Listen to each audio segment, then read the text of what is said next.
organize and put all of this together. My name is Emanuela Daniel. I am a lawyer and also a professional compere. Now, although I'm not one who is directly involved in the real estate sector, but I'm one who has always been greatly inspired and intrigued by those in this sector and the work that they do. And of course, I'm looking forward to getting involved myself sometime in future. Now, this event has been specially curated and put together for all those in the real estate sector, as well as those interested and considering delving into real estate.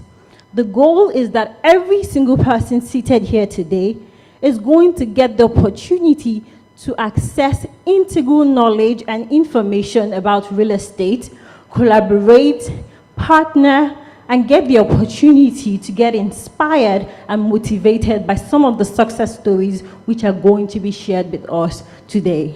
Ladies and gentlemen, please let me take this opportunity to recognize some of the esteemed guests, partners, speakers, and sponsors present here at this moment. I would like to recognize the presence has been specially curated and put together.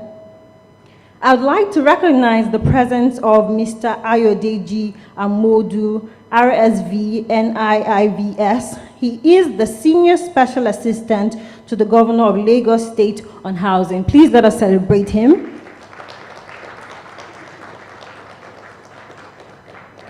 I would also like to recognize the presence of Barrister Barakat Odunuga Bakare. She is the Special Advisor on Housing to the Lagos State Government. Please let us celebrate her as well.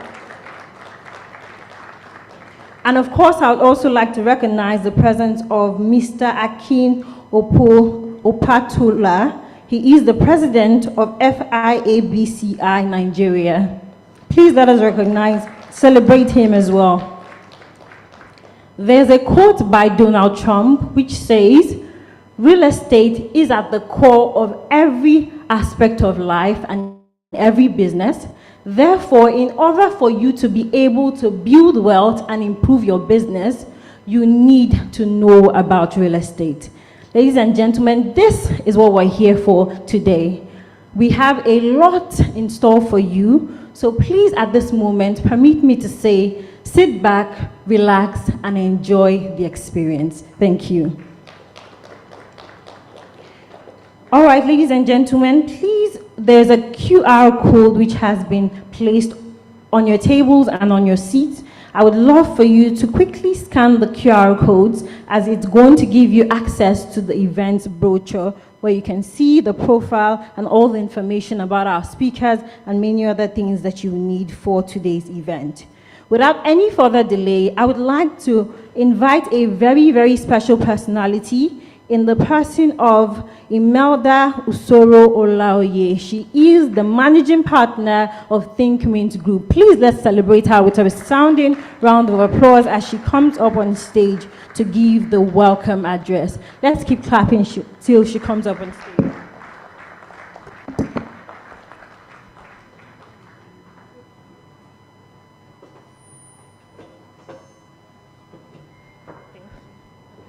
Okay. Good morning, everyone. It's another pleasure to be organizing the Real Estate Discussion and Awards 2024, which is the 5th edition of REDA. Thank you so much to everyone, before I take my speech, who has stood with us for the past 5 years. I'll just take protocols again before I go into my welcome address. I'd like to thank very deeply the Executive Governor of Lagos State, Mr. Babajide Sanwo-Olu, who has sent his representative here today, the Special Advisor to the Governor on Housing, Barrister Barakat Odunuga Bakare. Thank you so much, ma'am, for coming. Thank you. And then we also have ESB Ayodeji Amodu, who is the Special Assistant to the Governor of Lagos State on Housing as well. Thank you so much, sir, for coming. Thank you. And of course, our very dear LSDPC MD and CEO, Honorable Ayodeji Joseph. Thank you so much, sir, for coming here today. And also, we have our guest speaker, Mr. Imo Abasi, who's online and can't be here with us today because he lost his relative, but he's online, has been waiting for us since about 9 a.m. to join. He's our guest speaker, and he's also representing the executive governor of Akwa Ibom State, Pastor Umoino. Thank you so much, sir, for staying with us online. So just delving into protocols, after the protocols, the speech. Now, it gives me great pleasure to extend to you a warm welcome to the Real Estate Discussion and Awards, REDA 2024. It is gratifying to note that the agenda of this conference is to discuss profess solutions to current real estate issues, as well as celebrate excellence amongst real estate stakeholders by giving them the opportunity to gain valuable exposure and well-deserved recognition for their national and global achievements in the real estate sector. This edition has been themed Navigating Change in Real Estate for a New Era, with a major focus on identifying shifts in real estate, especially as it relates to shifts in technology, policy reforms, and market demands. This conference aims to help industry players adapt to these changes, embrace innovation, and prepare for the future. As we all know, that change is inevitable, but how we navigate it will determine our success. It encourages us to think outside the box, explore innovative solutions, and connect with like-minded individuals and organizations by coming together and pooling our resources, our knowledge, our expertise. We can adapt, thrive, and create a brighter future. It's an exciting opportunity to explore uncharted territories and forge new paths in this dynamic world and the new era of solving problems. So therefore, let's embrace this theme and unlock the potential of navigating change in real estate for a new era.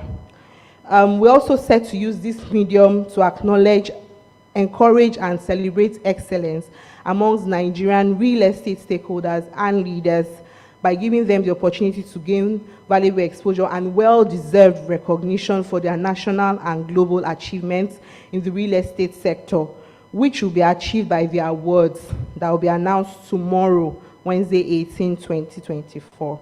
Furthermore, we want to take the opportunity to thank many of you that have responded to the call to speak. We do not take it for granted. All our keynote speakers, Mr. Akin Akpatola, who is the president of FIAPSI, thank you so much, sir, for accepting our call to speak. All our panelists and moderators, thank you for making this event one of the most prominent of its time in the last 5 years. In a special manner, I also like to publicly praise our sponsors, partners, and guest speakers for making this year's event successful.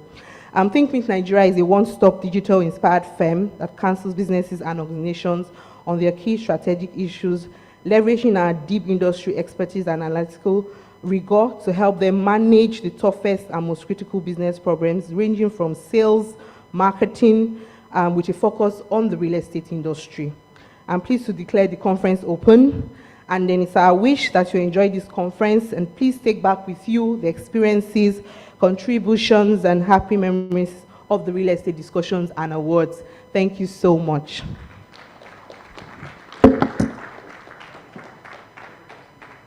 Another resounding round of applause for Imelda Usoro for that very, very warm welcome address. Thank you so, so much. If you were here earlier, if you're here much, much earlier, you realize that she has been doing a lot and putting in a lot of work to ensure that everything here today goes perfectly. Thank you on behalf of everyone for all that you have done to ensure that this is a success. All right, ladies and gentlemen, I would now like to welcome another distinguished personality in the person of Honorable Ayodeji Joseph. He is the Managing Director and CEO of the Lagos State Development and Property Corporation for his opening speech. Please let's keep clapping till he comes up on stage.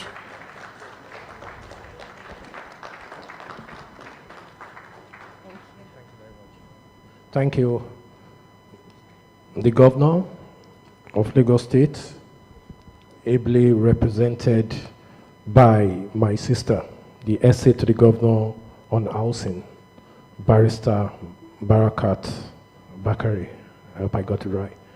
The essay to the Governor, distinguished guests, esteemed colleagues, and fellow professionals in the real estate industry.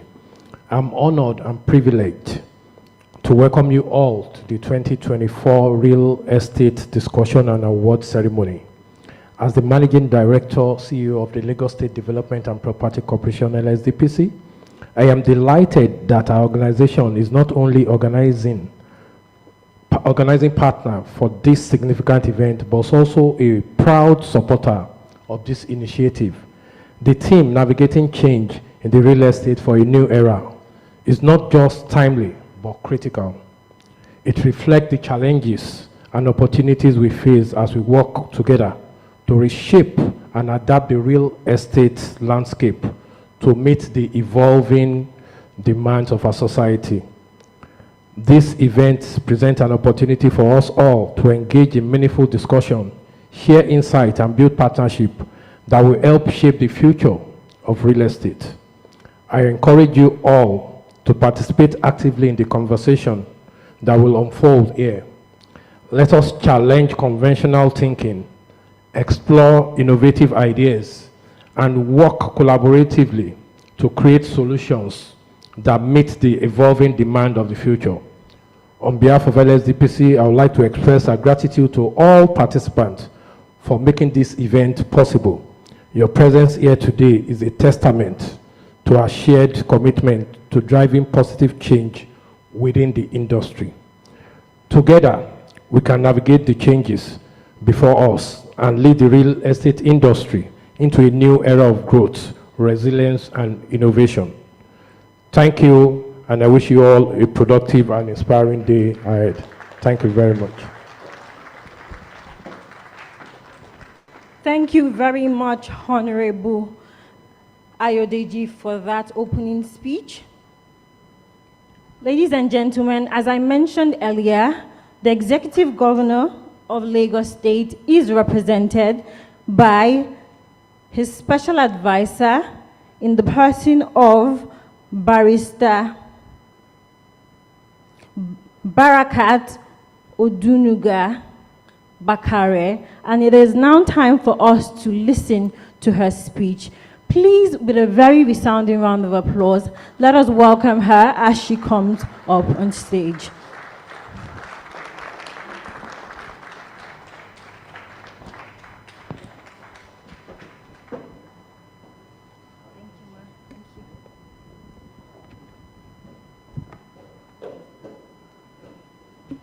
Thank you very much, MC. The Executive Governor of Akwa Ibom State, ably represented by Mr. Imo Abasi Jacob Sr., the Chairman, Ibom Air and Aki Corp, Mr. Ayodeji Joseph, Honorable Ayodeji Joseph, the MD CEO of LSDPC, my dear brother, Mr. Ayodeji Amodu, the SSA to the Executive Governor on Housing, Ms. Imelda Usoro Laoye, the Managing Partner at Think Mint Nigeria, and with you, I'll please rest on the well-established protocol. It is truly a pleasure to be here for what has grown into one of the most important events in the real estate calendar, and I thank you for the privilege of addressing this distinguished gathering at this 2024 Real Estate Discussions and Awards. I'm honored to acknowledge the presence of a very esteemed guest, His Excellency Pastor Umo Eno, the Executive Governor of Akwa Ibom State, who is here today as our special guest of honor, but unavoidably absent due to a loss of a family member. I also acknowledge Tari Taylor, the Senior Special Advisor to the Executive Governor of Lagos State on Environment. I'm convinced that this forum is prepared for the task at hand.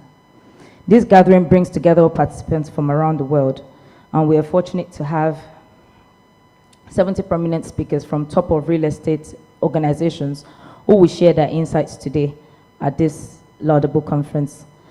The exhibition's networking opportunities, investors forum, and award ceremony will undoubtedly create a platform for meaningful discussions, business deals, and collaborations that will shape the future of the real estate industry in Lagos, Nigeria, and beyond. The theme for this year's event, Navigating Change in Real Estate for a New Era, is both timely and significant as the global real estate landscape is evolving rapidly.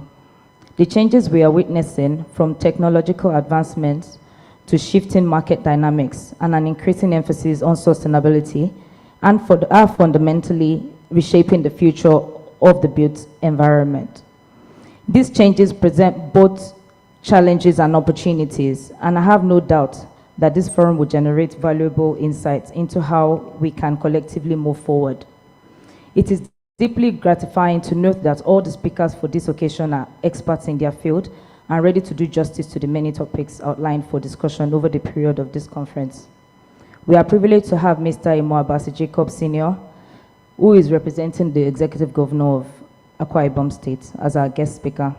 And we are delighted to welcome a distinguished group of experts from across the sector, including Mr. Akin Opatola, President of FIA-BCI Nigeria,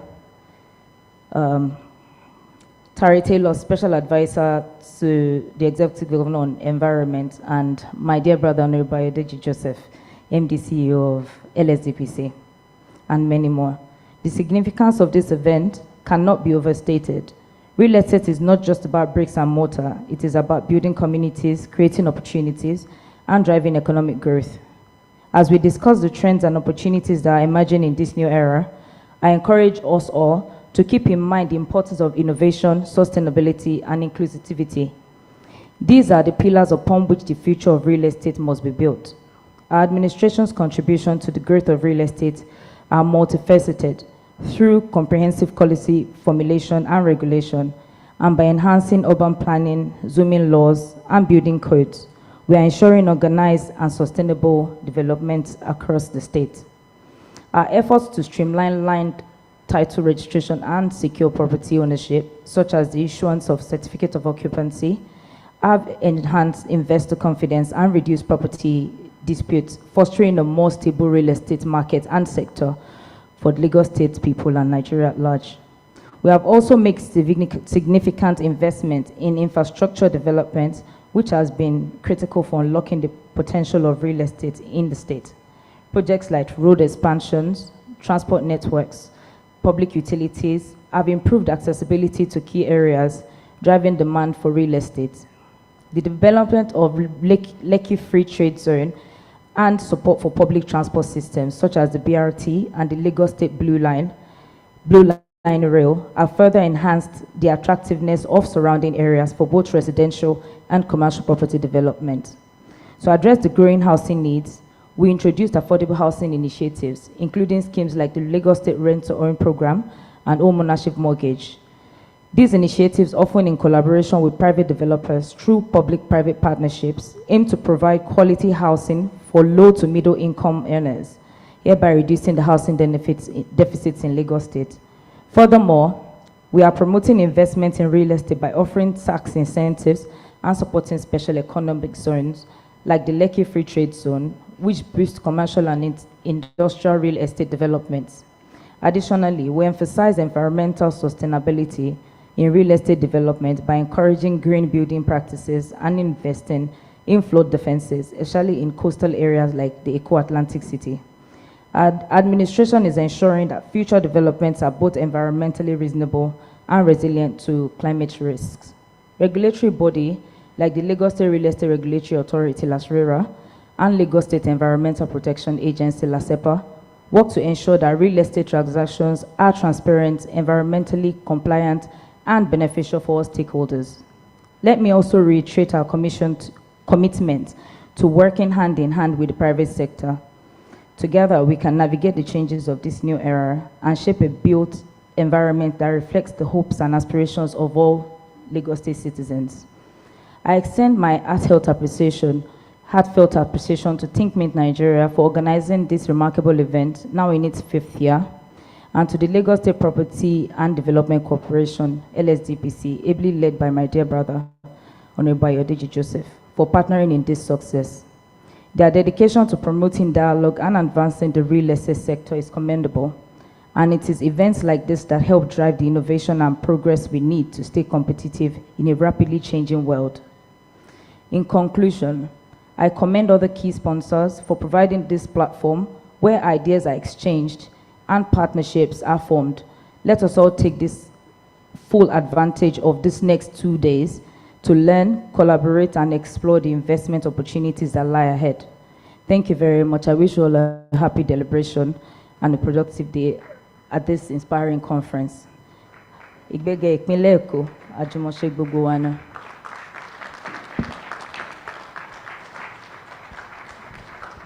Please let us give another resounding round of applause for the special advisor to the Executive Governor of Lagos State. Thank you very much, Ma, for that very, very profound speech on your part. Thank you. All right, ladies and gentlemen, reiterating a bit on some of the points made by the essay to the governor, real estate is a very, very integral part of any economy, and the importance of getting involved can really not be overemphasized, which is why it gives me great pleasure and joy to see events like this being organized to put real estate and push it forward to the forefront. Thank you to the organizers once more for putting together such a remarkable event. Thank you. Ladies and gentlemen, it is now time for us to listen to our guest speaker in the person of Mr. Imo Abasi Jacobs Sr. He is the chairman and managing director of IBOM Air, as well as the Akwa Ibom Investment Corporation. For unavoidable reasons, he could not be here present himself physically. However, he has made it possible by joining us here virtually. Please, with a resounding round of applause, let us welcome the chairman of IBOM Air, Mr. Imo Abasi Jacobs Sr., for his speech. Thank you very much. Thank you for having me on the call. My apologies for not being able to attend in person. I had looked forward to this day, but I lost some dear ones and I couldn't make the trip. They are so. Ladies and gentlemen, please fixate your eyes on the screen. Also, apologies for my governor, the executive governor of Akwa Ibom.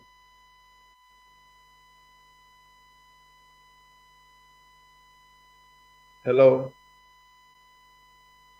Apologies from my governor, the executive governor of Akwa Ibom State, who is unavoidably absent and has sent his goodwill to the organizers and to his colleague from Lagos State, who is ably represented at this event.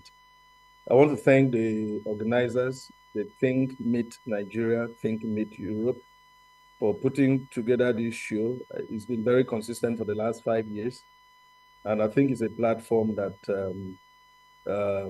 has come to stay. I want to thank the previous speakers, the SA to the governor of Lagos State on housing, and the representative of the governor. My appreciation for allowing us to share this spot with you in Lagos. I want to thank the participants, and I want to thank the everybody who has come to this program. It's a very important program for us. And like I said, I would have loved to attend in person.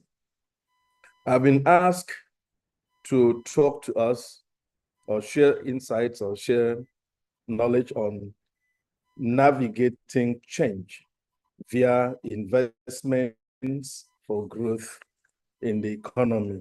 I look at this topic and I am excited and delighted, really and truly, because if there is any time that we need to talk about change, it's now.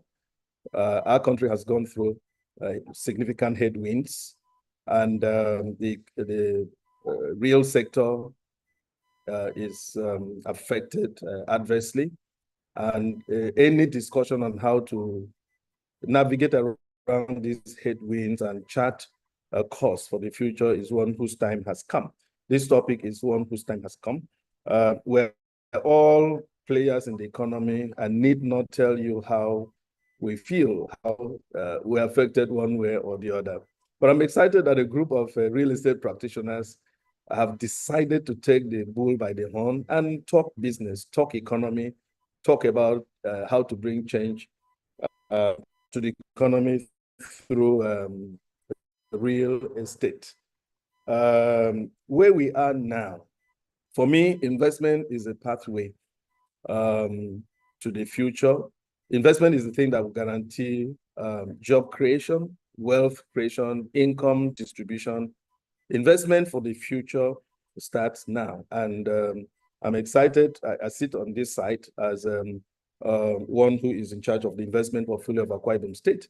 And I can tell the intensity and the passion of our governor, and indeed any other governor that cares for the future, that the time to sow the seed is now.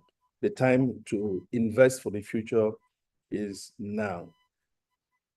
If you look at what is happening to cost of doing business in Nigeria, this is not a very happy moment for those who are running business. Cost of diesel, cost of fuel, power, generation of power, inflation has taken a bite on purchasing power. I don't know how you find FX in today's Nigeria to fund your imported inputs and all that. And cost of doing business generally is high. So we need to think outside the box. How do we navigate away from this? We've had situations where there is exodus of multinational companies for obvious reasons, but we also have a paradox.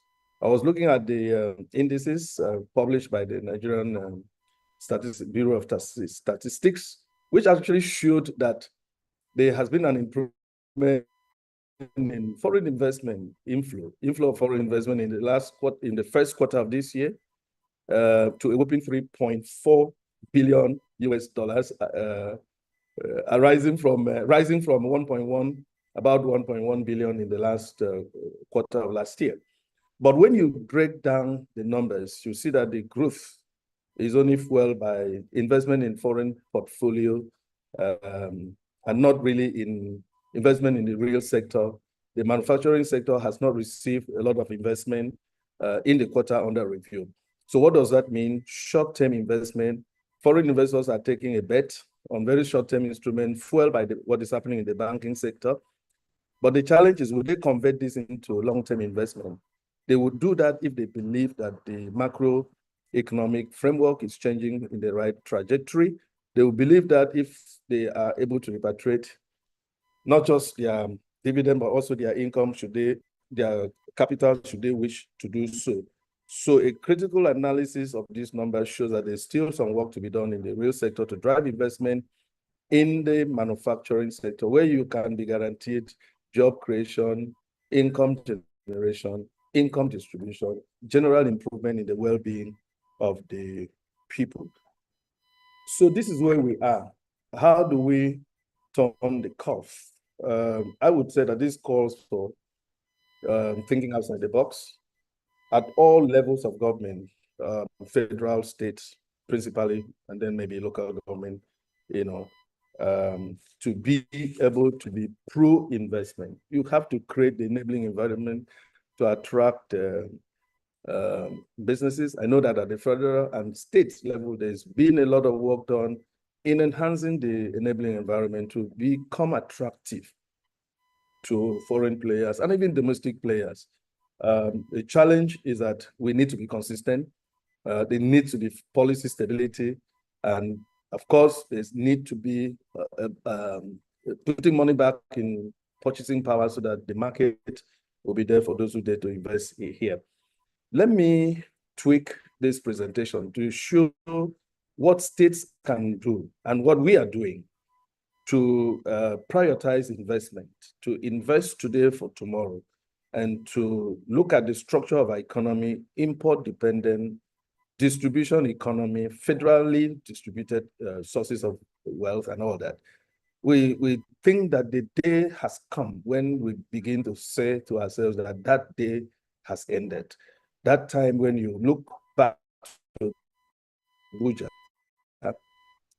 for resources to be able to invest or to do anything at all in your state has come to, for me, it belongs to the past, because the time to turn the curve and navigate, as our topic suggests, is right now. So for us in Akwa Ibom State, we've been fortunate to have stability in transition from one government to the other. We look at the Akwa Ibom after oil, or Akwa Ibom without oil. and said to ourselves that what kind of economy are we going to create? We're going to create economy that is not resource dependent, but an economy that drives traffic of people into our state. And then we open up what we call the gateways to this economy. For us, roads, air, and sea. And that's why if you come to our state, we are the most connected state in the country, one of the most maybe, in terms of good network of roads. And our investment in roads is not just providing means for people to travel from one state to the one part of the state to the other. We actually connect markets. We look at rural economy, urban economy, how can they benefit from each other? That guides the opening of roads, the strengthening of bridges, so that the rural economy can actually work for the urban and vice versa. So that's one way we've said to ourselves, what an economy you have that cannot allow people to move, and goods also. And that's why our investment in those sectors are guided by economic philosophy. We delve into the aviation sector of the economy because we also believe that our economy should not be close to the rest of the country, rest of the world. Our investment in Ibom Air has become a very strategic move to drive traffic. Today, that investment has yielded dividend in terms of reducing the cost of doing business. People can go to Lagos and come back the same day. Days they were that you can make a trip to Lagos and spend spend not less than 3 days. Spend 1 day to go, maybe spend the next day to do a 2-hour, 3-hour meeting, and spend the other day to come back, because we didn't have frequencies. We didn't have alternate air service provision. But today we offer a minimum of 3 frequencies a day, which means somebody from our state can go to Lagos and, with the first flight, and come back with the last flight. Our hotels are full because we drive the traffic. We have the happy hour every Friday. And we're also embarking on a sea project. We have the deep sea project, Ibaka Deep Sea Project, which is the longest shoreline in West Africa. We think that when we connect these dots, air, road, and sea, it will drive inbound traffic of people coming to do business with us, traffic of tourists, people coming to spend their time with us. And of course, like we usually joke, when somebody comes to your place, he comes with his pocket. And perhaps he lives with nothing in his pocket. So the economy is the better for it. We've changed as an investment house, I also run the Akwa Ibom Investment Corporation. We've changed our mantra because we believe in investment. We say to ourselves, we welcome the rest of the world, the rest of the country, come to Akwa Ibom, invest, and also live in Akwa Ibom. And that, for me, is a connect between REDA, what REDA is doing, and what we're doing with our economy. It's not enough to invite people to come in and invest. We also want them to take residency. We also want them to find space to live in Akwa Ibom. And that's why this government, the government of Pastor Omeno, has invested massively in real estate. It is the first of all the governors that have taken a dive into your sector. We are partners with you because we need to provide offices, we need to provide residencies, we need to provide shopping malls, we need to make sure that the real estate business is taken as business. Of course, government cannot do this alone, so we're just a pathfinder. We beat the bush path. We expect partners like some of you in this room to come invest and create avenues for people to live in Akwa Ibom State. This way, we think that we can be very well sure-footed for an Akwa Ibom without oil, or Akwa Ibom after oil. One of the things we say to ourselves that for like introductory remarks that were made, that without real estate, the economy cannot be sure-footed. We say to ourselves, the index for you to know that an economy is booming or that there is a lot of economic activities going, it's in the number of cranes building structures, building offices, high-rises. So the crane counts determine that economy is reflected, that economy is bubbling. And so we look at our skyline and say, how many cranes are working at various sites to build? The crane size, the count determine whether the economic activities are in the wrong direction. And that's why we, as a government, invested in helping with the crane count. We have done quite some work. We have in terms of providing housing estates. We have the Dakada luxury housing with housing luxury gardens.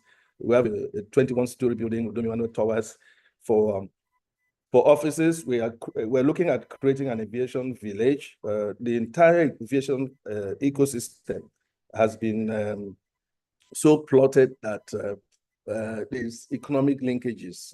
People coming to work will find accommodation around the aviation sector. We have planning for aviation hotels. But more than that, we also take a look at the matured real estate markets around the country. And that's why we are in Lagos. We're putting up a 19-floor building to be called Ibom Towers, Lagos, which will provide residences, apartments, and shopping malls and facilities for office work and all kinds of luxury for those who like the sky, life in the skyline. And by the special grace of God, we should be doing groundbreaking, foundation laying early next month. So we are determined to even move into other markets, matured market. Lagos market is good, and we think we can make money from there. For all of us, this is not a social investment. It's a business, first and foremost. We're going to Abuja. We're putting up a 3-star hotel in Abuja, in the prime area of Abuja, and also having apartments and all that. So we're here to stay in the real estate sector of the economy. Why are we doing this? Real estate is a store of value. If you put a dime in real estate, you can be assured to have much more returns. And it's a long-term investment. It's good from generation to generation. We always can get something back from it. And so we're doing that. So we're also taking a step in the putting together strategic, what we call strategic investment, the things that would fuel the economy, make the economy be inviting to people who want to come and do business with us. We know that energy is a major setback for any economic activity in the country. We're the first state in the country, way back in the 90s, to invest in a power plant. We have a power plant, a power generation plant. We're taking advantage of the reform in the power sector to get involved in the distribution sector of the power market. We're also looking at agriculture. My governor makes this clear, that if you cannot feed people, if you cannot feed industries, then you are very vulnerable. You are insecure. So food security, comes to play. But we're looking at agri from a business point of view. And today we have established a model farm. We call it the model farm, which is a medley of farming infrastructures and tourism infrastructure. In one place, you have a farm, you have big hotels, convention centers, conferences, recreational, that tourists will come from far and near. We even have a section in the farm that will deal with elderly people or people recovering from sickness that want in touch with nature, come into a place where the food you eat is right there from the farm. We think this will drive inbound traffic of investors and tourists. Our economy really, to be described in one word, is a tourism economy. As I had said earlier in my address, we're mindful about traffic, inbound and outbound traffic. More people coming in to live here, to do business here, to visit, means that nutrient is given to the economy. We've also taken a look at social investment because of the hardship that is felt around the country today. You can't do hard investment, money type investment, and not also look at the social sector. We invested in the social sector. We have a social register where our citizens benefit from government. In the absence of welfare scheme that suffices, we're building homes for elderly people where they can, move into this home and have life, beyond their natural habitat, where they can have shared facilities and some of them being taken care of in terms of healthcare delivery so that they don't die before their time. We are building compassionate homes for widows. We are also taking a look at the youth segment of our economy. Can I spare a moment to talk about the youth? Someone once said, and I believe in it, that the youth, not oil, is the future of Nigeria, and for good reason. A whopping 60% plus population of the country is comprised of the youth. So we need to pay attention to them. They constitute potent human capital and also market segment. So we're investing in them, not by giving them palliative, but by driving them in the ICT corridor, because we think that they have the energy, their world is wired, and if we can redirect them into that hub where they can learn basic skills, gain basic certifications, who knows, someday we'll be exporting their skills to other countries because they can sit right in Uyo, in the city of Uyo, and be working for multinational elsewhere. We're building a science park where establishing different techno hubs that will take people from the street and put them in those hubs and keep them with skills and then let them out to serve globally. So we have done so much. I know that other states are also up in their game, but I just needed to share this story. Maybe it can help us to know the time to act is now.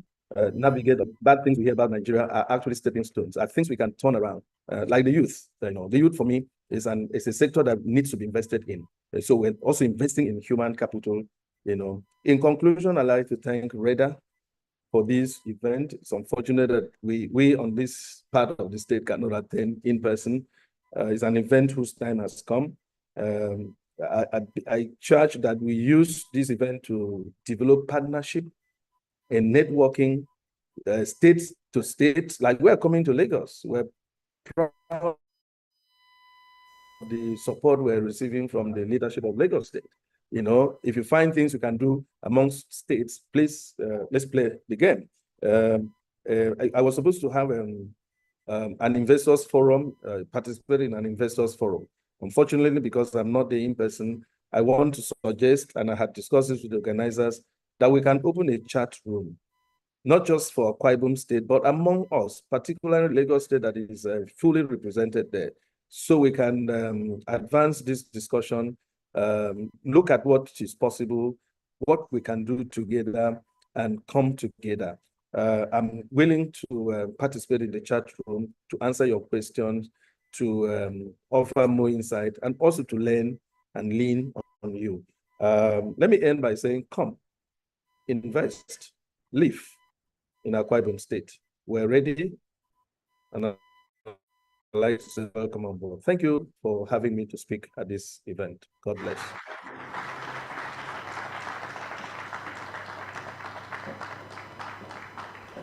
Ladies and gentlemen, I'm sure we can do better than that. Please let us celebrate the chairman of IBOM Air for that very, very profound speech.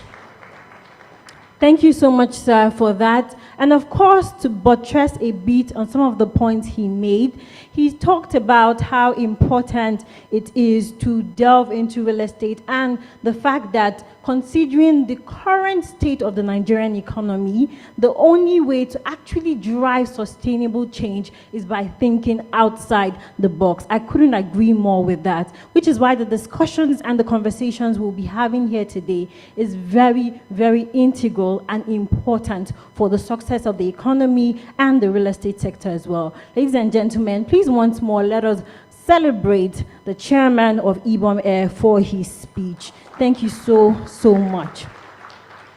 I don't know if I mentioned this earlier, but every single person here today is looking so exquisite and elegant. Please, I would love for you to do me a favor. Just turn to the person seated next to you. Tell them, you look so elegant and beautiful. Thank you for being here. Thank you, thank you, thank you. Please tell them, I don't want to see anybody quiet. Tell them, you look elegant. Thank you for being here today. Please let us celebrate ourselves for that. Thank you so, so much. Ladies and gentlemen, without any further delays, we will now bring up on stage the representatives of MGE Realty for a sponsor presentation. Please, I would love for us to continue clapping till they come on stage. The representatives of MGE Realty for their sponsored presentation. It is now time. Thank you so, so much. Thank you.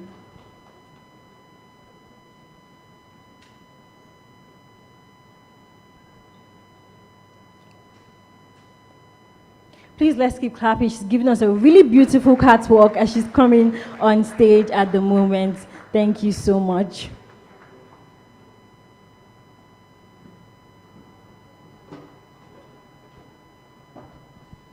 Hello.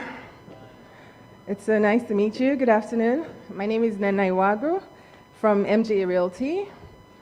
MGE Realty is an upscale real estate company. We deal in both commercial and residential buildings, apartments. So we have a lot of products. We have the Rexton projects in Ikoyi that we have done. We have Oakwood Residences in Ikoyi as well that we have done. We have a Dewali Court in Yaba. This is what our history is. So moving forward at the moment, ongoing, we have the Nexus Towers in partnership with LSDPC. It's on Adebisi Omotola Close in Victoria Island, Lagos. It's a 12-story building, 12-story project. It's made up of a 1-bedroom, 2-bedroom, 3-bedroom, and a 4-bedroom maisonette penthouse. So we also have currently the Riviera Heights. It's on Water Corporation Road, close to Landmark. It's made up of 1 to 4-bedroom apartments. Then we also have projects in Ilukpeju. It's called 5 Kappa, 4-bedroom terraces with a BQ as well. We have in Abuja a 3-bedroom terrace apartment. So this is pretty much us in a nutshell. We're a development company. We build from scratch to finish, and we have a very reputable background. So I'd like to talk to you about our management team. We have the amazing Dr. Bolaji Adebajo, who is our CEO, MD CEO. Then we have the Chief Operating Officer, Richard Deniron, who has over a decade of real estate experience. And we also have the Business Development Officer called Adebajo Bolaji. So it's so nice to meet all of you here, and I look forward to talking more about our developments with me and my team to you all. Thank you so much for your time. Thank you so much. That was really brief and straight to the point. Thank you so much for your time. And of course, on behalf of the organizers, we would like to thank MGE Realty for your participation in making this event a huge, huge success. It is now time for us to move on to the next presentation by one of our sponsors, Wigwe and Partners. So please, the representatives of Wigwe and Partners, we will need you up on stage at this moment for the sponsor's presentation.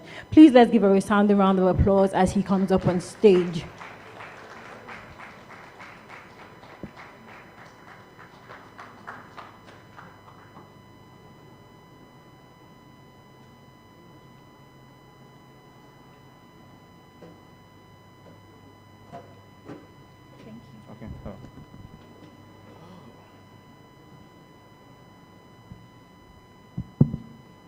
Good morning, everyone. Standing on the existing protocol, my name is Ifeoluwa Akintaye, and I work for the law firm of Wigwe and Partners.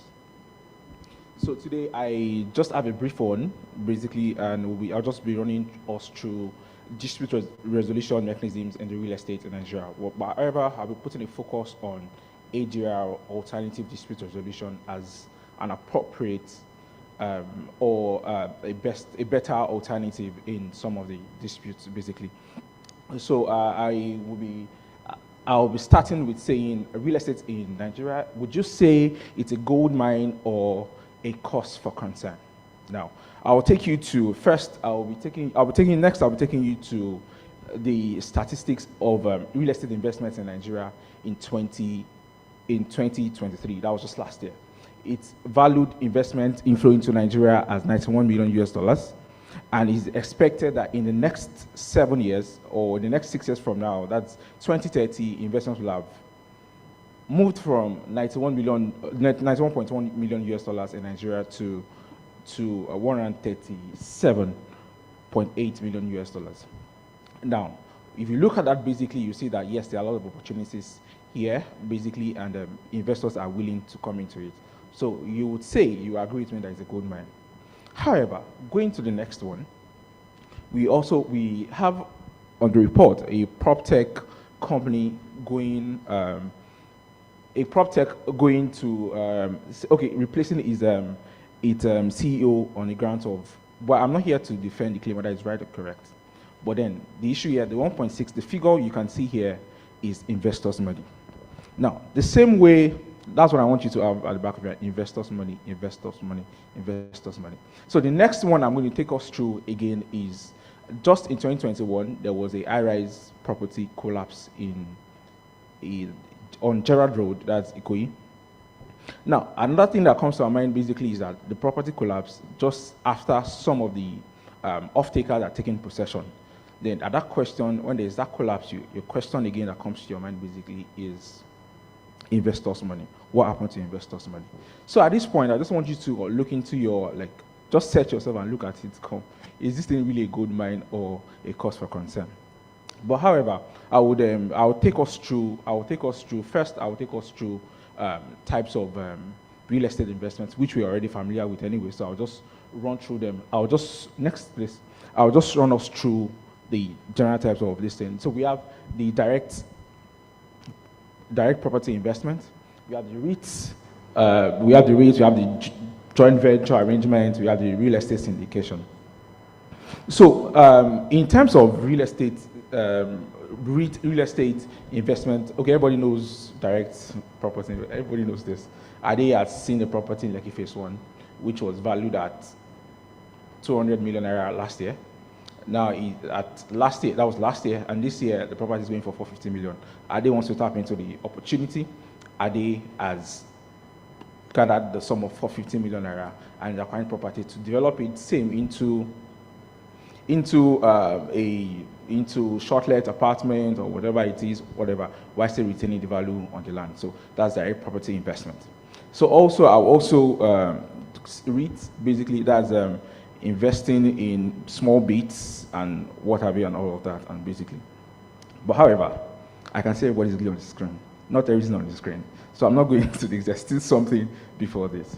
So, okay, so what are the typical types of, what are the typical problems or disputes in real estate investments in Nigeria? Then we have title disputes over land, basically. Apart from title disputes over land, we also have construction issues, and you have construction issues. We have land usage disputes and all of that over property and all of that. So now, when you have all of these issues, what do you do? But then, that is not even the question. The question is, what did you fail to do, or what should you have done? How can you avoid disputes, basically, in real estate, within the real estate investment space? So that would be we have to talk about due diligence. Now, due diligence basically is that if I'm investing in a real estate company, I want to know this is not just about the physical defects that you can see on the real estate investment, or even in documentation and all of that. Some are latent, something that you would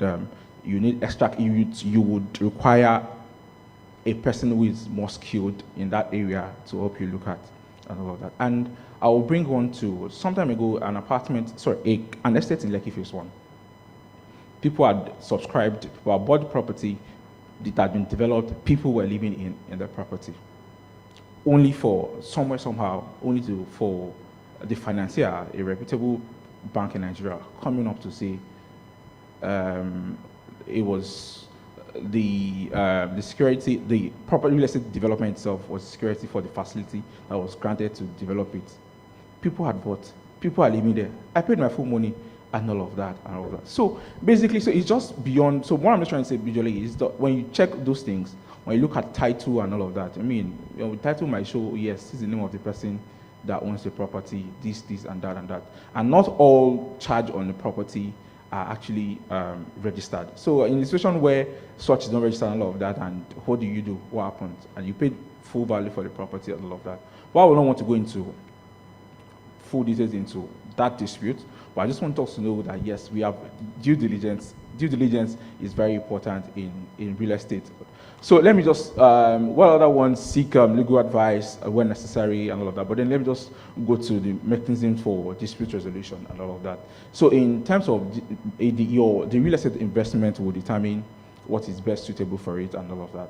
But however, the traditional use of dispute resolution in Nigeria, which is typically litigation basically has proven to not be so effective in dispute resolution, given the time that the time loss and all of that. It's not flexible. You have to be in court. It could drag for long and all of that. And that is why there's place for ADR, alternative dispute resolution. So in using alternative resolution, we have negotiation, we have mediation, we have this, we have that. But however, I must point out, however, you get why? It has a reason. So however, in this context, I want us to just pay attention to this. When it comes to land disputes in Nigeria, when it comes to title, you can't put arbitration clause, so don't go and put mediation. It's only a company code of law that can actually decide on title to land, who owns and who owns not a land. So basically, so I'll just run us through. Everybody knows what, wow, the slide is faster than I am. Okay, so, okay, all right, I'll just to cap it all, basically, apart from arbitration and all of that for real estate investment, either JV dispute, breach of warranties, or whatever it is in the transaction structure, we also have a new phase called construction adjudication. Now, construction adjudication basically means that, okay, parties have decided to refer whatever dispute in construction to an adjudicator, which usually is always predetermined. So it depends on the model of agreement you're using. In each agreement template, you have the DAB, which will have been appointed more like advanced way before the agreement or the documentation itself. So construction adjudication, so that there are people who are skilled. So it's different from a lawyer who has risen to become a judge. Well, maybe a few trainees on construction. No, this time we have people who are practical in construction decide your dispute. However, it is final, unlike mediation and a couple of others. It is final. So I will just close by saying why you should consider ADR in your dispute. It is parties driven, quicker and cost effective, flexible, expert consideration, and privacy is guaranteed. It's not in the media and all of that. Not anything in the media. You settle privately and repairs relationship. So on this note, I would just say, when considering real estate investment in Nigeria, importantly, look before you leap. Thank you so much, everyone.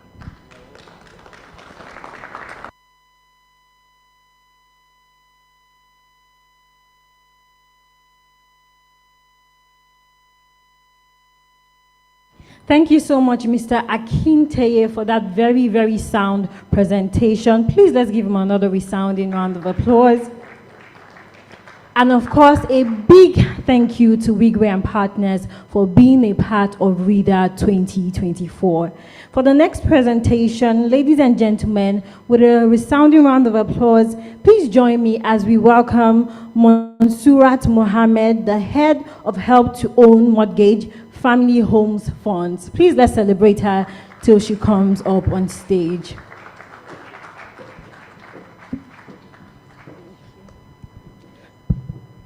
Riding on existing protocols, I don't want to take so much of our time. I'm really excited being here this morning. And I know we've been talking about development, houses.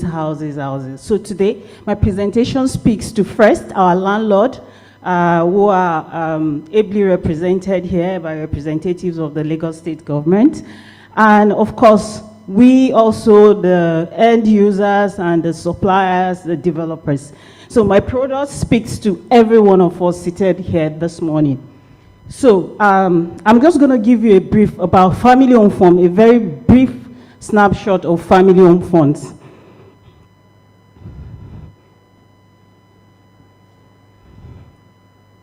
So this is a brief snapshot about family-owned funds. I'm sure some of us don't know about family-owned funds. We are an agency under Ministry of Finance, and the objective of the existence of family-owned funds is to create affordable homes in Nigeria and create jobs. Homes and jobs. And we're leveraging this through working on the housing value chain. Over the years, we have 4 major funds in our family-owned funds. We have the Affordable Housing Fund, we have the Help to Own Fund, the Rental Housing Fund, then the Land and the Infrastructure. Our vision basically is to be the leading housing intervention institution in Africa. Our ownership structure is basically NSIA and Murphy. Sorry, the next slide, please. So this is a snapshot of our achievement over the 5 years. We have financed 15,689 homes in Nigeria across various states. You can see the states represented in the map. And over the years, we have projects in 53 states in the country, in 53 locations for 15 states.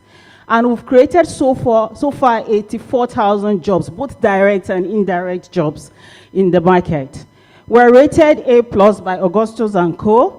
And we have currently a new product, which I'm talking about now, the Help to Own product. Over time, when you talk about mortgage in the country, you want to buy a house, what comes to mind is usually the FMBN NHF mortgage. Or some people don't believe mortgage exists. The next slide, please.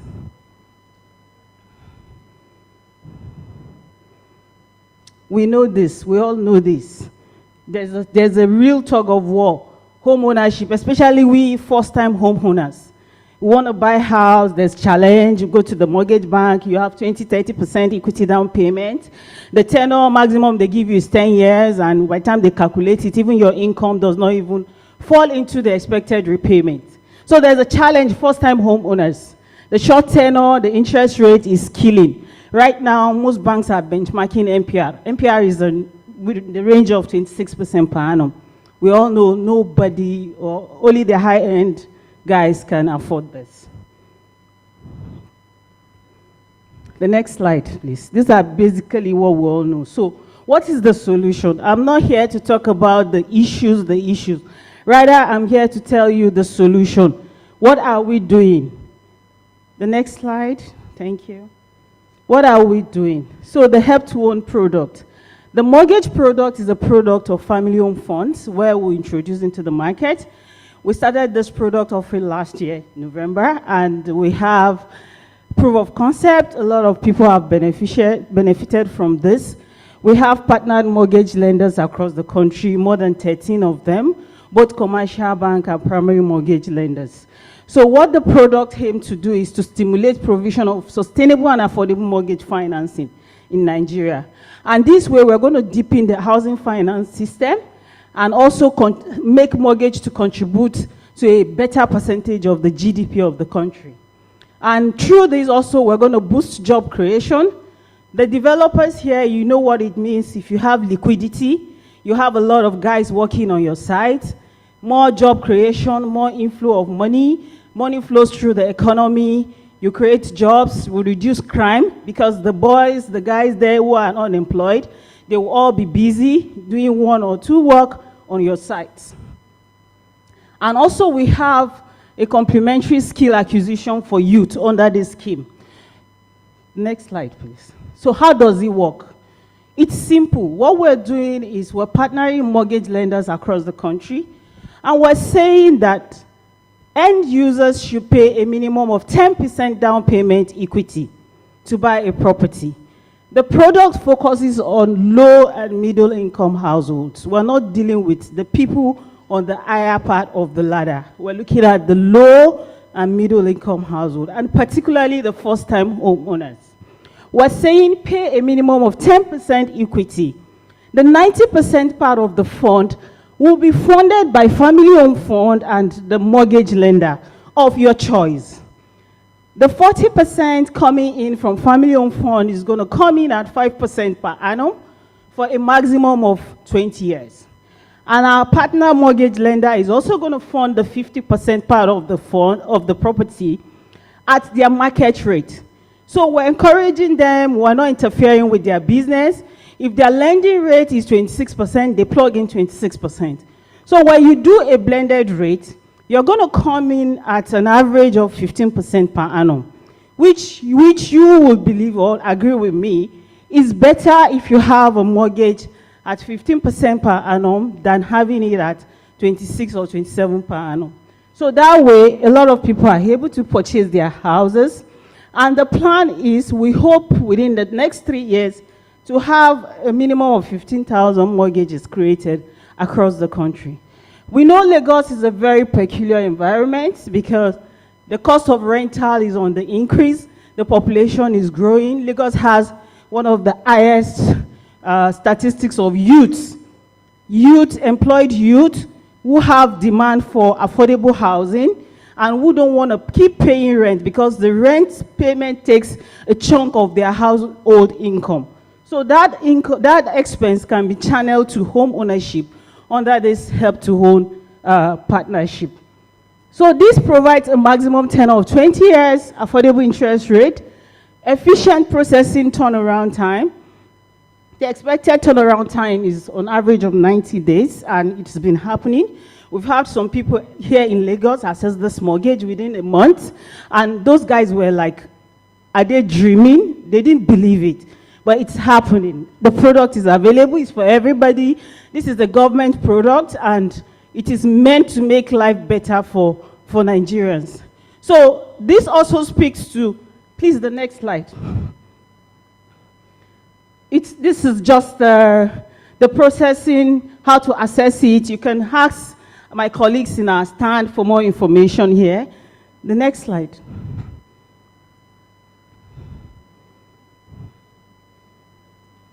So the target here, we want more women to own homes. We're not being gender disparity here, but we want to encourage the female. We want more women, the ladies, even if you're not married, it's an opportunity to build wealth. It's an opportunity to have an investment. Even the married women, you can own a home. So we want more preference for women to own homes. So we're targeting to have 20% women-owned houses at the end of the program. And currently we have 20 active mortgage lenders. So this is our target, 15,000 mortgages to be created. And we hope that out of those 15,000, we should have at least 7,000 in Lagos. Then other states, probably Lagos and Abuja and Port Harcourt. This is where there's urbanization and there's high demand for mortgage products. So we hope to have up to 7,000 mortgages in Lagos. And at least at the end of the product, we should have 39 direct and indirect jobs being created in the economy. The next slide. So these are our key partners. African Development Bank, we have NMRC, we have the mortgage lenders, both commercial and primary mortgage banks. We have the private sector developers that are present here today. You are the ones supplying us these houses. You're the supplier. So we need you to be active in this, and you have to supply products that meet the demand of the market. This product is asking you to provide affordable houses that is tailored to the demand of the low and middle income households, not the luxury. Yes, they make more profit from the luxury houses, but our focus is on first-time homeowner, young families that are starting out their life. Those are the people we're focusing on, and we're here today to tell you that you have an exit. You can go borrow funds in the capital market or the financial institutions. You have a guaranteed exit in as much as your product is focused on the demand, not speculative, so you can build hand to hand. We can work with you hand to hand. You build, you have your subscribers, you're building your houses, you're tailored to specific subscribers that have affordability, and you have a guaranteed exit. In partnership with our mortgage lenders, we can work around that, and that way we can create more houses, more affordable houses. We can reduce slum in the country. We can create more employment for our youth, and overall we can stimulate the Nigerian economy. The next slide, please. So benefits to everybody. I've talked about it. The private sector here, developer here. What this means to you is if you're able to enter a project and you exit on time, it improves your profitability because inflation does not catch up with you on a particular project. And also you have access to innovative funding options. You also have guaranteed offtake of the houses, supplied housing units. Then the home buyers, you have accessible mortgage options. Affordability, you have a long term of paying it. Yes, a lot of people over time have had, oh, I'll wait for NHF. NHF is 6%. But honestly, you could wait 2 years, and at the end of that 2 years, the property that was initially offered to you at 20 million, at the end of the 2 years becomes 40 million. So you're neither here nor there. So this is the reality. We hope that the economic indices gets better, and the inflation gets better, and when the MPR gets better, the 50% funding from the PML, when the interest rate comes down, we could get to a point where we have a single digit. But for now, this is where we are, on average of 15% interest rate. Honestly, you're still better off having a house paying interest rate of 15% than paying rent, because your rental expense does not come back to you. You keep paying the landlord a year in, year out, and the landlord, yeah, trust me, inflation is there. Every 2 years, he increases his rent. But if this money, this expense is being focused on repaying your mortgage, the house you have bought is increasing in value. Yes, you're building wealth and you're building equity over time. So this is an opportunity for us in Lagos and in Nigeria as a whole. Let's take advantage of this product and utilize it to own our home and stop paying rent for the youth. So I'm going to end here. Thank you very much.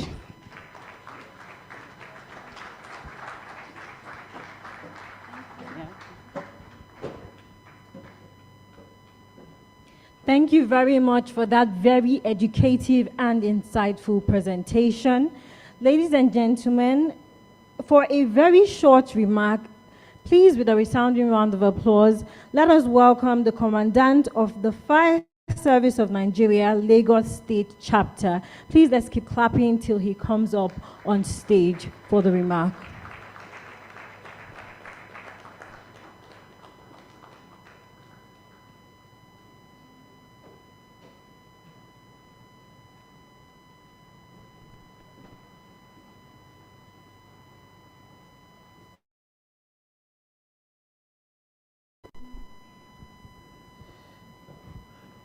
With the permission of the Zonal Controller, Federal Fire Service Zone F, Assistant Controller General Achi Ijoma Okidi, who is unavoidably absent, I, Chief Superintendent of Fire, Abayomi Olushoga, Head Plans Examinations Division, I'm here to address you.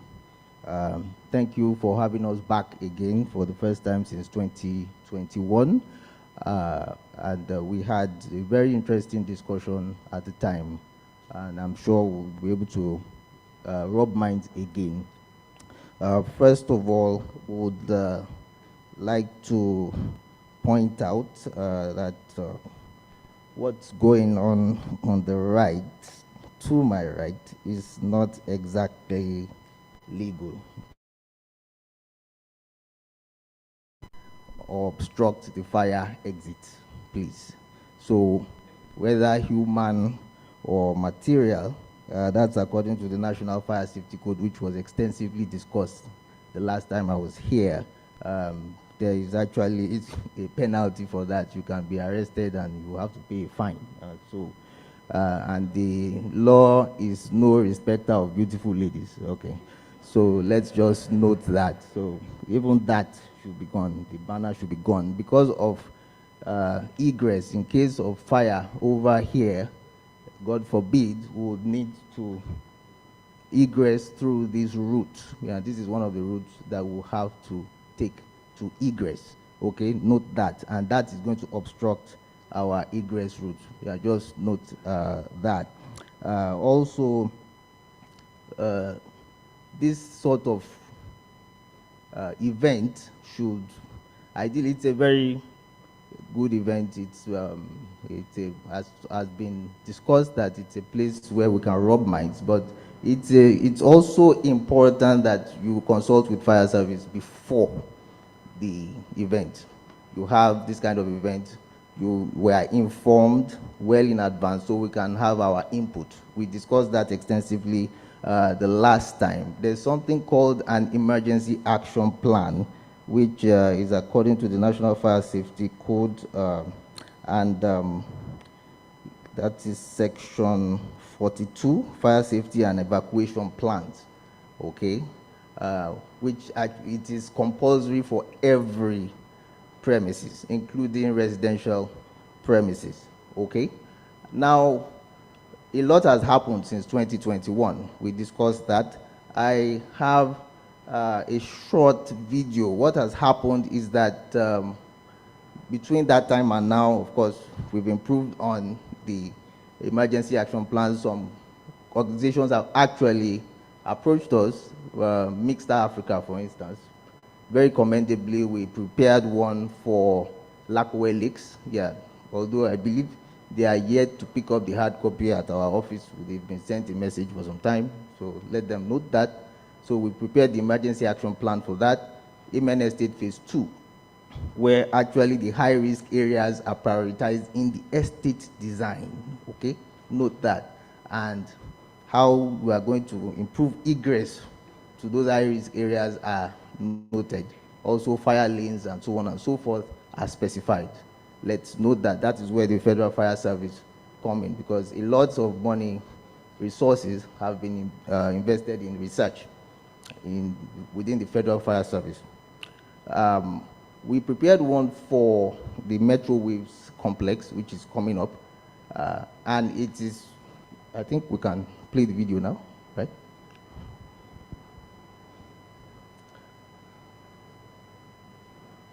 The video.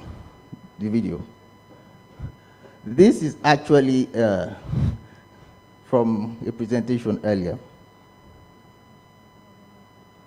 Yes.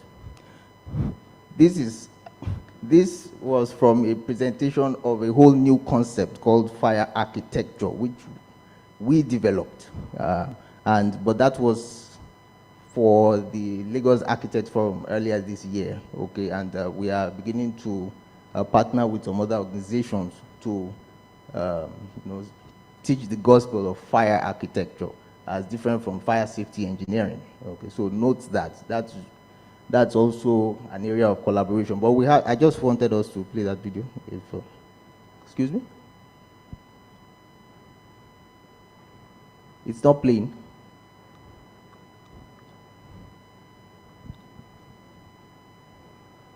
You can't see it. Okay. Okay, please, can you just fast forward to change the slide? Okay, we were discussing about, it came from the concept of space, a redefinition of space or a re-understanding of space and matter, okay? But that was the presentation that was done earlier this year, and that each person does not occupy space, but each person is space, that we are space. And that is coming from the premise of the occupancy load. The occupancy load is how many persons like we have here. That is the first unit of design. Please, can you fast forward this? In case you don't, because we just wanted to have that video, but since we talked about the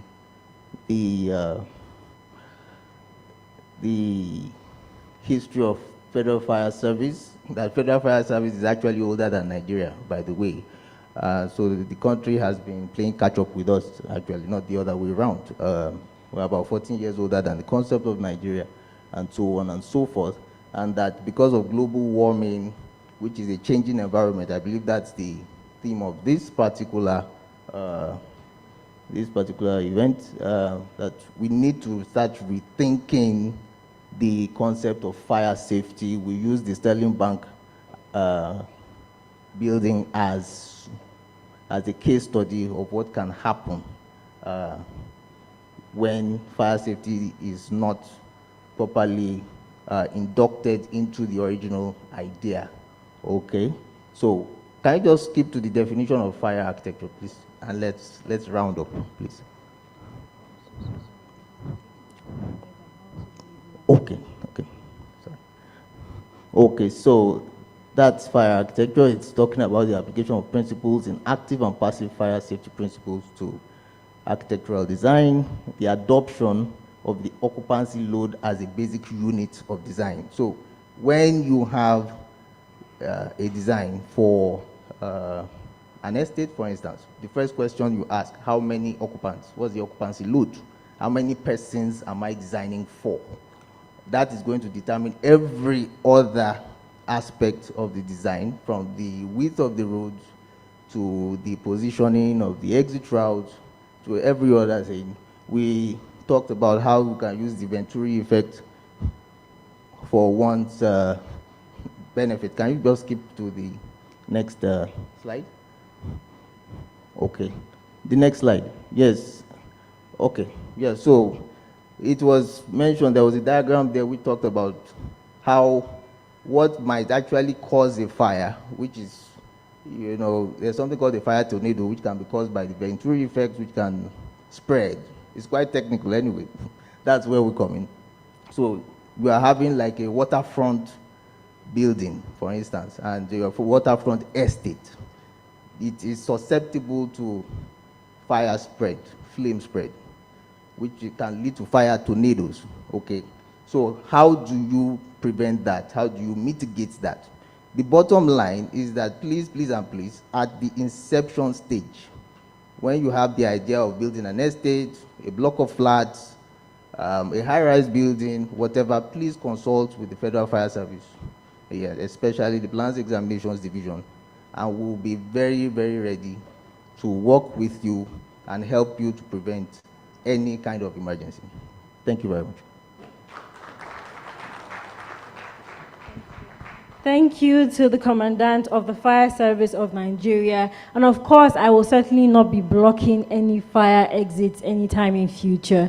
Thank you so, so much for that lovely speech. All right, ladies and gentlemen, at this moment, I would love to crave your indulgence for the exhibition tour. And of course, this session is going to be led by Barrister Barakat Odunuga Bakare, the Special Advisor to the Executive Governor of Lagos State on Housing. And of course, she's going to be accompanied by Honorable Ayodeji Joseph, the MD and CEO of the Lagos State Development and Property Corporation, as well as Mr. Akin Opatola, the President of FIABCI Nigeria, as well as Imelda Usoro Olaoye. Please let us make our way out of the auditorium into the exhibition area for the exhibition tour. And of course, I would like our speakers to also join in this session. Thank you so, so much as you do that, as you make your way out of the auditorium for the tour.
point for Nigerians, because whatever we're able to achieve on scale in Lagos State, we have achieved in Nigeria. So we're really hoping to partner with you, work with you.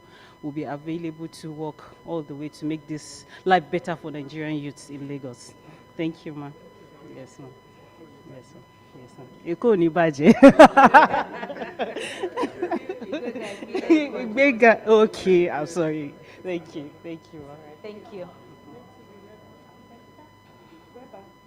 Are you ready? So introduce your brand. Talk about it. Good afternoon, everyone. My name is Sharon Ogidingbi from REDA Perfecta Limited. We're into the sales and supply of sharp sand. So we have a fleet of trucks that we use in delivering our sharp sand. This is our sharp sand. You can check it. Yeah. So that's what we do basically.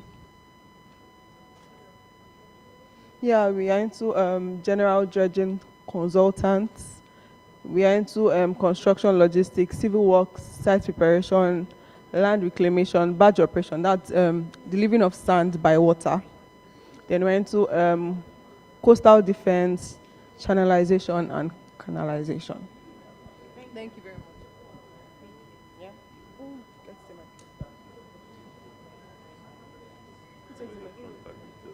All right, thank you.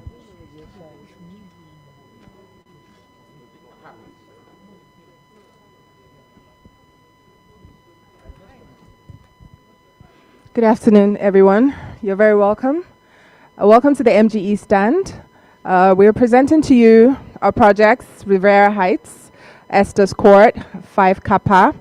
Riviera Heights is a 12-story building. It's made up of 1 to 4 bedroom apartments. It has a pool, a gym, a sauna, recreation, children's play area in Estes Court and 5 Kappa. We also have the Nexus from 1 to 4 bedroom. It's a twin tower building. And then we're also in partnership with LSDPC for the Nexus and Riviera Heights. Yes, please, that's the Nexus. That's the Riviera. All right, so you're welcome to our stand and we look forward to explaining further to you. We also have the Templeton. It's sold out.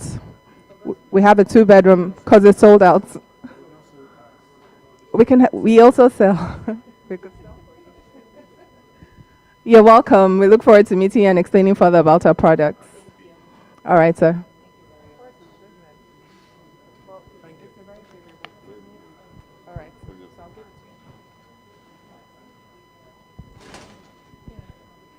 Good morning. Good morning. Good afternoon. Yeah, this is Fasibos Housing, and I would like to show you what we are selling at the moment.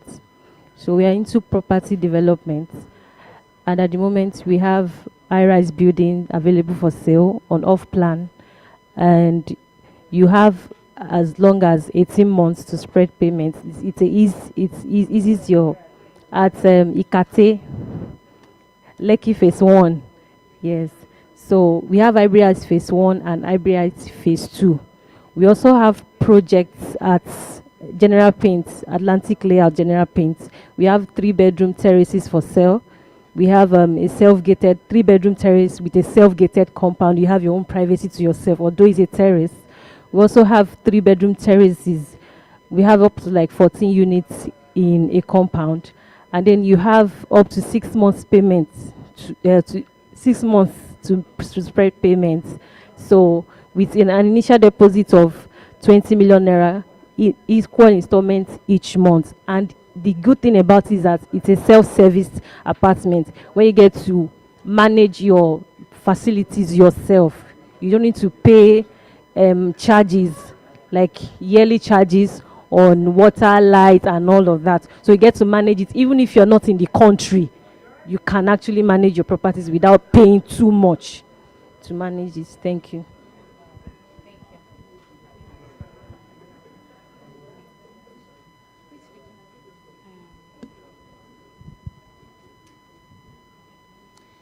Good afternoon, Ma. Welcome to Novaric Homes. We want to interest you in some of the projects that we have. We have different projects at Shongotedo, Caribbean Lake City. We have another project at Ketu Ekpe, at Ekpe, the Ridgewood Estate.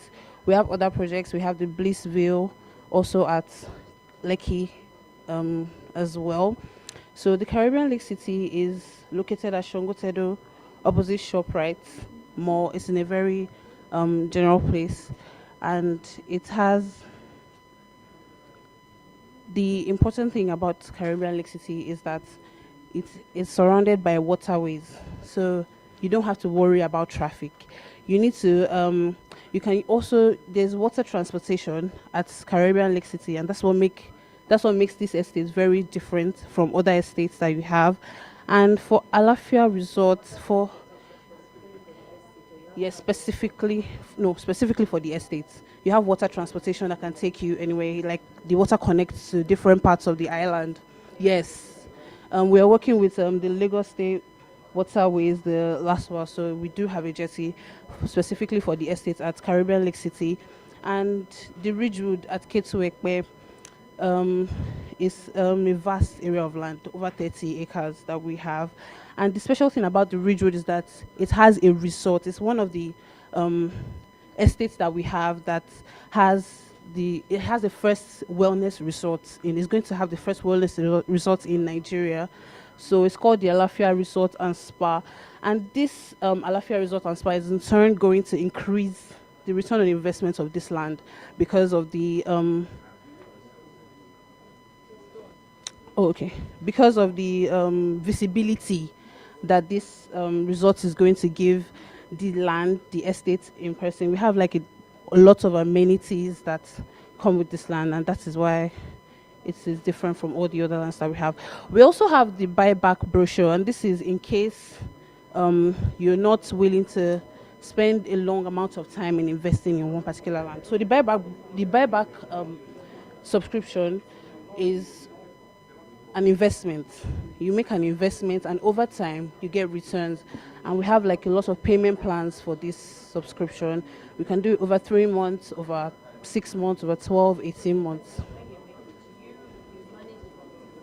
Yes, you do yes, you manage property for the person, and in return, the thing about buyback is you don't have to worry about the resale complexities. So it's like you buy from us, you hold the property, and then when you're ready, we sell back to you.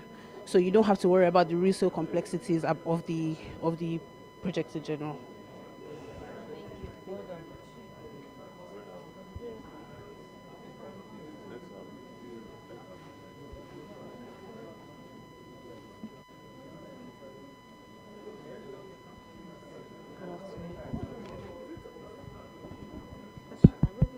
Hello?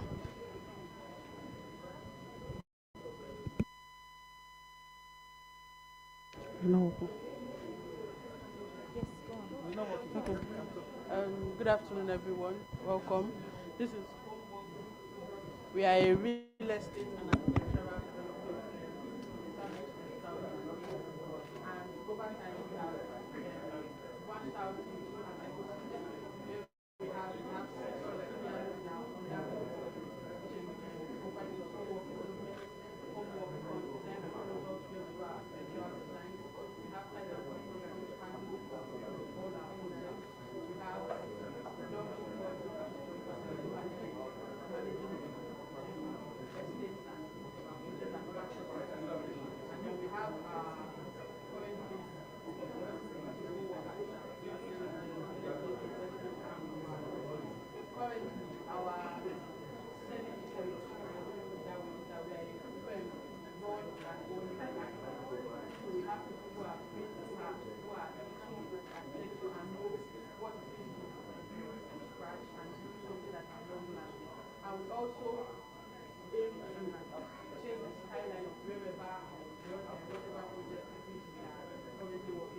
currently we have more than 26 projects running across Lagos, which mainland and the island. We have projects that terraces, maisonette, flats, whatever project or whatever space we have in mind, we work with building of lifestyle. And our projects which are currently in Ghana, open houses, Malvin Mall, is a mall of 6 floors located on Admiralty Way. It's going to be completed by the end of once you are passing before by river law, you will see it's one of our projects that we are planning to open house. So all what development, what we plan to do is design and develop and deliver whatever project it is you have in your head, whatever space it is, however you want it to design, however you want it to define. You come to us, we sit down, we talk to you, and we bring it to life. All work as development, design, development. Thank you.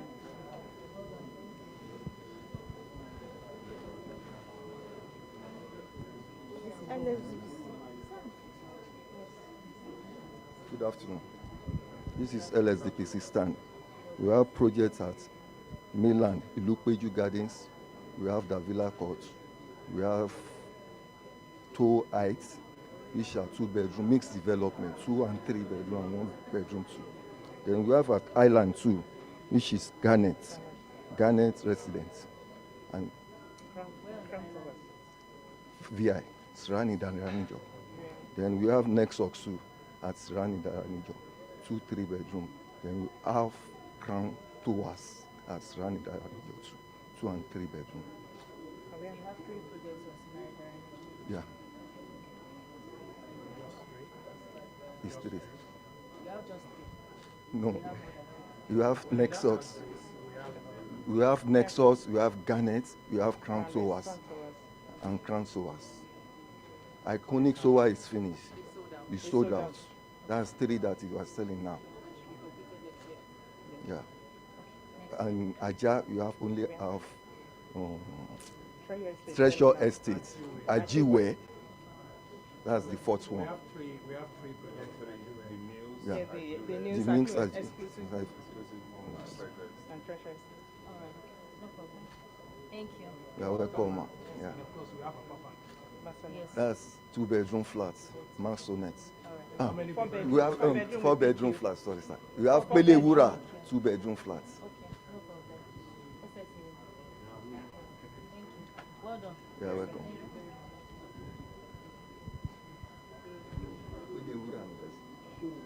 Sorry. Moremi. Sorry, sir. Terra Developers. Thank you very much. Good afternoon. You're welcome to Terra Developers. We're a real estate company based in Lagos and in Abuja. We have projects in Lekki Phase 1 all down the Lekki axis. A lot of our projects, our strategy is having projects in strategic locations. So, I mean, if you're keying into any of our properties, you know that you're keying into the most strategic location in the heart of town. So we have projects in Lekki Phase 1. We have Olivia Heights, 2-bedroom maisonettes and 2-bedroom apartments. 1, 2, 3 bedroom maisonettes and apartments. The 1 beds are going for 75 million. 2 beds going for 90 million, and the 2 beds with a BQ coming at 145 million. And we have also a project right down that axis just before VGC. We have 2 beds maisonette and 2 beds apartment there going at 62 and 67 million as well. So we have payment plans spread across 18 months, 30% down payments, and a balance spread across 18 months. Our projects are open to payments by mortgages. Some of our clients have accessed funds through the FHF. They are our partners.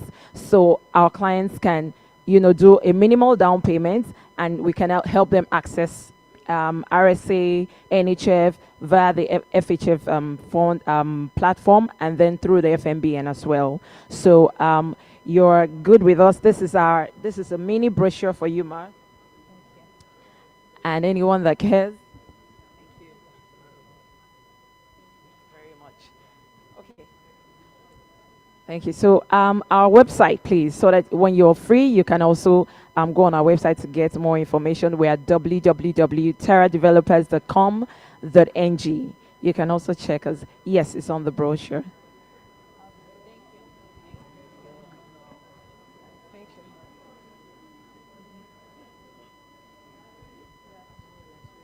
Good afternoon, ma'am. So this is Lagos State Real Estate Regulatory Authority. It's an agency of the Lagos State government under the Ministry of Housing, and was established by law in year 2022. Now, this agency was set up by Mr. Governor to regulate and monitor estate real estate transactions within Lagos State for the purpose of sanitizing the industry. And you can register with us if you're a real estate stakeholder in Lagos State. You should register so you can obtain the permit. Now you register through our website. You can come to our office, Block 21, first floor in the Secretariat Alausa. You can also register through our website, Lagos State, lasrera@lagostate.gov.ng. Now you go through the process when you register, when you enroll online, you make your payments online, you get your permit. Without getting that permit, you really shouldn't be practicing real estate transactions within the state because it is illegal. So I just want to encourage everyone that is practicing within the state in real estate to register with LASRERA and obtain the permit so they can practice legally, because LASRERA was set up to actually sanitize the entire real estate industry within the state. Thank you. Yes, we do enforcement. We go out for enforcement. We go out to check. Well, we work with Ministry of Justice. So anyone that is not practicing without the permit, we get them, and then because by law, we just get them to, pin them down and then work with justice. We actually also mediate. We have people that come with petitions to our offices. They also make petitions online, and we mediate between developers and stakeholders so that they can get what is due to them. We've had cases in court, and we actually have over 1,000 petitions. We've been able to resolve almost 1,000 petitions. Yes. We have recovered, over 500 million naira. We still have some cases in court, and like I said, we work with Ministry of Justice and other government agencies. We also actually work with EFCC. And so we are really set to sanitize the industry. Thank you.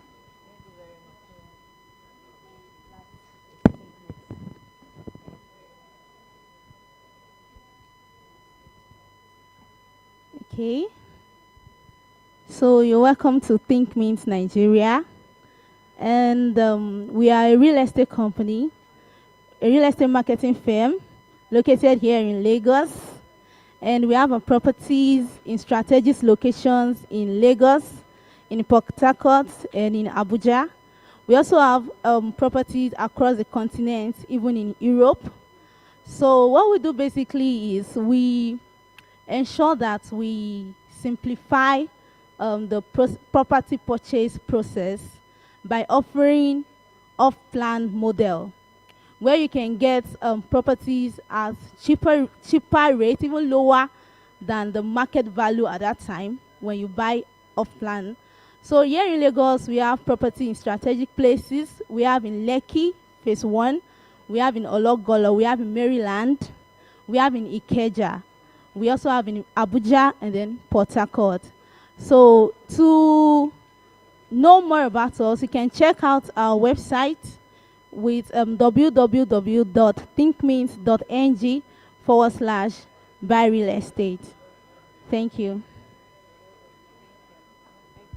Yes, and so just to add to what she has said, purchasing a property from Think Mint Nigeria allows you purchase a home with ease. So we help ensure that you have the best price first, and then also access to funds. Like we also partner with the Family Home Funds and FMBN, NHF, and then also help process RSA, negotiate better pricing with developers, because before we go to the markets with the projects, we ensure that it's the best price. We look at the market's response to pricing. Developers may not really understand that, so we help bridge that gap and ensure that people are able to enter with low entry fees, longer payment terms and payment plans. We just help you manage all of that situation. And then we also assist in real estate conferences, events, general real estate marketing, basically. That's what we do at Think Mint. So feel free to approach us if you want to buy a house. Also go to our website at www.thinkmint.ng/buy real estate. You see all our listings there, all the projects there, and you can select. We'll take you for inspections, connect you to the developer, and assist you in purchasing your home. No, we do not charge a fee. No agency fee. No agency fee from the developer. They pay us, yes. So the customers do not pay us, yes. So no agency fee. Everything is online on our website. You can see all the properties there. No agency fees. Yeah, you can chat with us online, WhatsApp, Instagram, Facebook, on our website. Once you click on the property you want, we get a mail, we contact you, and then we book an inspection. We take you for the inspection at no cost. We'll pick you up from your house if you want to the place. Yes. Yes, that's. Eh? Yeah, with our car. Yes. Development.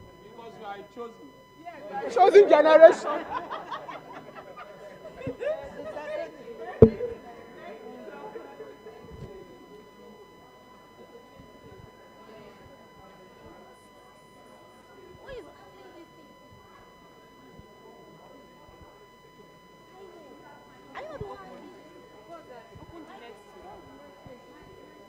What's the next place?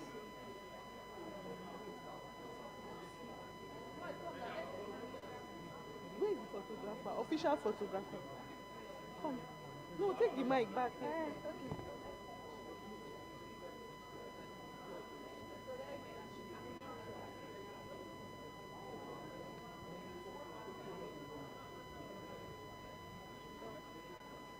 She's calling official. Are you Official. photographer?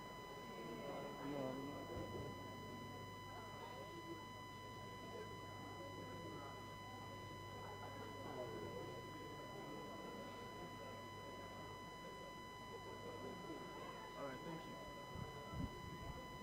You understand?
Ladies and gentlemen, as promised, it has been an absolutely amazing experience so far. And of course, there's much, much more to come.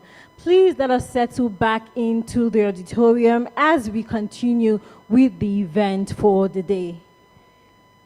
Of course, a very big thank you to the special advisor to the executive governor of Lagos State for leading that amazing exhibition tour just a few moments ago. Ladies and gentlemen, we will be continuing with the session in a few minutes, but please let us just allow 2 or 3 minutes for everyone to come back in and settle in as we continue with today's event. Please, if you're still outside at the exhibition area, kindly make your way back in as we are about to proceed with the event of the day. I would love to crave your indulgence as you do this. Please kindly come back in and settle in. Kindly sit back as we continue with today's event. Thank you very, very much as you do that. Ladies and gentlemen, we will now be moving to the first panel session for today. And of course, this session has a lot of power-packed speakers who have been specially curated and put together to ensure that you have an amazing and impactful experience here today. This first panel session is going to be moderated by no other than Mr. Ubong Ita. He is the co-founder and CEO of Kobo Accountant Africa. Please, if he is in the room currently, can he please kindly make his way to the stage? Let us celebrate Mr. Ubong Ita, who will be the moderator for the first panel discussion. Thank you so much. Please let's keep clapping as he comes on stage. And of course, joining Mr. Ubong Ita on stage, and of course in no particular order, I would like to invite Mr. Ibrahim A. Abdullahi. He is the CEO of Nasara Invest. Ladies and gentlemen, please let's celebrate them and encourage them as they come up on stage. Mr. Ibrahim A. Abdullahi, please, we need your presence on stage at this moment. And of course, joining Mr. Ibrahim is Mr. Babatope Davis, CFA, FCCA, the Vice President, Real Estate Finance, Stanbic IBTC Capital Limited. Let us celebrate him as he joins Mr. Ubong on stage as well. The next panelist for this discussion is no other than the person of Mr. Abiodun Mamora. Please let us celebrate him as he comes on stage. He is the investment advisor at GAI Holdings. Please let's celebrate her. Apologies. Please let's celebrate her as she comes up on stage to join the gentlemen on stage. Sincere apologies, please.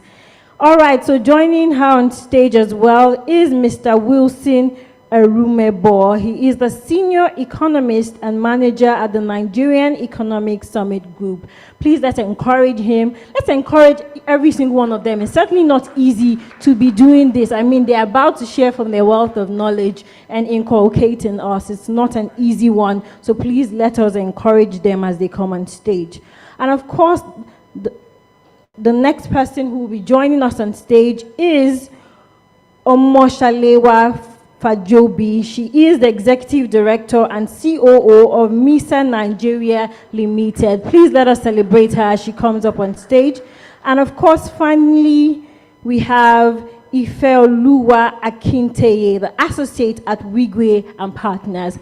Ladies and gentlemen, with a resounding round of applause, let us celebrate our amazing lineup of panelists who will be taking us on a very integral discussion today. Thank you so, so much. Please let's clap for them.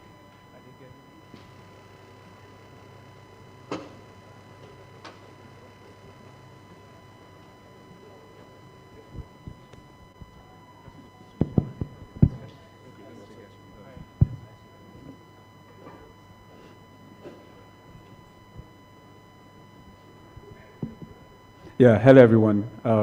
It's good to finally get this started. It's taken quite a minute. All protocols duly observed. But I think everything sort of worked out for good because I got the time to chat with almost everyone here. It's a pleasure to be here. Think Mint, I think, is doing an amazing job with creating opportunities for these kind of conversations to happen. I'm pretty much involved with, talking on a daily basis, and I know that talking actually leads to actions that actually lead to growth. Yeah, my voice is that powerful. It's moving things around. Yeah, but it's good to be here. We'll just try to keep this as short as possible, and everybody is probably getting famished and probably getting tired a bit. But it's good to see all the beautiful and exciting faces here, and let's see if we can learn a thing or two from these amazing people that I am with today. I think I was more excited about hearing you guys talk and than I was talking myself. And I try to create the questions to be as sweet and as technical as possible. So it's a good one. I'm just going to give us a quick overview of our session today, just so that we're properly aligned with the conversations we're going to have up here. The objective of this session is, sort of tied to the fact that in the decade after the global financial crisis, fixed income allocations declined. Commercial real estate was one of the beneficiaries, and as a recipient of such outflows. However, the current rate hike cycle has increased the attractiveness of fixed income strategies again, with institutional investors shifting their portfolios allocation towards government bonds, investment grade credit, high yield corporate credit, and private credit. For example, for allocations by sovereign wealth funds and private capital investors, fixed income allocations have risen, while real estate, private equity, and hedge fund allocations declined in 2023. However, considering an institutional investor's investment horizon, the nature of higher bond yields, being overweight to fixed income is always going to be a short-term strategy. Even if the higher inflation or interest rate era extends beyond 2025, real estate is better placed to offer inflation protection relative to bond investments due to its steady, stable income streams and mid to long-term return outperformance. Having established the facts above, this panel session would discuss areas to consider in the role of real estate in institutional and investment portfolios, with the key focus on the timeless appeal of real estate investments, leverage and financing opportunities within the real estate, tax advantages and deductions, the numerator-denominator pressures. We're also going to look at diversification for portfolio stability, hedge against inflation, and lastly, steady cash flow through rental income. So I think this takes us to our conversations. Our first question will be pretty, a bit generic, but I'll probably get a few of us to attempt it. Given the current economic environment, what factors make real estate a timeless asset class for institutional investors, despite the growing appeal of fixed income investments? I would like Abiodun to maybe give it a first shot and then take it from there. Hello, everyone. It's a pleasure to be here, and I want to thank the organizers for bringing all of us together to engage in this interesting discussion. And I think the previous speakers have actually laid a very good foundation for what we'll be sharing on this panel, because they've brought different perspectives to real estate, as it were. So we are familiar with the fact that real estate has a tangible asset that you can see and feel. So it's not a security, it's not a paper, it's not just a document. So that also gives some kind of credibility to the investment. And it's not just something that is today and then tomorrow is no more. especially if you've been able to do the construction work, supervise all that needs to be done properly. Real estate is a timeless investment, actually. So when you talk about title, you talk about 99 years, but then it's renewable. So you could have properties go on for 100, 200, 300. I mean, you travel all over the world and then you see buildings of 500 years. And then they're still generating revenue. And even when they stop being in use, they become a monument. And then they still put some tax in front. I mean, they still put how do I put it now? Like value toll. adds, yeah, They still toll. put tolls there, and then people come to see the monument. Like this has been in existence for 500 years. So that's to tell you that real estate is a timeless investment. It's not just something that is today and then is no more tomorrow. So it gives that stability to your portfolio. It gives that credibility to your portfolio. It also gives that cushion. And especially because when you talk about rental income adjusts itself automatically. I'm sure everyone here, if you're living in a rented apartment, you would have gotten a notice of rent increase in the last 6 months. Anybody? Okay. Oh, thank you. So you would have gotten notice of rent, and in another 1 or 2 years, you can be rest assured that you're going to get another notice of rent increase because it adjusts itself as the economy moves. A bond security, for instance, it could be fixed income. So whatever you get at the beginning of the year, maybe it's a 5-year tenor, is the same you're going to be getting all over the years.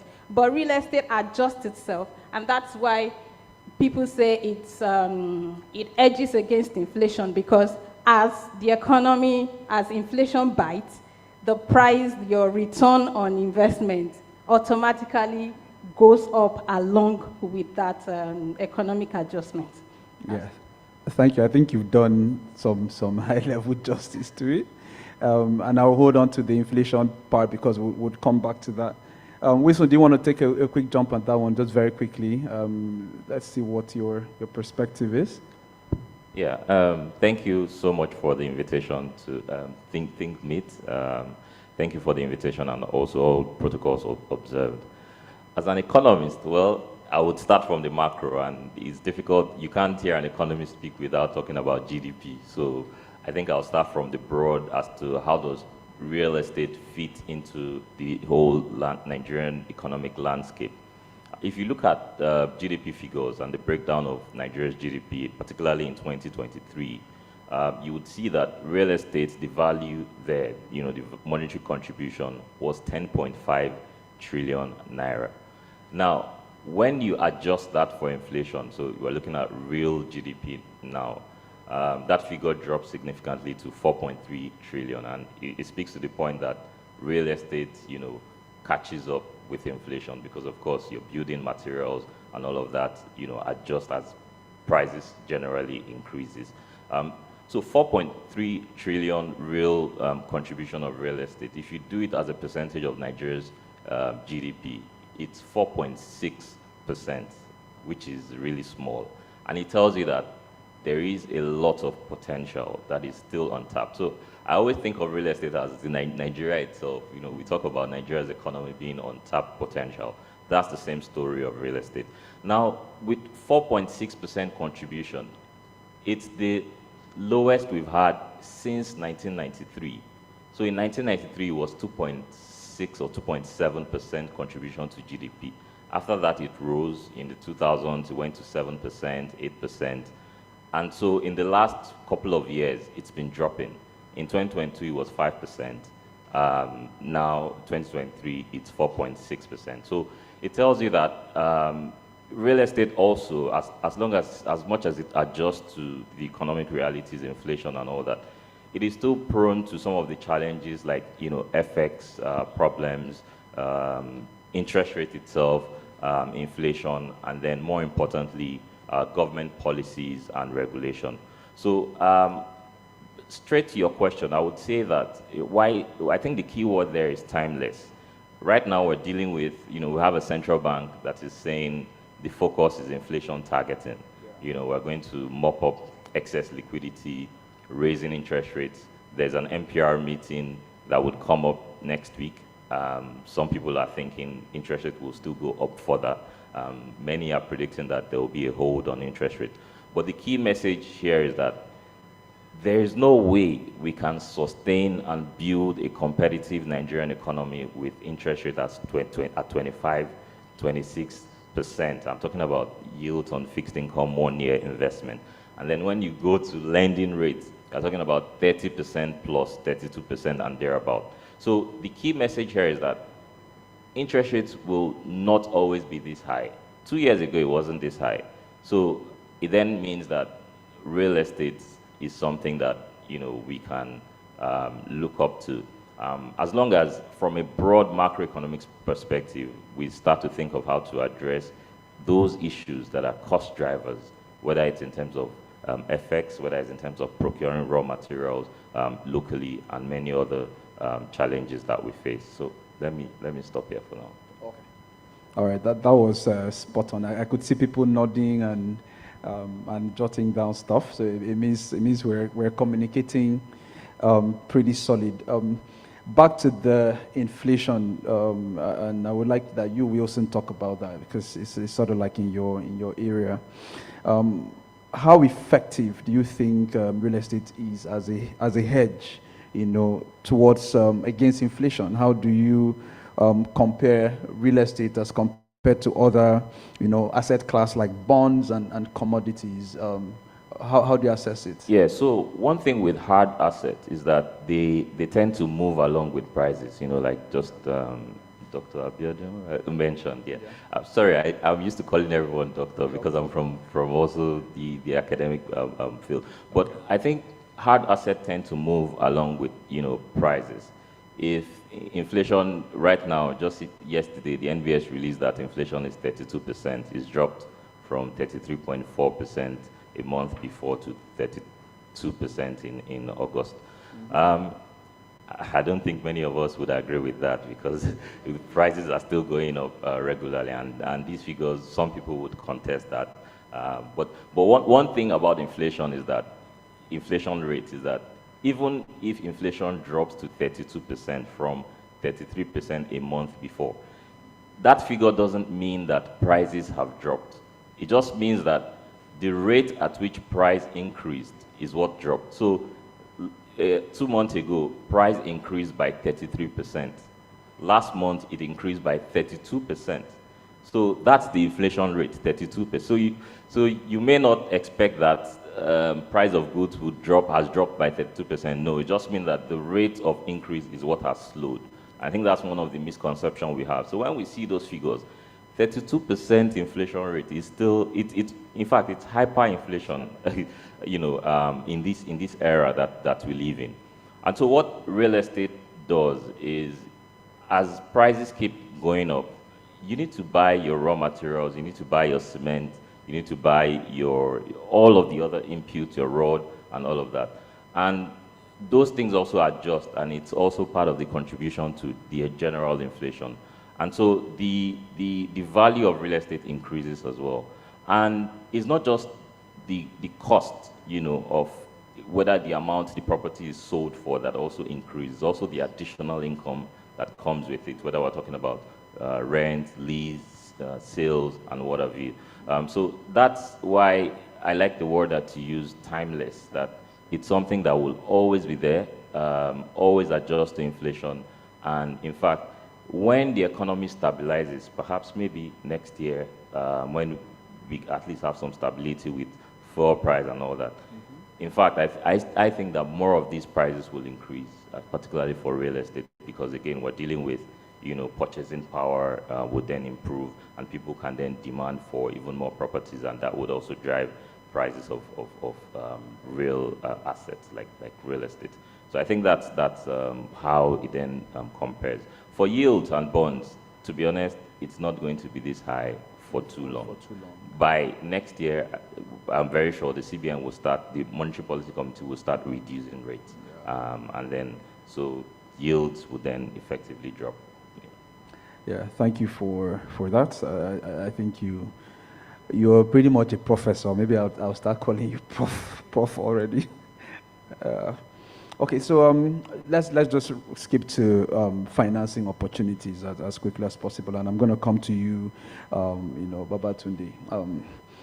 With the rising interest rates, we've talked about that earlier. How should investors approach leverage in real estate investments?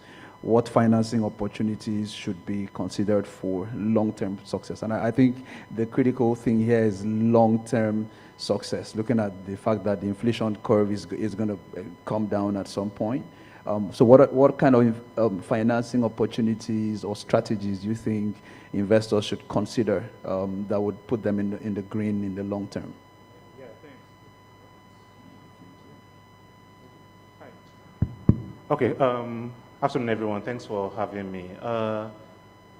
So we've had panelists and they've told us how real estate are long-term assets and how we must view it for what it is. First and foremost, view it through the lens of a long-term instrument.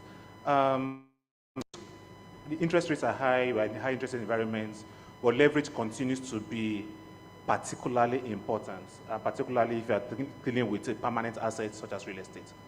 The issue then is about, okay, fine, because everything I can do with equity, with slightly extra help from leverage, I can do much more.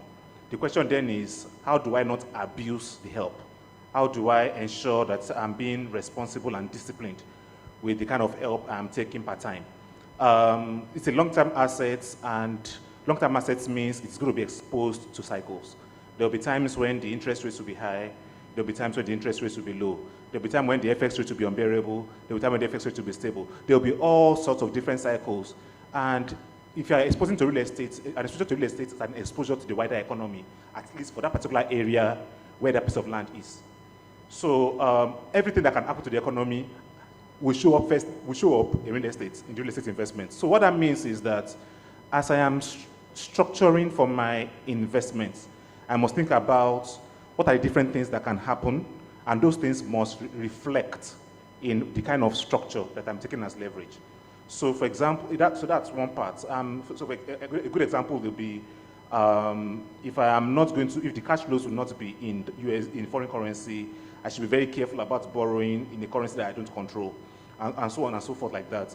Primarily, the last point I was going to make is, it is the expected cash flows, the certainty of the cash flows, the quantum of the cash flows, the timing of the cash flows that determine what structure I should apply. So if it's an asset that I will take some time to develop first before I will start paying, then I shouldn't go and take an instrument that I will be paying interest on from day one, and so on and so forth like that. So if it's already a matured asset, maybe I can even take interest-only facility. But all those things, all those structures come with their own pros and cons. It's always interesting to speak with your financial advisor, listen to your banks, because all these structures were created with some things in mind, for a particular purpose in mind, for a particular structure in mind. And high interest rate environment, low interest environment, sometimes the adverse environment in quotes is the best time to structure. Because if you structure a facility, if you structure it and it works in this time, then ideally, if the thing gets better, it should continue to work. Yeah. So there's no one size fits all. It's a structure by structure, asset by asset, asset type by asset type, real estate type by real estate type, cash flow structure, cash flow profile by cash flow profile that determines what exactly ultimately falls into what structure. Thanks. Yeah, awesome. It feels like we're in some Harvard session here. It's really, really intense. I love it already. So, Mashalewa, I'm coming to you, and it's weird because the question I'm going to ask you now, we literally had that entire. You want to chip in something? Yes. Okay, please feel free. Hello, everyone.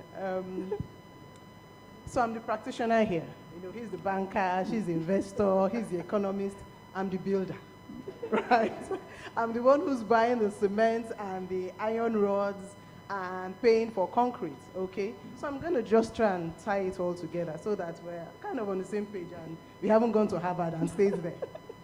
So if in 2020, I'm going to start from Abiodun's comments. If in 2020, I had bought a house for 90 million naira, and rented it out at, let's say, 10 million naira per annum. In 2024, that same house has a value of about 360 million, and I'm not speaking in the air. These are houses that we have built, sold, and resold. Now, between 2020 and 2024, I have earned 10 million, 5 times, right? So if I sell that house that I bought at 90 million in 2024, June, it is 350, 380 million plus my 50 million. Cash flows, appreciation of value. Now, let's go to how much iron rod was in 2020. It was about 260, 280,000 per ton. Now we're buying it for about 1,100 per ton, right? So that's about 4 times, less than 4 times. But look at what I have gained in value. What happened to the iron rod was inflation, as Wilson told us about, right? I'm tying it all together. Now, if I go to what, I'm sorry? Babatope told us about leveraging. Let's assume I borrowed the money. I went to Federal Housing Fund and borrowed the money at, so maybe in 2020 was about 8%. So mathematician, help us calculate 8% on 90 million times 5. Of course, it's hopefully you're paying and it's not going to be compounded, right? So even with that 8%, even with inflation, you're still coming out on top with this timeless asset called real estate. Does that tie it together? All right, thank you. Now you can ask your question. Okay.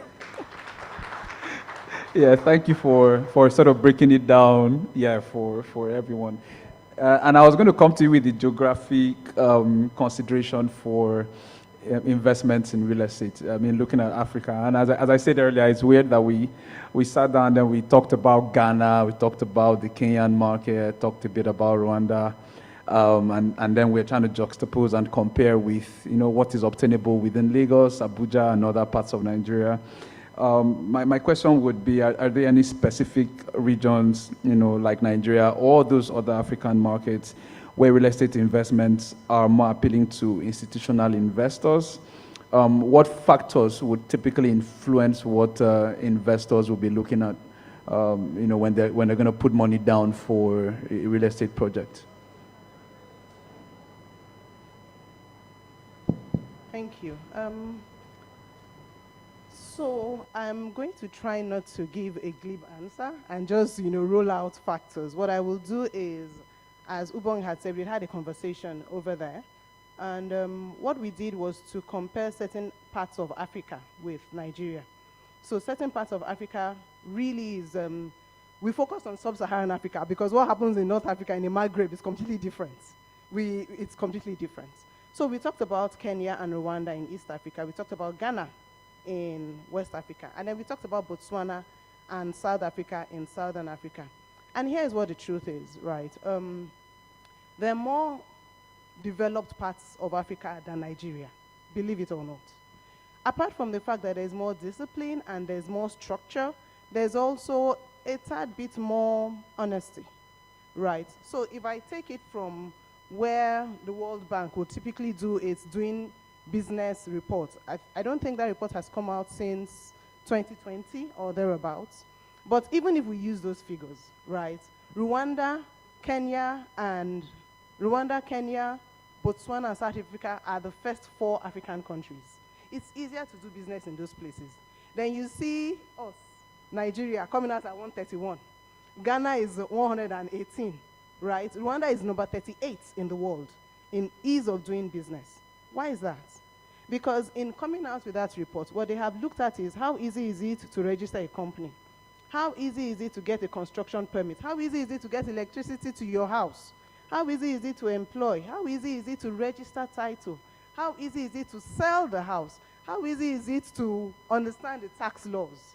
Those are the things those are the considerations that the World Bank took in.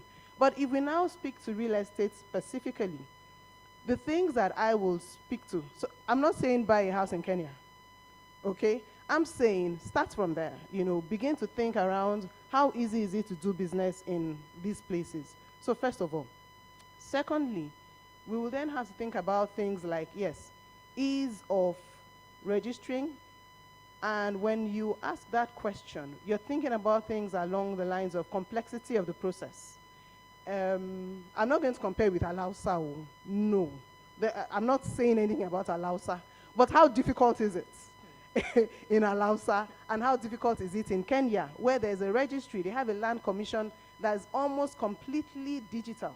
Almost completely. Because the African aspect has to come into it. What is the certainty of the cost? Is it going to be this amount today, and then when you come back in 2 weeks' time, are they going to tell you, but there might be no, you know? So you have certainty. Then what is the timeline? Will it take you 2 years, or will it take you, in fact, I think I read something that said, so there was a 3-month timeline, and somebody was aggravated. That how can it take 3 months to register a title in Kenya? And I was so amused. You know, 3 months, which is wonderful. Okay, so how easy is it to register? Then how easy is it to dispose of title in those places? Now, that's the negative. Because then you need to look at the depth of the market. How sophisticated is the market in Kenya and Botswana? I'll tell you something most of us don't know. Botswana is about 582,000 square kilometers in size. But there are only 2.6 million people in that country. Nigeria is about 900,000 square kilometers. And we are, I think it's 20 times, 200 times, right? Or maybe about 100 times Botswana size. So if you go to a Botswana where, again, one of the factors is stability of currency, because if you're buying, you're in Nigeria and you're buying in Botswana, it's Botswana pula you use. But there's no direct conversion. So you will convert from naira to dollar, then dollar to Botswana pula. It means then that you want to go into a place where the currency is relatively stable. Botswana currency year on year, maybe 2-3% change. In fact, I think in Kenya, it has appreciated. Who has heard that before? An African country where their currency, the Kenyan shilling, is appreciating by over 8% year on year. Okay, so if you buy property in Botswana, currency is stable, right? It's a sane place. Who would you sell it to? There are 2.6 million people. Even though it's an upper to middle income area, right? What's the depth of the market? What's the intelligence of the market there? So you need to consider that. So ease of disposal. Then you have things like stability of currency that I have spoken about. Then you also have things like the socioeconomic factors, demographics as well. What is mobility? What is the urbanization? In Nigeria, easily we have about, I think last report I saw, maybe 2-3 years ago, was about 51-52% urbanization. I don't know who's left in the rural areas, but everybody's here, or in Abuja, or in Port Harcourt. What's happening in a place like Botswana or Kenya? Everybody's farming. Everybody's in the Sahara. Everybody is. In fact, I'll tell you also that in Botswana, you cannot buy farmland. A foreigner cannot come in and buy farmland because they want to keep their traditions traditional, right? So there are different factors to look at. The last thing that I will speak to is around considerations would be around the, still on demographics, I'll say the age ranges. In Nigeria, we have a growing population of what I would call yuppies, young, upwardly mobile people who will jump on a mortgage, right? I cannot imagine 20 years ago someone talking to me about a mortgage, like, you're looking to wreck me, right? You know, but now we have people who in their early 20s, late 20s, early 30s, looking to take on a mortgage. How many of those would you find in a country of 2.6 million, or even in Ghana of 33 million people? So you also need to look at how many people are there available, what is the age range, how many people really are also available to buy what it is that you want to build, or what it is that you want to buy and then rent out. So there are a lot of factors. So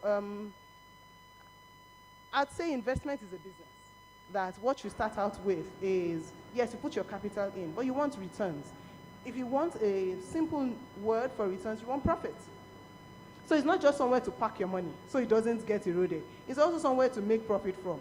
So you have to be careful in, you know, looking at all of the pieces and not just one focal point. Thank you. Yeah, thank you very, very much. That was really spot on. I like that you touched on the demographic factor, because even for Rwanda, I think they're about 90% rural and 10% urban also. So money is very concentrated in just a few, even within Kigali, it's still within a few. Yeah, so when you build, you're looking at selling to foreigners that are coming to invest in the country as against selling to the local. So that sort of makes the Nigerian market very, very solid in terms of, turning over your property, selling and making money off it, and even value adds also is really critical. And I like the fact that you touched on the regulatory part of things. I remember when my partner was trying to sell his project. He had done the plot, he had bought the land, he had done the excavation and all that. And I had a friend that was interested in it, and he was like, okay, how do I verify the property? And this is in Rwanda. So I sent him a code, send him a website. He goes there, he sees every single thing about that property. When it was bought, who approved it, where it was bought, the land tenure, every single thing. And this is what literally maybe blew my mind. So they give an estimated value of properties within that area. So it's not just this one. So if the average value is about $100,000, that is what you should be shooting for. And that level of transparency just really helps it makes people take more risk even when there is no huge market to sell to, and that's where regulation here is very, very critical. And I would come to, our Oga lawyer, on the panel where we look at regulatory hurdles, right? What are the key legal challenges or regulatory hurdles? I know you talked about it. I really enjoyed your presentation earlier. But what are the key legal challenges and or regulatory hurdles that real estate investors should be aware? I know you said look before you leap, right? Be aware when structuring, leverage, and financing deals for real estate investment in today's markets. Okay, so looking at the real estate sector and the challenges that are therein basically or are prone to happen basically, I think just like typically like every other area basically, and like I've said earlier and like you reiterated, it's always look before you leap actually. So it's not all that glitters that is gold basically. So we have what we call patent defect and latent defect, not necessarily in terms of the structure on ground, but also in terms of some are even in black and white and all of that basically. So sometimes it's not the case that you're looking at the shower that the water is not running or whatever. Some of them are even far beyond that, or it's not even the integrity test of the building and all of that. Some of them are way more than that, and I think I gave some illustrations earlier. So when you want to structure a finance or you're looking at investing in a real estate property basically, so the always go-to point basically to start with is now you want to do the finance or you want to seek finance first. Determine what you want to achieve. It's only when you want to achieve that we can look for a model that best suits, or the practitioners here can look at the model that best suits what you are investing in, basically. Then for lawyers, when it comes to lawyers, basically, what we want to look basically to start with, the first point basically to start with is what are the laws. Now, from the last investment you did in property and now, there could have been one or two actual substantial changes that will actually make the difference. So when you want to look at the regulatory framework of what suits that person's objective and all of that. Yeah, after then you want to look at the documentation. So now the documentations, funny thing, most of these documentations, well, you get it's at the legal stage where you bring out everything together. I mean, trying to define the way you document the rights, obligations, and the intention of the parties. That's where you come in, basically. So there are crafty ways of doing these things. There are standards and there are crafty ways of doing this thing. So at that point, you don't want to lean on your own understanding. You want to seek aid, seek help, and all of that. And many of the times I just say it has gone beyond the era of there's one young boy in my church. He's a lawyer. He should be able to do it. That's a trap, please. It's a trap. So there are a lot of firms which are tailored specifically for different transactions and all of that. Gone are the days of jack of all trade, must have known. So even full service law firms have like different units and all. So going back to the question and addressing the questions, basically, you want to look at first. You want to look at what the documentations are saying, basically. That's what you want to look at. You want to look at the record. If you don't want financing, you want to look at the books of the company itself. Are open. You want to look at their trajectory, their transactions and all of that, how they have proceeded and all of that, the reputation of those that are really involved. Because eventually, to be honest with you, when eventually it comes to legal services, you're only putting down what the intentions of the parties are. All right, thank you. All right. Thank you very much. I like how very practical. I was going to poke at you, but for time, when you say the crafty and the non-crafty part, those are the conversations I really like to hear. Maybe it's the boy in my head that is pushing that one, but it would have been a good one to have. There's something that every time we talk about real estate, it's always pretty, I'll say, one of the key drivers, and that's rental income. Every time you think real estate, beyond the value appreciation that you probably sit and wait for to happen, beyond the ability to flip that and maybe move to another project and all that, what is very critical for every investor, very, very critical, is what rental income can I derive from this property, right? And I would come to you, Abiodun, for this one, right? How can investors ensure steady cash flow through rental income in today's volatile economic climate? What sectors within real estate, commercial, residential, industrial, offer the most reliable returns? And let me chip this in as a finance person too. I know Wilson talked about the nominal and the real effect when you look at money.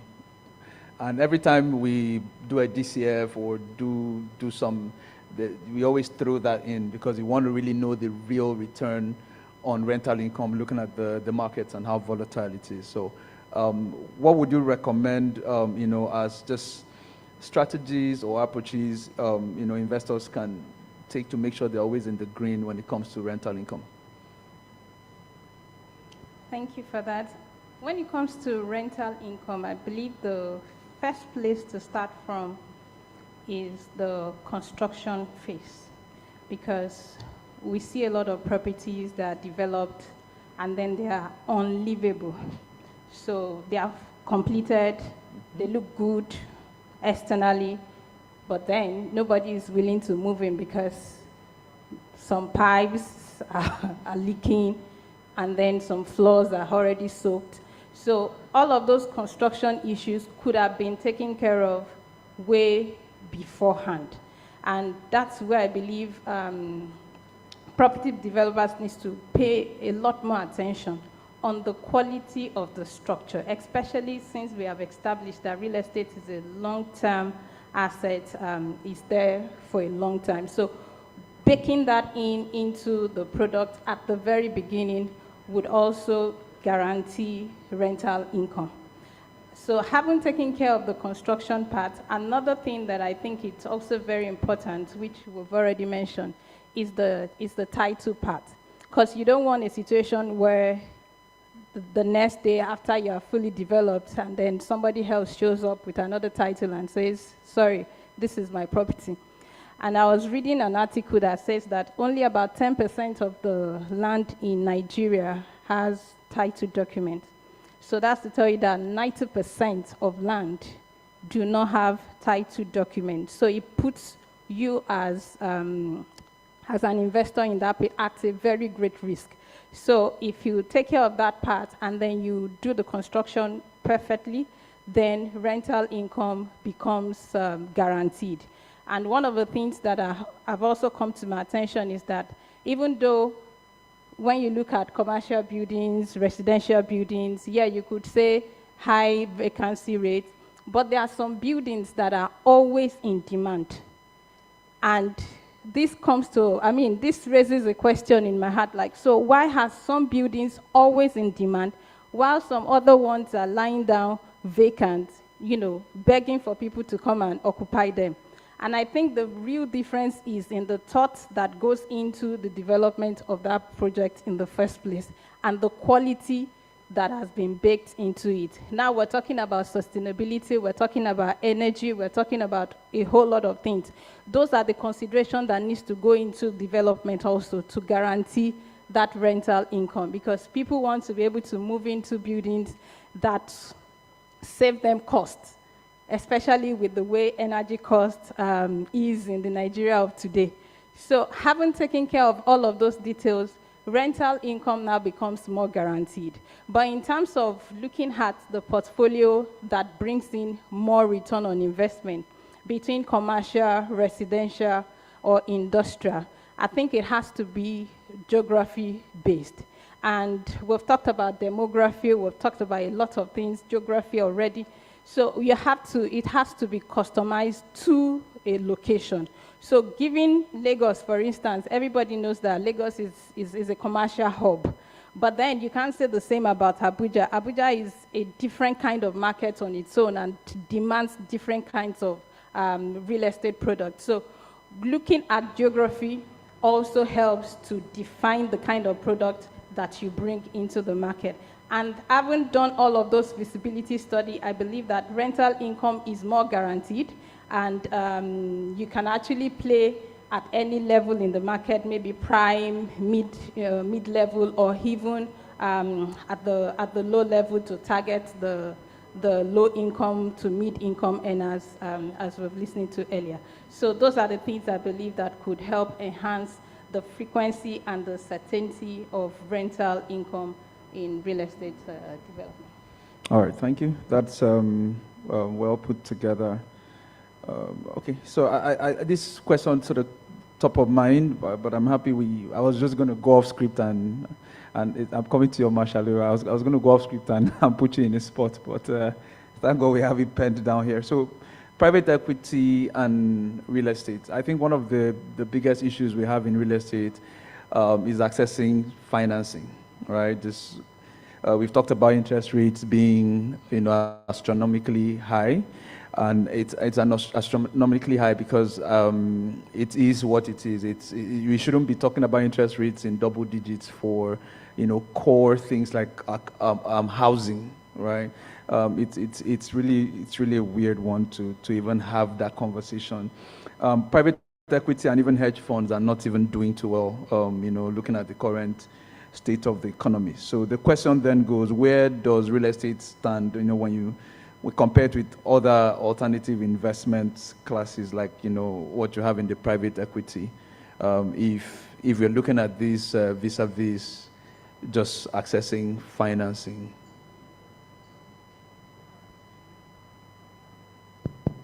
Okay, so I'm trying to decide where to start from.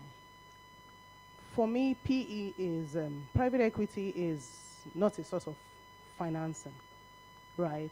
It is an investment or a means of making investments by people who have a lot of money and don't have a lot of time to sit and wait. That's how I see it, right? And so if you have a 4-7 year outlook on your investment, note that these people who have a lot of money, and I'm sure that the minimal limits, you cannot come into a PE firm and say, oh, I want you to invest my 10 million naira.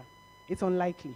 Because first of all, there's the carried interest that the GPs, so there's certain minimum amounts. Now, these people have a lot of money and do not have expertise in real estate or in construction or property development. And so typically, what I see that will definitely occur will be a conflict of interests. There will be a misalignment of interests. Because if you give me, and I'm going to get practical, because again, I'm on the ground, I'm in the industry. So note that my background is banking. I'm a lawyer.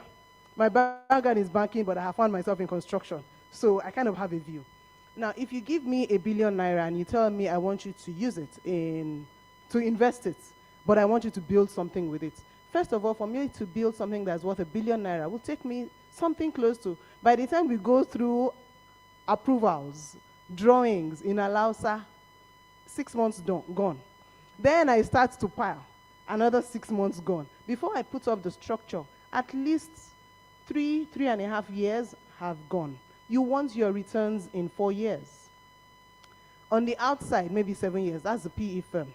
So typically, I'm not sure that the PE firm is a means, or the real estate should be an investment class for someone in a PE firm. I'm not sure. But again, that's just me with my little expertise. Now, if we were to speak to a construction firm or a property developer, where should you get your funding from? From the people you're building for.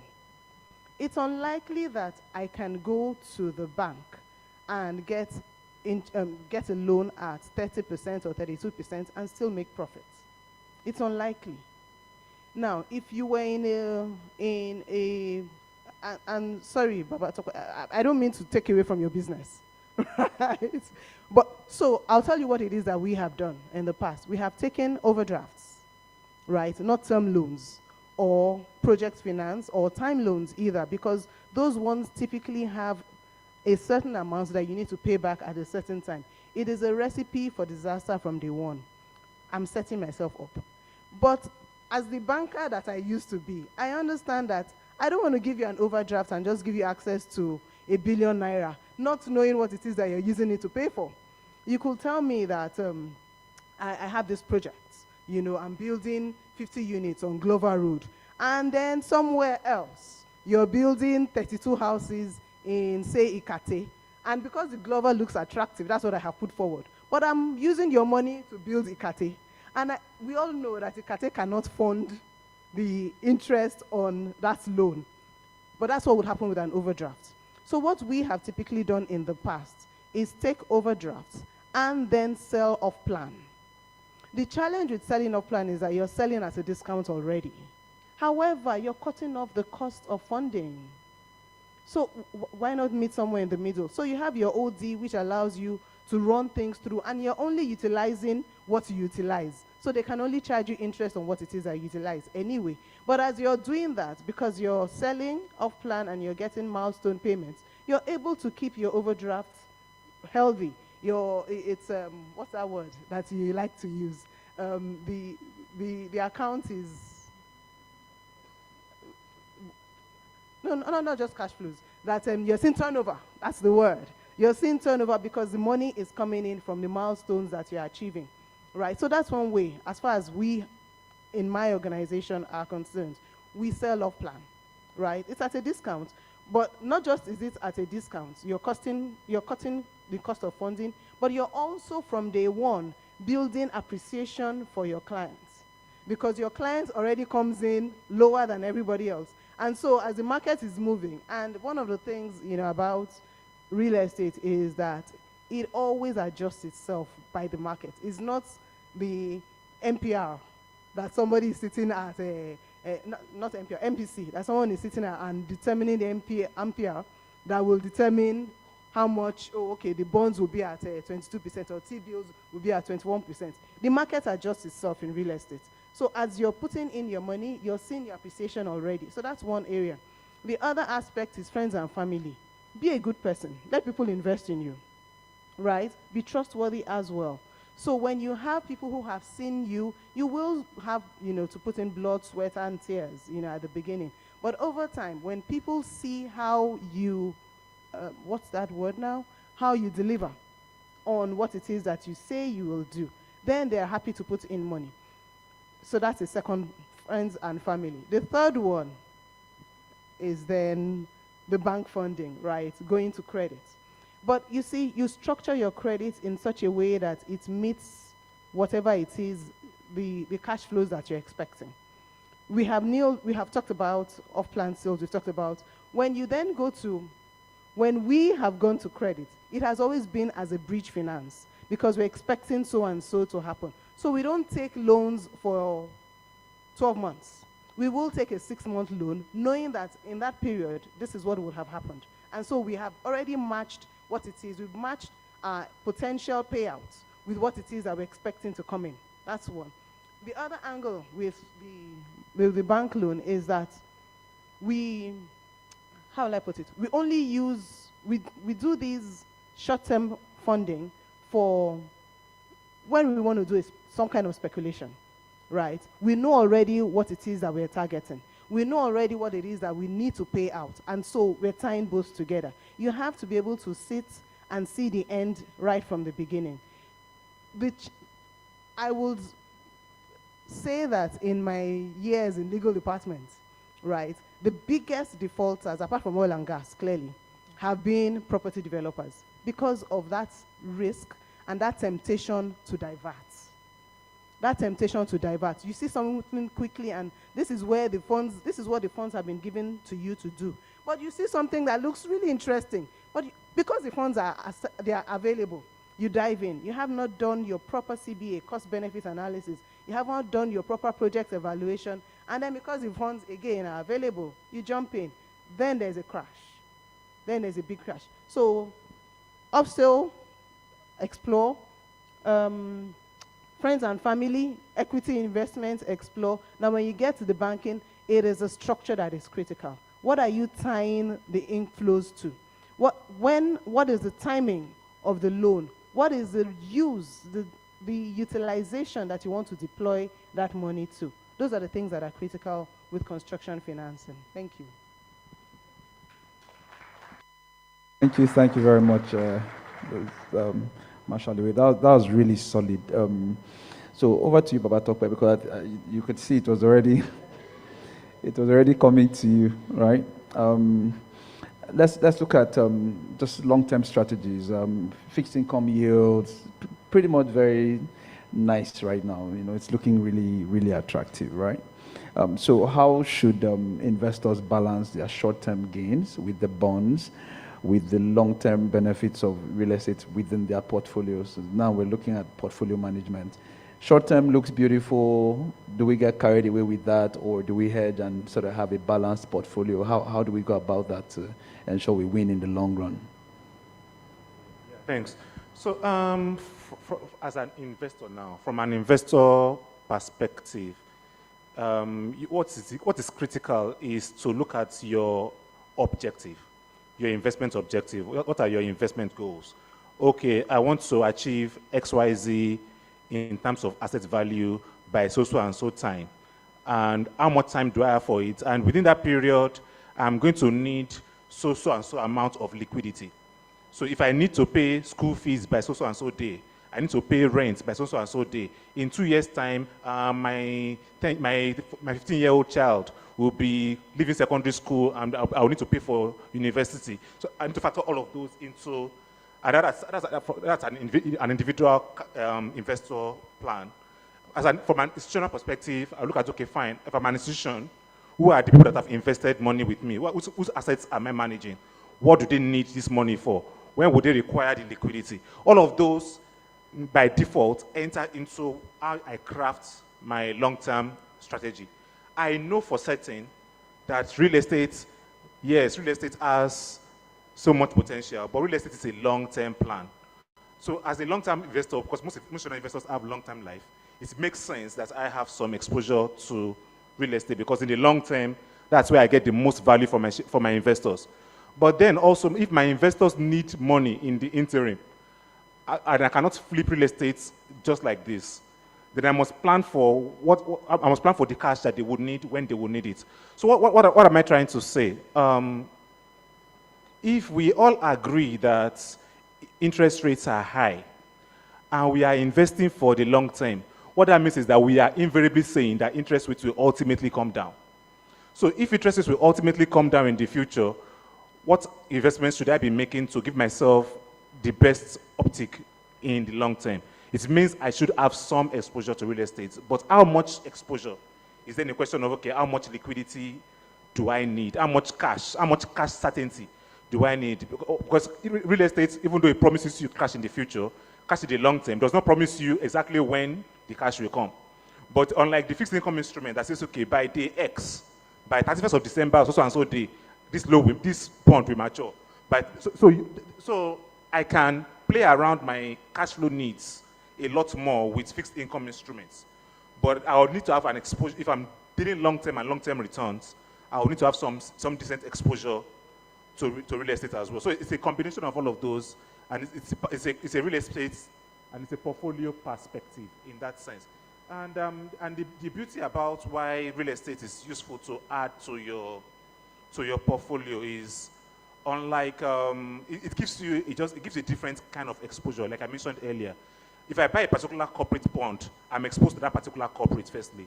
If I buy shares of a particular company, I'm exposed to that company firstly. But if I buy real estate, I'm exposed to the wider economy. I'm exposed to the risk that people will no longer be living there. So what are the chances that people who suddenly don't look believe in Lagos? That's the kind of thinking that goes beyond, that goes into real estate. It gives you a completely different perspective, a different view, a different flavor of investments. So it's a portfolio generally. It's useful to have all of those things in your portfolio. It's difficult to see how much of each class should be in your portfolio. It's a personal, that depends on your goals and your appetite. How much change in cash flows you can accommodate at the time. Yeah. Thanks. So at the end of the day, just have money. Have money in your pocket.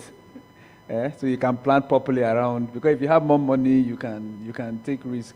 You not go and buy land today, then you need to pay something in the village. You sell it the next day. I mean, I've seen that happen a couple of times, but thank you very much. It means at the end of the day, I'm hearing certain things where you always have to go back to people that can solve this complex problem to sort of help you. It sounds very complex. It sounds very movable. It sounds like different exposures sort of have like different solutions to it. It's not a one-size-fits-all type thing. So I really like that. And just talking about managing risk, I would come to you again. If I'll come to you again. What legal strategies would you recommend for managing the risk associated with ownership structures in real estate portfolios, particularly when dealing with diversification across different class of assets? Okay, so when you want to, I would just say for managing risk, basically in diversifying one's portfolio, especially in real estate, I'll just say first, have a clear picture of what you want to do, what you want to achieve. From there, then you can now look at what is applicable, what is obtainable. Then at the same time, you also want to now go into industry knowledge, so to say. What is practicable, what's over time, what has happened, what has evolved, what has changed, which all am I likely to fall into, and all of that. So in terms of legal documentations now, I would take it from there. In terms of legal documentation now, basically, what is likely to be my default, event of default, for instance, so to say.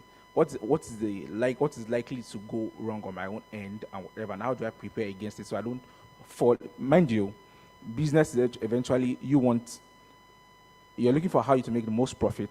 The other person is looking for how to make most profit. And the way most contractual obligations are defined basically is such that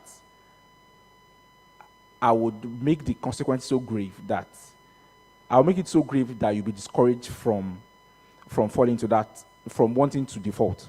So in a situation where you default, basically it must be something that this is where legal advice will come in. Basically, they were able to see ahead of time to help you define what your obligations would be and what not, and negotiate that part. So also, I will also come in from the angle of regulatory compliance, so to say. So if you want to diversify your portfolio, let's say I want to go and invest now in Rwanda, or as the case might be in Kenya and all of that. So what is the law saying on foreign investment? And I want to direct or indirect or whatever investment means you want to. So what is the law saying in regarding foreign direct investment and all of that? So apart from that, you want to look at risk assessment, basically, and you want to look at like pretty much contractual obligations and all of that. So these are things you have to sit down to look at it. I don't think it's my place to say you do your cost analysis and all of that. But basically, I would just say, one, you have to be in tune with lots of different stages of whatever investment you want to go to, the structure you want to go with, or whatever. You need a proper legal advice and opinion on each of those steps. Then you need a very good exit clause. If I wake up tomorrow and say, nah, I'm not even going again with this, I hope I'm not too neck deep that I won't be able to back out, because eventually you should be able to see that from the, and then sometimes you need some people to hold your hands to see some of these things and all of that. So I think if you want to ask these few things in his mind, or in their mind, as the case might be, I think it will help us navigate investment portfolio well and good. Thank you. All right, thank you. So we'll do one more question, and then I think a few people in the audience might want to ask one or two things. My final question will go to you, Wilson. We're looking at ESG and real estate. There's been a lot of emphasis on, the environment, and social and governance frameworks for just doing anything these days. And let's look at this in the light of real estate, right? How can institutional investors incorporate ESG considerations in their real estate portfolios? Yeah, I think much of that has, in a way been captured by my colleague over there. What I would add is it can also be internal and even external, from the policy and regulatory aspect. From the internal side, conducting things like, climate risk assessments, using renewable energy as much as possible, ensuring that you're not building areas that, may be prone to flood, at least in a way that you can control or minimize. So I think those are very important considerations. In some countries, I know they have things like,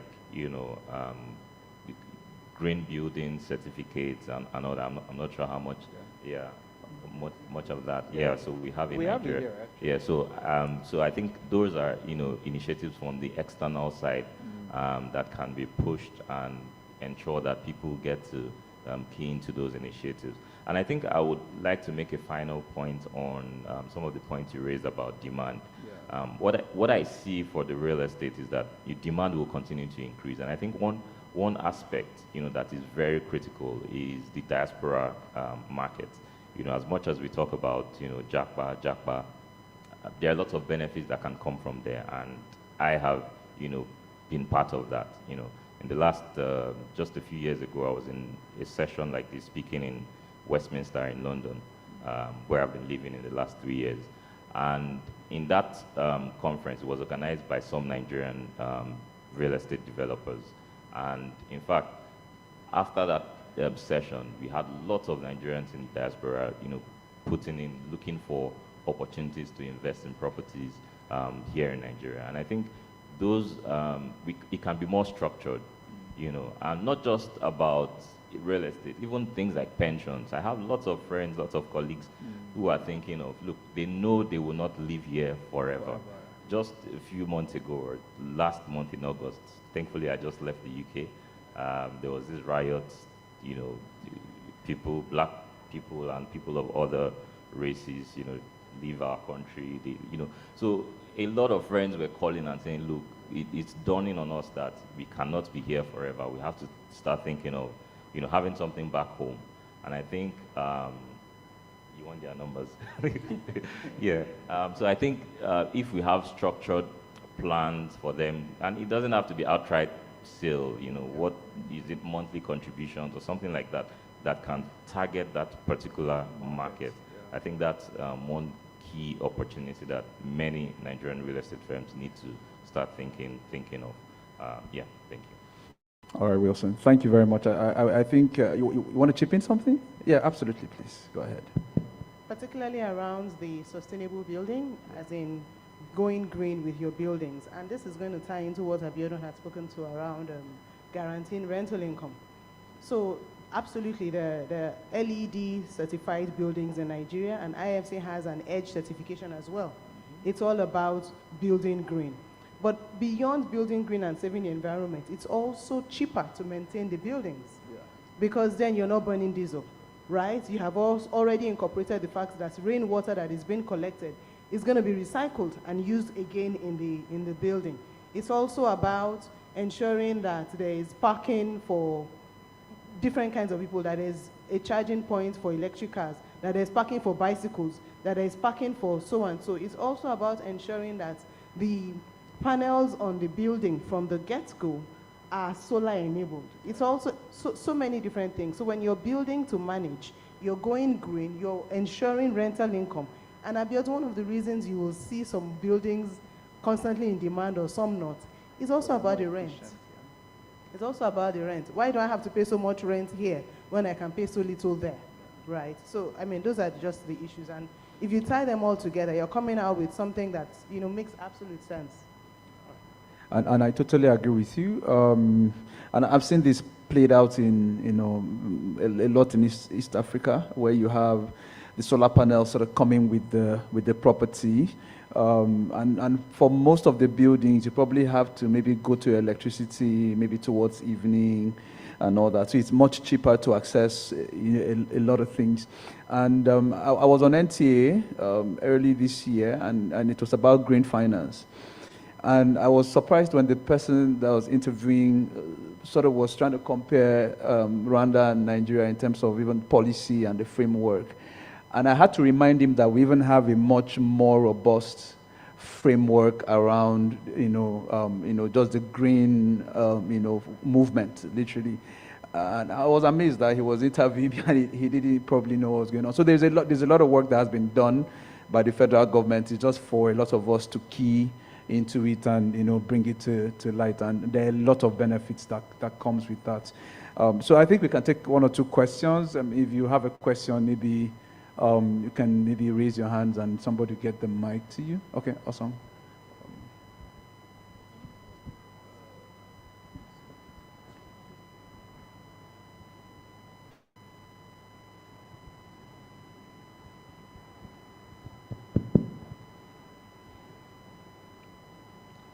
Good afternoon, panelists, the organizers of this event, and ladies and gentlemen. Okay, I'm Nike Agumbiade. Thank you very much for everything that you've been talking about. I'm really, really happy about this event. I've learned a lot from your discussions. However, I have some questions, 2 questions for you. Okay, so we all agree that real estate is very valuable, and in fact is the best form of asset protection and wealth creation. But recently we all know that our economy has been very volatile, and especially our currency is kind of unstable at the moment. So Mr. Ifeoluwa Akintaye, you talked about, you asked a question when you were giving your presentation about real estate at this moment. Is it a gold mine or there is a concern? Okay, so that touched me. And also from the discussion of the panelists, that question came up among the panelists. If you bought a property many years ago, personally, I bought a property long time ago, for about 5 million, and 2 years later, I sold it for 28 million. So I made close to 600% profit. Today, if I bought a property last year, 2023, at 50 million January, and I want to sell now, let's say for 70 million, am I making a profit, or is it an illusion of money? That's my first question. Okay, so the second question goes to Mrs. Omoshalewa Fajobi. You were talking, and I was enjoying what you were talking about when you mentioned having an investor or private equity of about 1 billion, and you had to put it into some kind of work for the investors. And then you talk about what developers do in the area of off-plan property. So, assuming that I'm an investor and I put my money into an off-plan project, let's say for 3 years, and along the line, of course, what has happened in the country has affected every businesses, and so my, let's say, developer is saying, this money that you've put down is not going to be enough to finish this project, and you need to pay extra. So what kind of percentage of extra do you think I should agree to that would not be detrimental to me to turn into a unilateral contract as opposed to, a bilateral contract? So that's my second question. Thank you very much. Thank you. So you want to go first? I think, yeah. Okay, thank you so much for the question. So I would, yes, okay, so I'll look at it basically from the angle of, my perspective to the discourse basically is from what is obtainable in terms of regulations or regulatory and all of that. That's what that's the perception with which I had my presentation. So I think more of the financial will go more to him basically. But then I'll just say something. I'll just point out something. Like it was open-ended, depending on what angle you want to see it from or where you are perceiving it from. Now, in terms of, it's a gold mine in the sense that, yes, there's a movement from 50 million to 70 million. Whatever economics that happen in the economy, well, maybe that was also a factor into that traction from 50 to 70. And maybe if it had been practically assessed well enough, it might go higher than 70 million naira. Well, like I said, that's the economical for the economists to determine and all of that, basically. So now, what I'm saying basically is that if real estate investment is properly managed with the right tools, I'm talking about professional advice and whatnot, or what that's necessary, maybe that same property which you got for 50 million and selling for 70 naira, maybe it would have been at 140 million naira if the proper cost evaluation. Because ordinarily, because the property is you have a property for 50 million naira now. Let's say the worth is 50 million naira as of today. Now, if inflation goes as much as 33%, cost of production of making that same property itself, building that same property again has increased. And trust me, when you are selling, you're not selling at the person selling rather. So I don't want to make it. That's me. So okay, the person selling probably is also computing costs of creating replicating that same building again at the time of sale, so to say. So from our understanding of real estate, it is such that it grows and appreciates with the economy, so to say. That's one part. Secondly, what we said, that's why I also put a qualification basically say, look before you leap. So now, most of the issues from the case study or scenarios that I pointed out earlier, I would say that now these are either administrative issues, financial issues, which actually borders on the integrity of the business or whatever scheme a person is putting funds and all of that. So I would just say basically that I believe so much more that if it is done the right way, real estate is indeed a gold mine. Thank you. Okay, just 30 seconds. I'll just say that you've gained 40% on your 50 million to 70 million, and inflation is far less than more than inflation rate, which is at peak of 32% or thereabout. So, and again, in economists, apologies to the investment banker, we always think of opportunity cost as well. What are the alternatives to your 50 million? If you did you incur interest in it? If you had bought FX, at 50 million, what would it have been? Because that's how we even calculate how much gain you'd have. But the investment banker will go straight and use the calculator and tell you you've gained above inflation rate. Perhaps maybe other things are there to consider. But for me, I would look at all the other investment options and see, have I really maximized my 50 billion? Yeah. Yeah, that's spot on. You want to say something? Yeah. Yeah, so what I'll just add to that as well is, again, let us not forget the class that we are dealing with. We said it's a long-term asset. So ideally, to get the most out of this asset, would have been in it for a long time. So if the asset paid you that decent return within a year, I think the asset had done beyond what was initially intended. And then the other bit to it would then be, again, as you are going into it, you also want something that offers some kind of decent promise, or the promise is not certain, but at least near certain. So while you are comparing it with other alternatives, to say, you know what, I could have put this money in FX, But at the time then, did you foresee that FX was, did FX promise you this? And if you're going to hold the same investment for 10 years, FX versus real estate, then again, some yeah. clarity. Yeah. That's why I say we always disagree. Okay. So the off-plan question. So I'll tell you a practical example, a totally true story, right? We started the development in 2019, just before COVID, unfortunately, and we had set our prices. Prior to that, we had done several other developments off-plan with no hitches. We had never changed our prices or shifted on what it is that we had promised. So we started, right? It's on Admiralty Road. And we had set our prices, we had people key in, and by the beginning, because our prices, again, discounted, by the beginning of 2021, we were sold out, 44 units, completely sold out.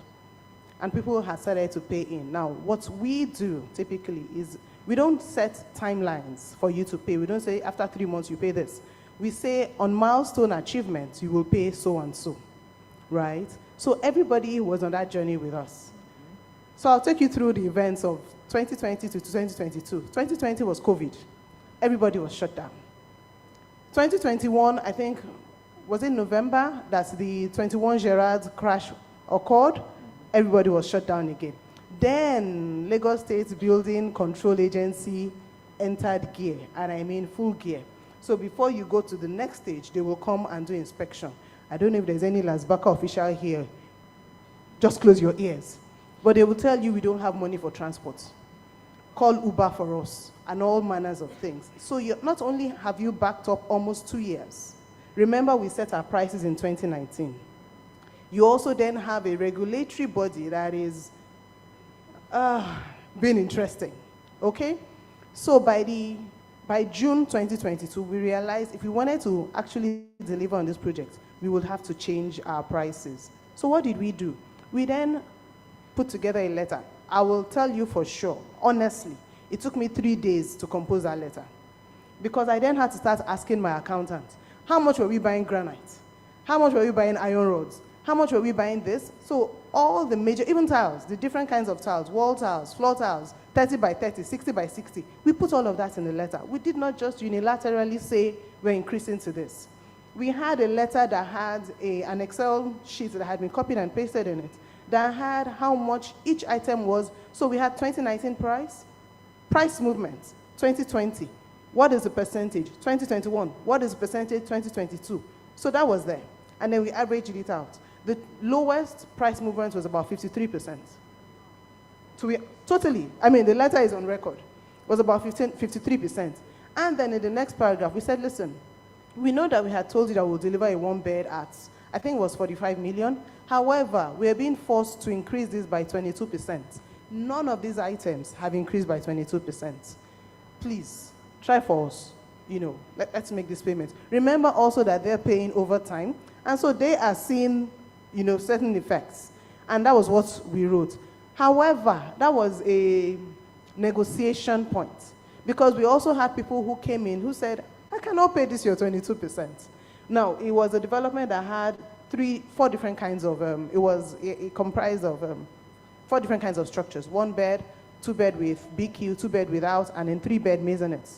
And the percentage increase was different on each one. So we had people who came in and said, I cannot pay this percentage increase on a 2 bed or on a so and so. Will you take this if I pay lump sum? Remember, I'm also fighting against cost of funding. And so I can then take that lump sum and go to Lafarge and say, if I give you this amount, you know, in bulk, will you guarantee me concrete for my next 3 slabs that I'm casting? And so that's how we worked it out. It was a dialogue. We had never had to do that before, but we knew that if we didn't, we would have a problem. We also knew that the mode in which we handled it was going to be critical in going forward. And so we had to go through the pain. It was conversation with, so there were some subscribers who had bought multiple units. So we had maybe about 34 conversations we needed to have, but we had them. And it worked out all right. We didn't unilaterally, you know, do an increase or anything. There was a dialogue, there were compromises, and all of that. So that's how you work. Thank you very, very much. I like how practical our answers have been. Imelda and the Think Mint team, I think the next one we have will probably charge a fee for this session. It's really, really loaded. Can we take another question? So one person is... Just one. Okay, so she sort of waved first. I saw her first. So we take one question from her. Just one. No, the lady in pink, yeah, at the back there. No, we will charge money for the next session. I'm a finance person. I like money. Before they talk, you will drop. Okay, thank you. I have three questions. Can I? No, one, please. Time, one. Okay, no problem. My question is on regulation, so to say. I know we've spoken about how to avoid, messy situations and all, but in a case where things go south, how are investor funds protected? For example, in the finance industry, we know there's NDIC, to ensure that, okay, in case a bank gets is liquidated, or in case, like, for example, Heritage Bank is a very recent one. Something like that happens in the real estate industry today. I'm hearing, invest, it's sustainable, it's good, there's a long-term benefit for it. But if something like that happens and things go south, is there a statutory body today that protects investor funds?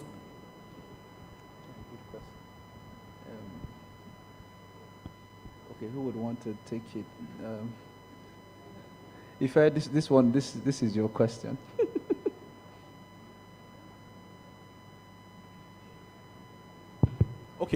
Okay. So I would say basically that whether it's a statutory body. Well, typically, real estate agreements, so to say, are pretty much contractual. Are very, very much contractual. So majorly is the case of you have this obligation you didn't fulfill. I have this obligation I didn't fulfill.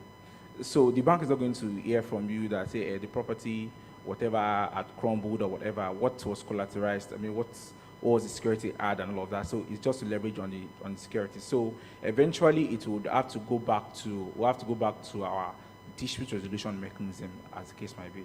So and that's when we will talk about whether you want to explore negotiation first to see, okay, if there are other investments that the real estate company has and all of that. But pretty much in our contractual document, we have exit clauses and all of that, and then we have what do you call it? We have not even event of default. Force majeure. Force majeure, exactly. Thank you. So event of force majeure and all of that, no financier would, anybody financing a project, nobody will put a force majeure in the financial agreement, so to say. So basically, eventually you have to fall back to, you will have to fall back to securities and all of that you have to enforce. So say the court of law or whatever body appropriate alternative dispute solutions mechanism that was agreed. Okay. Just a quick question to clarify your question. So this investor is the person who has put money in the property, yes? Did you not see the property before you put the money? Which is why he said, buyer beware, look before you buy. You peeped. You've leaped. Then you go and pray. I am a... All right. I am a... No, but... So jokes apart, though, this is what I typically tell people.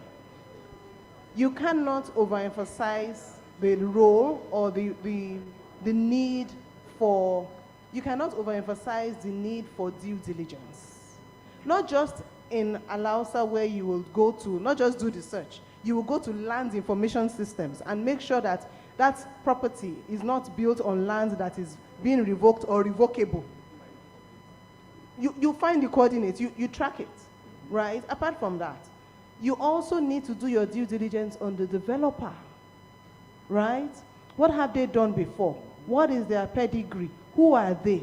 Do they have office? Or is that site their office, right? So due diligence, there's nothing like due diligence. The same way, I think it was Abiodun who spoke to the fact that So there was a conversation I had once about the difference between real estate and property. Real estate is building. Property is building plus paper, right? So apart from the fact that you might say, oh, I know Alausa, or I know, there's also the place of professionals who will actually do this work for you. So look before, or pray. So in summary, always do your due diligence and homework.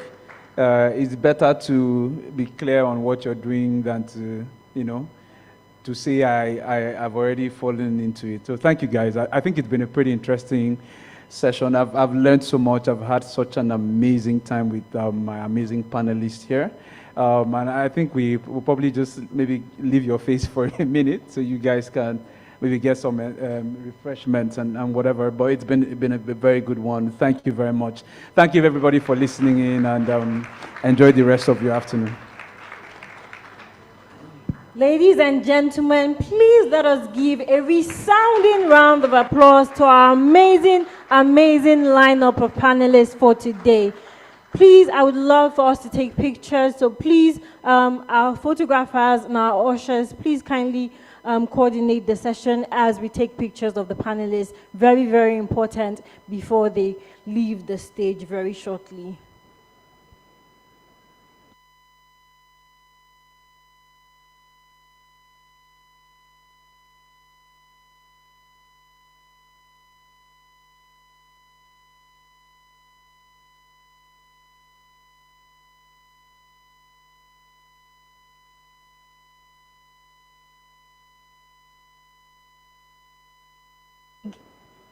Once again, a very big thank you to all our amazing panelists for sharing from your wealth of knowledge today. We really appreciate you. Thank you so much for all the valuable insights which have been shared just a moment ago.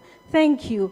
Ladies and gentlemen, once more, I would like to apologize for the late start today. It was due to circumstances not within our control. We sincerely apologize, and we promise that moving forward, we will move very, very swiftly to ensure that every single person here gets home within reasonable time.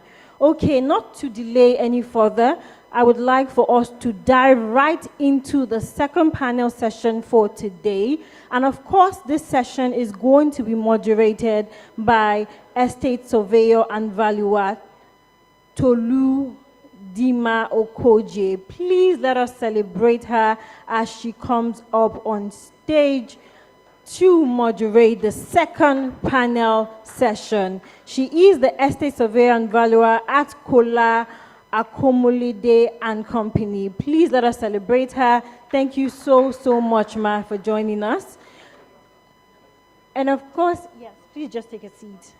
And of course, joining her on stage next is Jide Adekola. He is the GMD and CEO of Homework Group Africa. Please let us celebrate him with a warm round of applause as he joins her on stage as well. And the next panelist for the second session is Oguche Aguda. He is the CEO, Pension Funds Operators Association of Nigeria. Please let us celebrate him as he comes up on stage as well. The next panelist is Richard Deniran. He is the COO, MGE Routy. Please let us celebrate him as he joins us on stage. And of course, the next panelist we'll be having on stage with us is Monsurat Mohammed. She is the head Help to Own Mortgage Family Homes Fund. Please let's celebrate her. We can definitely do better than that. Thank you so much. And last but certainly not the least, we'll be having up on stage Olukayode Odebiyi. He is the Director, Property Development, Afriland Properties. Please, with a resounding round of applause, let us celebrate all our panelists for the second panel session. Thank you. Thank you. Thank you very much. Can we have our seat? I know we wanted to welcome the last panelist.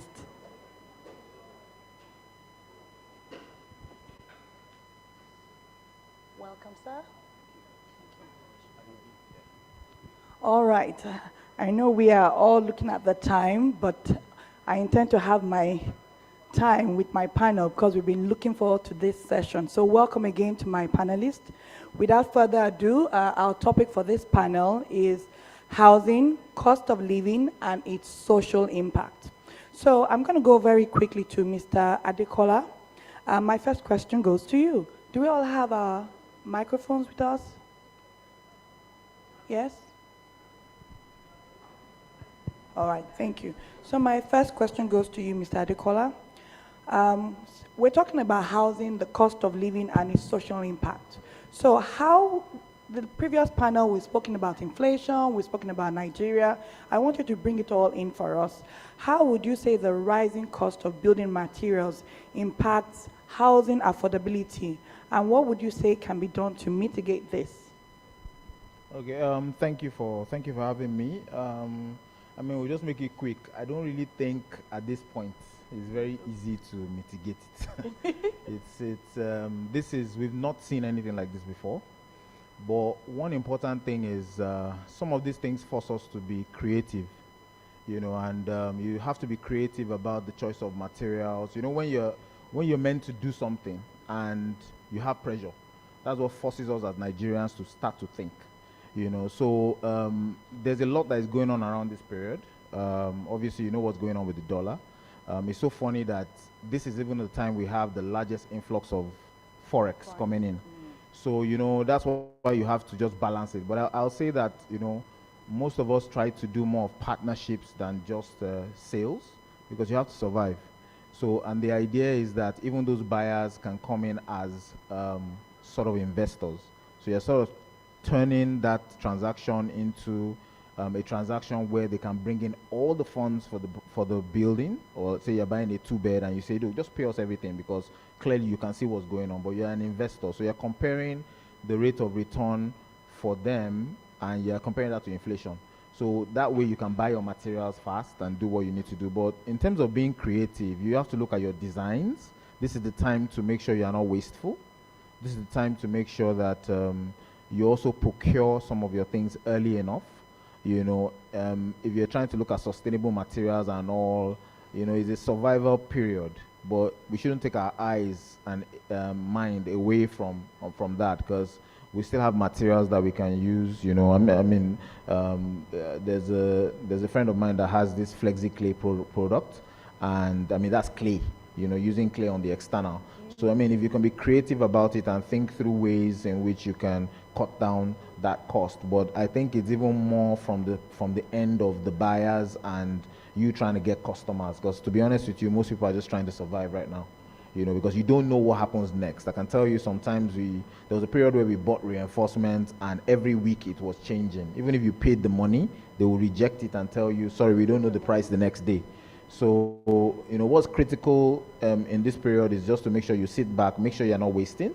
Unfortunately, even for staff, you have to be careful because everybody has to bring in value, But most importantly, just understand that there's an opportunity, when you have things like this, and you have to look out for those opportunities. So we're currently having a lot of meetings with those in the diaspora, trying to make them understand the opportunities they have, trying to also leverage on funding coming in, because off-plan is not even the best right now, because you can agree on the price and then midway there's a problem, but most times when you wait it out till the end, you actually still have people willing to buy at that higher price, because the price always matches up. So we've been discussing affordability and all. I'm not really sure most people will be thinking about that right now. It's just to make sure that as much as possible you can float at this time.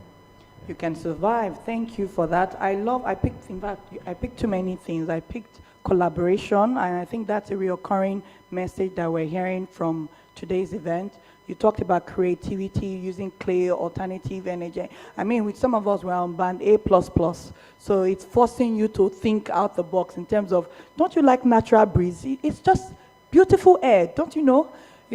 And again, you talked about planning. I like that you said that, because I think as a people, we're not keen on planning ahead. We don't like to think, even when there was no crisis, thinking ahead was like too much stress. But now you really have to think through planning for the month, for the week, at an individual level. So how much more for your business and for your investment. So I think that's a good response. Thank you so much for that. So I'm off to the other lady on my panel, Madam Mohammed. I would like to ask you, what would you say is the relationship between Nigeria's housing shortage and the cost of living crisis as we may be experiencing today? Thank you for that question.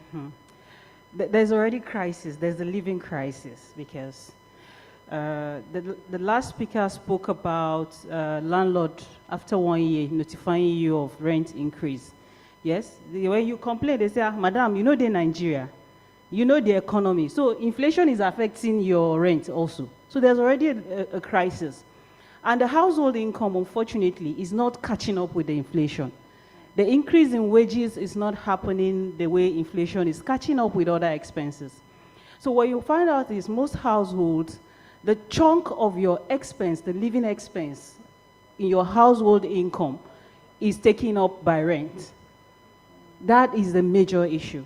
Then we also have the issue of demand and supply. So Jide talked about not even talking about affordability.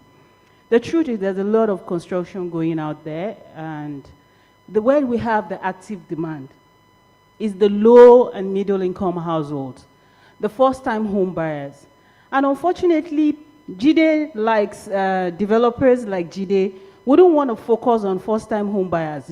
Jide will look out for investor, a second-time, a third-time home buyer that is investing, buying the property for investment and probably renting it out in the space to the expected first-time home owner. They now keep becoming renters rather than owning the home, while the investors keep investing and making more money. So yes, we're in a capitalist economy, unfortunately.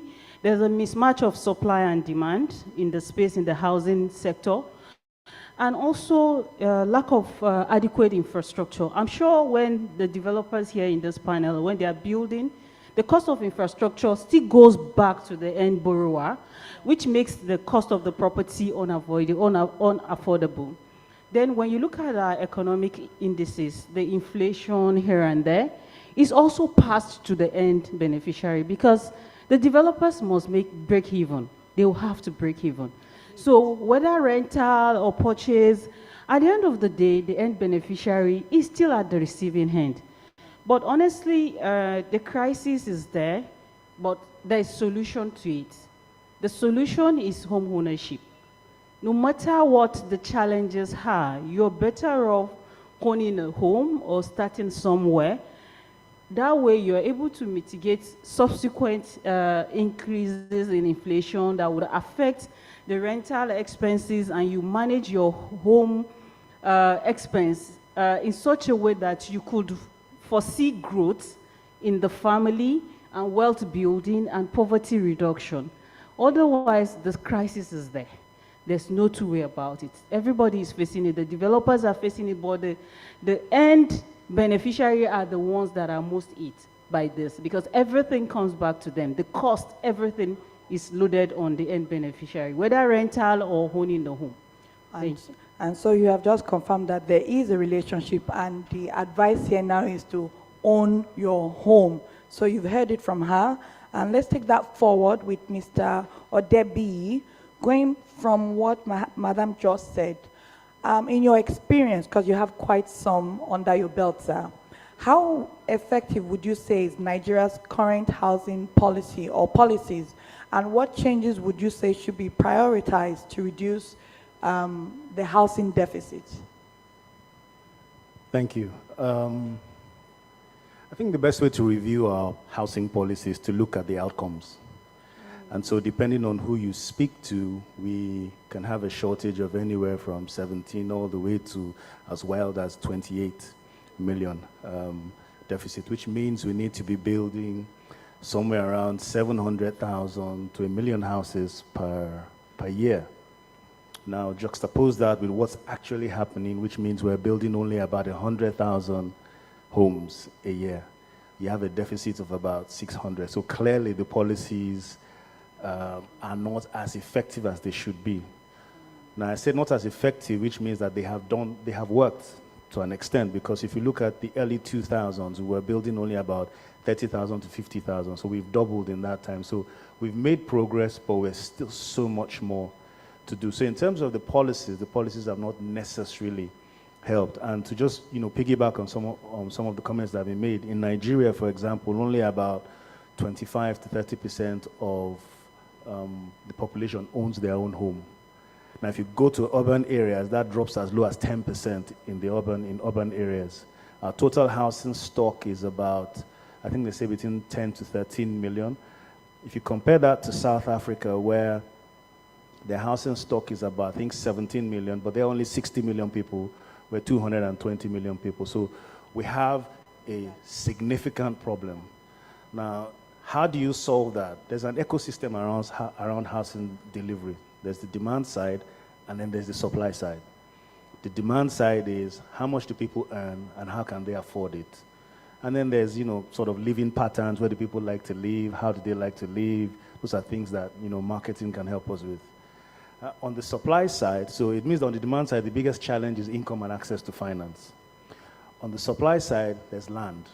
How do you acquire land? What's the cost of acquisition of that land? Approvals, titling, permits, all of those costs.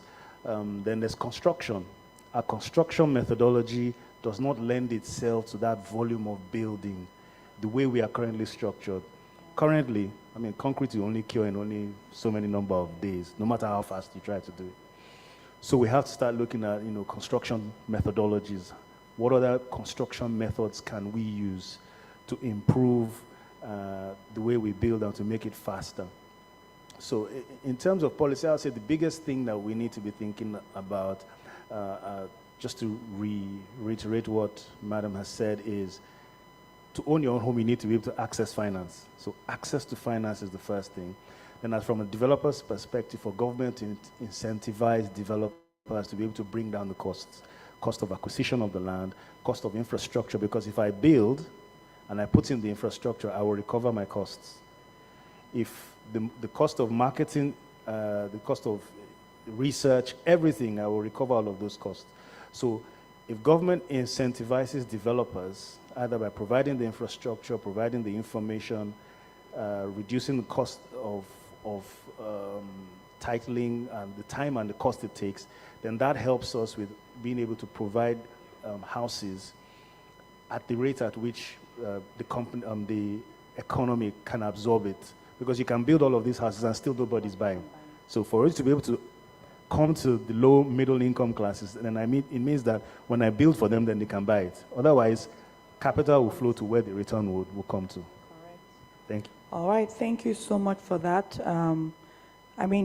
The results are glaring, and I liked how you started with, let's look at the output and then determine, is that a pass mark or not?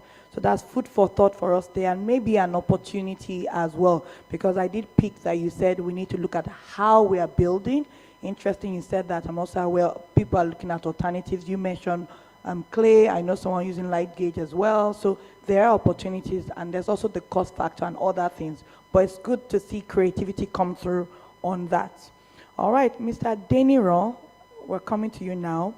My question for you would be, how has rapid urbanization affected the housing market and housing accessibility in Nigeria?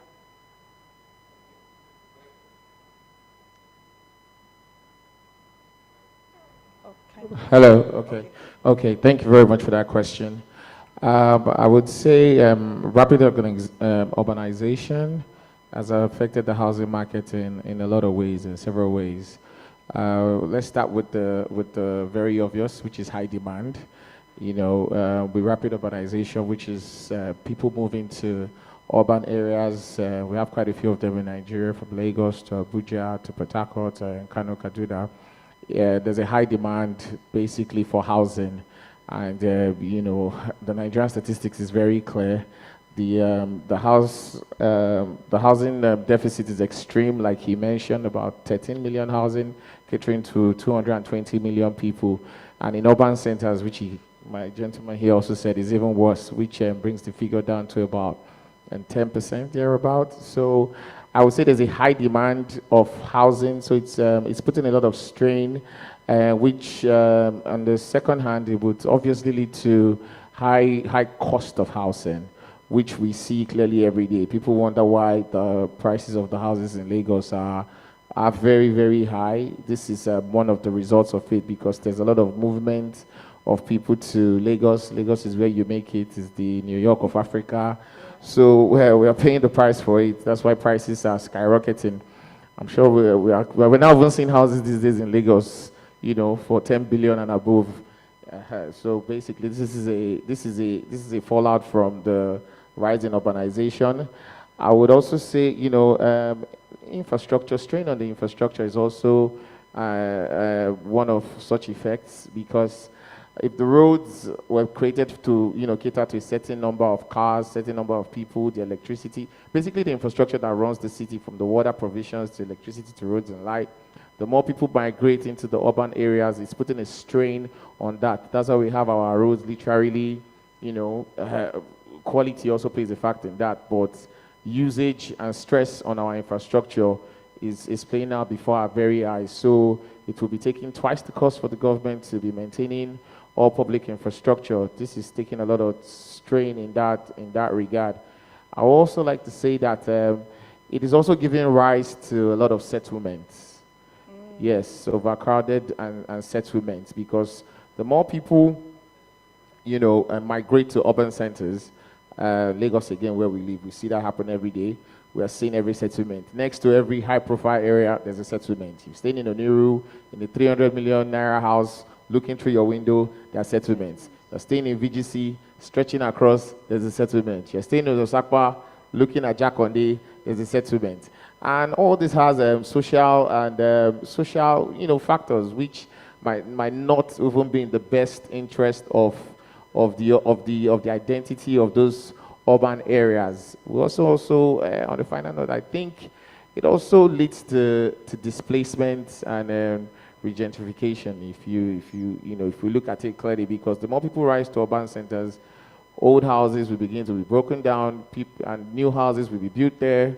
People who would normally be able to afford those houses cannot afford the new ones, so people get displaced.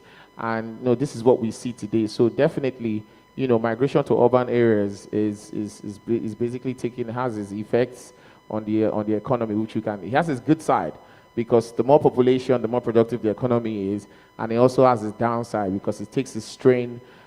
We see it like in the factors I mentioned, the cost of housing go up, strain on public infrastructure, and I don't want to too much highlight on that, but even there might be social, this content. What's the word? What did you call? Social dislocation, if that's the right word. Instability of some sort. So it has its good side, it has its downside. So that's clearly. So there's definitely an effect, like you said. Thank you very much. Fantastic. So you've actually now elucidated on the social impact that are not very obvious with urbanization. And it's interesting to point out that it almost crossed my mind, like, so can we reverse this urbanization? But the truth is you can't. Because in as much as we have people moving from rural to urban, we also have the jackpot syndrome. We are moving from this urban center to another urban center in another country. So it's actually an ongoing, continuous thing. So there's no escaping it. In case some of us want to send us back, we're not going back. Okay, so number 5, or rather, my next question, Mr. Aguda, I hope I pronounced it correctly. Okay, so my question to you is this. In terms of affordable housing, what policy interventions would you say have been successful? And what new initiatives do you think, maybe with your experience, because I read up a bit about you, do you think could be explored or available to us that we're not looking at? Yeah, I don't think we've had so much success in terms of affordable housing in Nigeria. I mean, what comes to mind is, I think, Jakonde in the 80s and the rest. I know family home funds, they're doing some work. But I think the challenge is scale. How do we scale it? We don't just want 500 houses, 1,000. How do we scale it? So in terms of affordable housing policies in Nigeria, I don't think we've seen that work. And just like Heidi had mentioned, you can see based on the outcomes. And I think one of the simplest things is for government to just reduce the cost of not necessarily even of housing or of just for the developers. You spoke about how long it takes for you to get your title, how long it takes for you to get approvals. The previous panel spoke about, somebody saying he wants to come and inspect, pay for Uber, and the time it takes. So that's one because if they look at volumes, instead of just, I just want to make money now.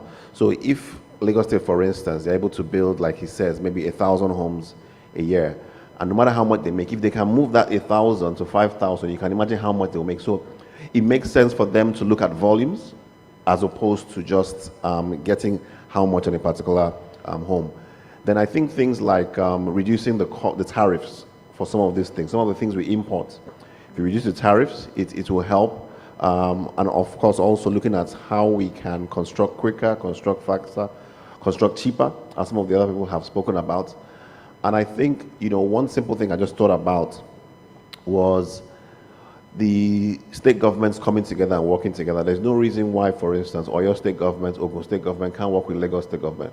Why can't people live in Abeokuta and Ibadan and work in Lagos, right, with the trains, right? So if we come together and think of things like that, it doesn't actually make sense for people to be living in urban areas, like, in the UK, for instance, living in the center of the city you have to be a millionaire, a billionaire, right? People live, downtown and come to commute. So things like that, I think those sort of interventions will help, but we haven't seen that much. It's been sprouts here and there, but for it to be at scale, we need to think through a housing policy, be consistent with it, and see how we can link the economy in different areas for it to work at scale. Thank you. Right, thank you for that. Okay, I thought Mr. Adeniran wanted to add to it. Okay, checking. All right, let me move on quickly to Mr. Adekola. I have a question for you. So to what extent, since we're talking about social impact, to what extent would you say poor housing contributes to what some would say is rising insecurity and crime rates, especially in densely populated areas? Okay, so I won't really say poor housing, but what I would say is,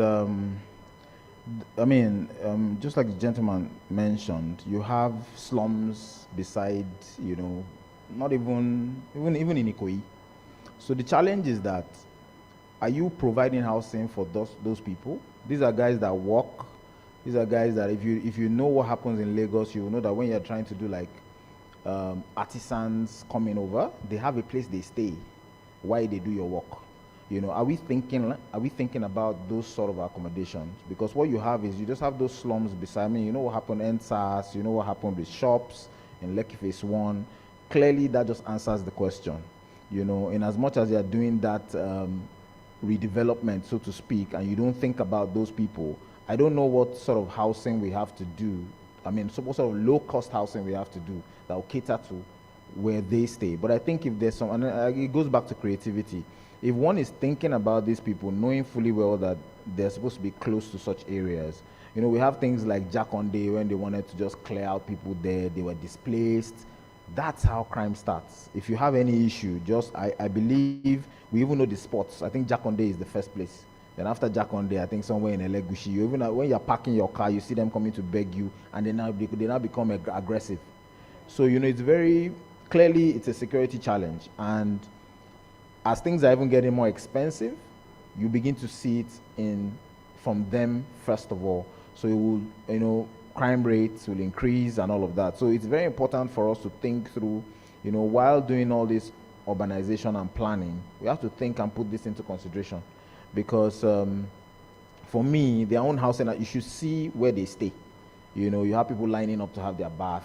Do we have people thinking about development of the so-called face me, I face you of today? Are we looking at those one beds, standalone, that somebody could buy and lease to this sort of people? That is a decent sort of place to stay. Same thing, with the houses on stilts. I think I did a project sort of on houses on stilts, which is with the bamboos and all of that. Can you creatively, they do it in India. For those that are working, you should see where they stay. It's actually something that you can relocate, and it's not bad at all. It's a very nice community for the workers that will work on the project. So for me, I think that's where it starts from. You begin to see some of these guys coming around, because when you're looking for money, you come close to where the money is.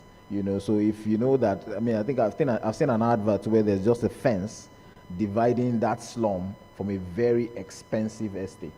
And it's so sad that we have things like that. So are we thinking, as we're thinking of doing roads, as we're thinking of doing infrastructure, are we thinking of things like that? Because clearly, it is definitely an issue with crime rates. Most of what you are saying, if you trace it, you realize that, it's either you have crime rates or you have some of these workers that, your cleaners and all those people, you go and follow them back and find out where they stay. And you realize that, they're just trying to come closer. They have houses where they share, so can we try to design things like that? But, just coming back to your question, clearly, because there's no provision for that, clearly, and even their jobs are not, clearly crime rates will obviously continue to increase, particularly when things are getting harder. So to me, that's why. I like that you said, I don't know if the developers are thinking something like that, and I was wondering, I thought he would mention himself, but I'm going to let that pass. Maybe a conversation for after the panel. So moving on to another developer on our panel, Mr. Deniro. My next question to you, I know we've belabeled it, but belabeled this point, but I think there's something you may still add when I ask that, what are the social implications of Nigeria's housing crisis are we not looking at, especially as it impacts low-income families? And I'm talking about, like he said, just picking a leaf from what he said, overcrowding, poor living conditions.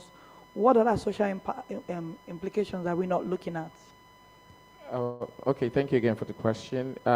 So there's basically, for low-income low-income earners? Yes, correct. Okay, the living conditions, to be honest, in urban centers, right? Yes, okay. Correct. It's quite. They actually deal with a lot. If you look at it broadly, from number one, overcrowding, and that is an effect of basically the high cost of housing, like you mentioned. When the cost of houses are very expensive, you found them living together in overcrowded slump, and it doesn't really tell well for the quality of life which they live ultimately. And they also battle with low cost of living, if that's the low cost of living. They also battle with low It's low. Low cost of living. Also, the quality of life, basically, if you look at it, that is associated with that again, and also an economic strain on their finances. We also have to look at that as well, because most of their income is channeled towards the cost of payment for their rent, and they have little or nothing to do, what is left of their income. We also want to look at, for those who are raising children in those type of overcrowded places, there's also of the obvious educational disruptions that they will have to deal with. Think about it. Think about a child growing up in the slums, like in Jakonde, coming home to living in those little settlements, and he cannot necessarily concentrate, read, or study. Houses are so very close, neighbors fighting here and there. The child coming home to do assignment and homework. So it's giving birth to a situation whereby even their offsprings and seeds would not be in the better part of the privileged part of society. And lastly, like I did mention, social instability also calls out from that. I can remember vividly, because I do live in the Osapa area, when they were having the NSAS. You could tell that, the shopping mall, which was across the road, Circle Mall, which was destroyed, was as a result of the slums which were across on the Jakonde side. So clearly, it's a huge problem we can't run away from, particularly here in our state. Some urban centers, I really don't know so much, but I know that Abuja is kind of designed a little bit differently from Lagos, because you have the Asokoros, the Maitamas all close to each other. Then when you want to hear of the slump, they're kind of shielded at the outskirts of towns. But in Lagos here, we live on the right-hand side is luxury. On the left-hand side is, you see it every day. So that's our reality. You drive at every intersection, every roundabout. You cannot count the amount of people begging you money literally every morning. People trying to wash your windshield, and while you're driving to your billionaire house. So the reality, I feel it affects all of us, at the end of the day, because you who's living on this side, you are a one mishap away from everything going wrong, you know, in your own life as well. So this is the reality of which we are dealing with today, and it's something that we, I want to say, collectively work on. So help us all. Amen to that. And thank you for raising that. You just reminded me again, one of the social implications being health. I'm remembering during COVID, can you imagine the disaster that was expected of the African continent because of this problem exactly? And I would just want us to picture how rapid COVID would have passed through people and how people could really have been dying just because of this. So thank you so much for clarifying on that. As we bring the panel to a close quickly, I want to ask our final questions. Mr. Aguda, could you please tell us a little bit more about what role you think the government can play in ensuring affordable housing and how public-private partnerships can help in addressing the housing crisis? Yeah, I think for the government, I always have a philosophy that the government should do only the thing government can do, and that is setting policy. So what's the policy for housing? How many Nigerians do they want to get homes? When people start working, how many first-time home buyers? So that should be a policy statement that is there, is clear, everyone should know. We should not be sitting here trying to think, what's the government policy? We should know, is the policy that they want to have X number of people have homes in a year, and how do they intend to do it? So that clarity and granularity, going down to if that is going to happen, then the cost of building materials, they're going to reduce the tariffs on it, and they're going to give tax breaks to construction workers. They're going to ensure that the interest rates, you know, for mortgages are low. And so that needs to happen. And a lot of collaboration, like you said, public-private partnership. And if they've given that policy statements, then it will show in the things they are doing. They are tracking it. So we want to see, the reason why we're not having a number of homes is because I saw a statistics once that if you wanted to build a home in UK, you needed to just go to one regulatory agency. But in Lagos, you probably need to do 20-something.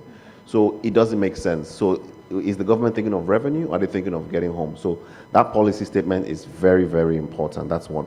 And I think in terms of public-private partnership, for the government to now have its seed in terms of, okay, we'll do it infrastructure, and then the developers will now build the houses, but then we'll partner because they know that they're going to get taxes, they're going to get cost of titling, insurance. So there's going to be a lot of money that comes to them, but they need to first make that investment with things like infrastructure and just setting the rules and for the private sector to come. So that I think will happen.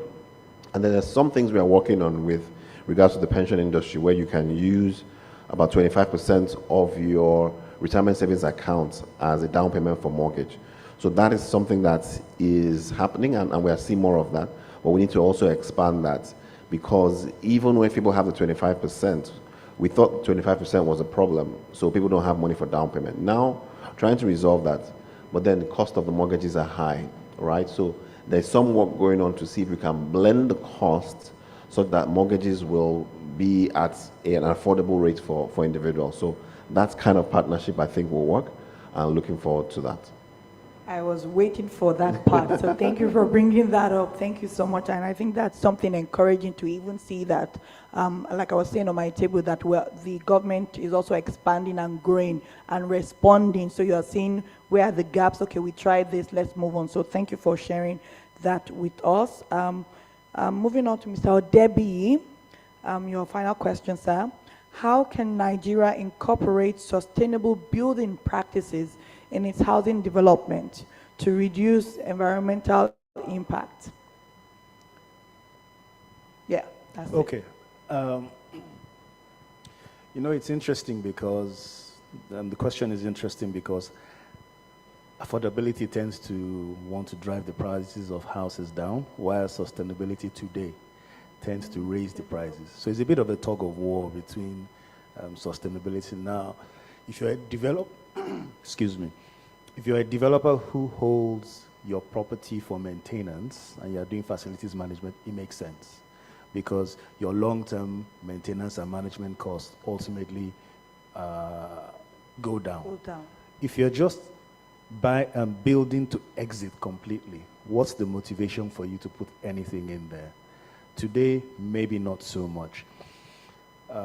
However, there are still things that developers can do today that helps, that have impact on the society. One, in terms of design. First, basic things about ensuring that you have your wall-to-window ratios are great, solar shading, water conservation and management around collecting rainwater for reuse. Those kinds of things are some of the sustainability initiatives that don't cost, that don't necessarily add to the cost of a project.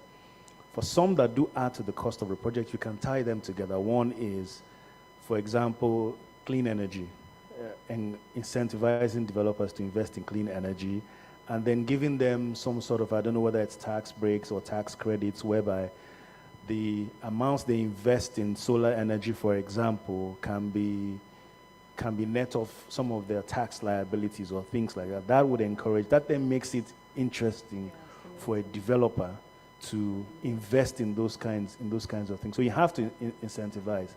And I want to end by, just piggybacking on something that was said earlier. One of the downsides of rapid urbanization and settlements and slums is it does the actual opposite for investment in affordable housing. It actually forces developer to invest more and more in exclusive housing because of the insecurity that is raised by those settlements. People want more and more secure estates and are willing to pay for further and further new islands, new this, new that, pay for very expensive housing. So it's actually pushing capital towards that dimension rather than towards the affordable housing segment. Thank you. That's a unique angle. Thank you for bringing that up. Mr. Adekola, I'm thinking, could you talk to us about the role of technology and innovation in solving some of our housing challenges? Okay, so technology, if you're looking at it globally, there are many things that are happening. But I will first look at the simple steps that we can take here because it's pretty difficult thinking through that now. But there are things that are already helping us out in terms of, say for instance, staffing. You already have the whole virtual work type of. You can get more quality, will I say, outputs, by using that, and then you can see what it's also doing to marketing. Right now, everybody, everything is in the palm of your hands. So you can take advantage of that with marketing. There's a lot of diaspora push. So how do you put your product out there, right? But most generally, in terms of construction itself, there's a lot already going on with 3D printing and modular housing. You could see where they fabricate the entire house in a factory and move it and just plug and play.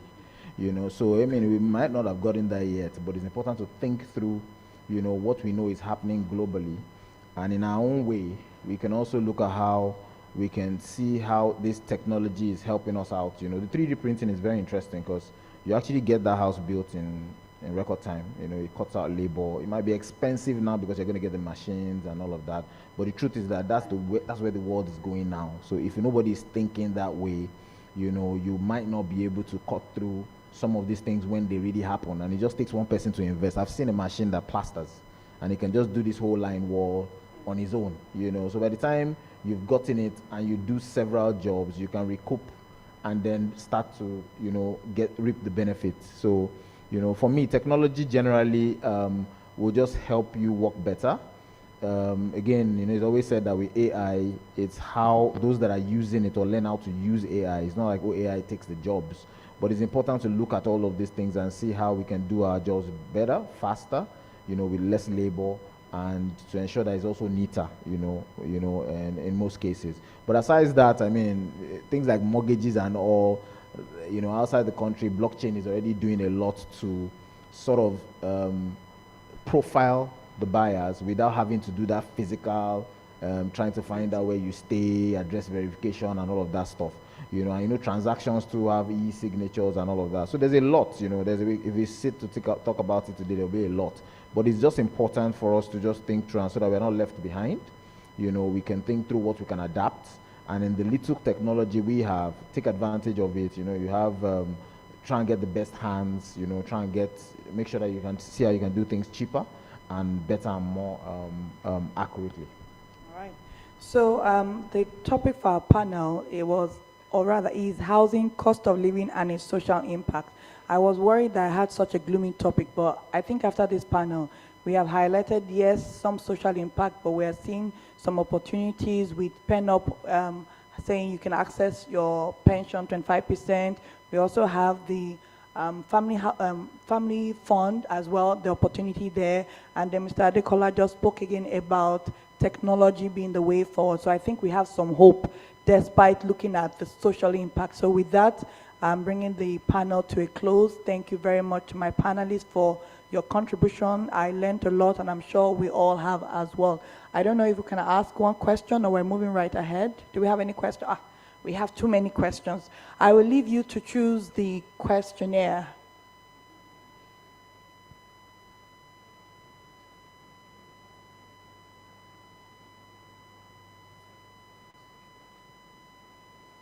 Good afternoon.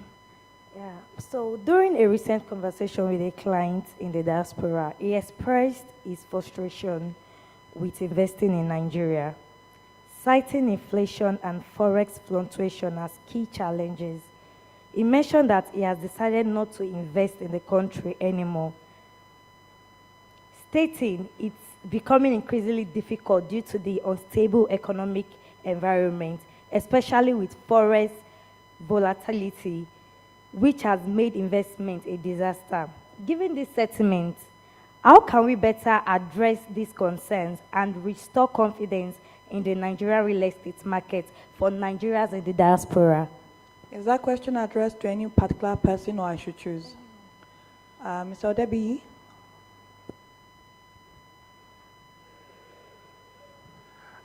I think in the first panel, they started by saying pray. So, but seriously though, it's the challenge that exists in the industry, which is the volatility of that we face in currency volatility and cost volatility. But what many developers are adapting to now is, if you remember, there's a proverb that says that if the birds have learned to fly without perching, the hunter will learn to shoot without aiming. And so what a lot of developers are doing now is you do a lot of bulk buying. You try and lock down your prices, your materials early.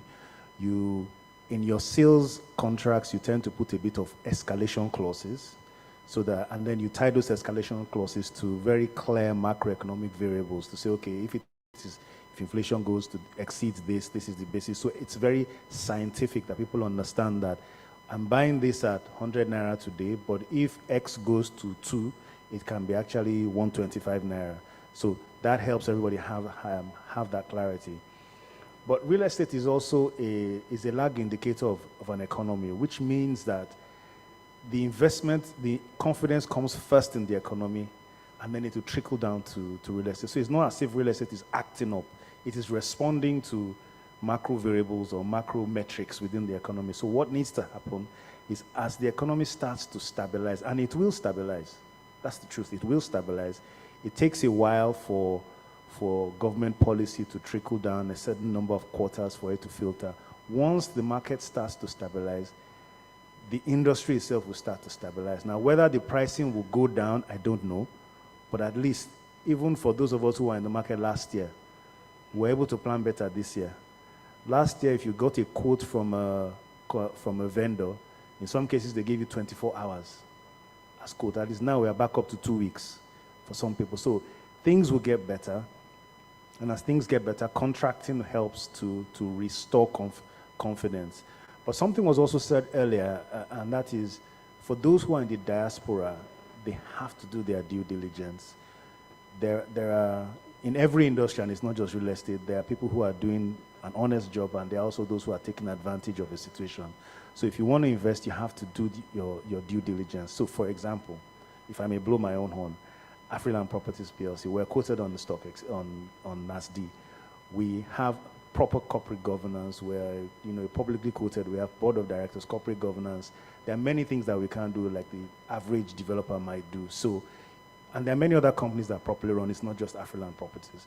So do your due diligence, figure out which companies you can trust, that you can hold. They have a name, they have a brand that they will definitely not pack up and go. and then on the back of that, you can do that investment. But slowly, as the macro environment improves, things would improve for real estate as well. Thank you. Thank you very much. I wanted to quickly add to your investor, there are other opportunities outside of what we said. So for example, you don't have to buy off plan. You can buy what you can buy now. You can buy with other people as well. And then there's always the taking position for what's going to come next. So sometimes we're fixated in only one option and don't see that there are other things available to us, okay? The economy, the world is a cycle, so he just needs to ride it out. And with that, I'm bringing my panel to a close. Thank you so very much. It was an interesting one for me, and I hope it was for you too. Can we have a group photograph with the photographer official? And then we can close. As they take their pictures, please let us give another resounding round of applause for our amazing panelists who have come and shared from their wealth of knowledge. We really appreciate your time, and we do not take you for granted. Thank you very, very much. Ladies and gentlemen, I want to sincerely thank each and every one of you for your patience so far. And of course, we are making sure we end this and wrap this up as quickly as possible so we can all go back to our respective homes. Without any further delay, we would like to jump right into the third and final panel session for today, which will be headed and moderated by Habinuchi Owonda, ANIVS ROSV Country Manager, CBRE Accelerate. Okay, so I'll just inform that we'll have to skip the next session and move right into the refreshments. Okay, ladies and gentlemen, once more, thank you so much for your patience so far. It's been an absolutely incredible experience here today. We've gotten to listen to amazing panelists and speakers who have come to share from their wealth of knowledge. And I'm sure each and every one of you here today is greatly inspired and has learned a lot from the session today.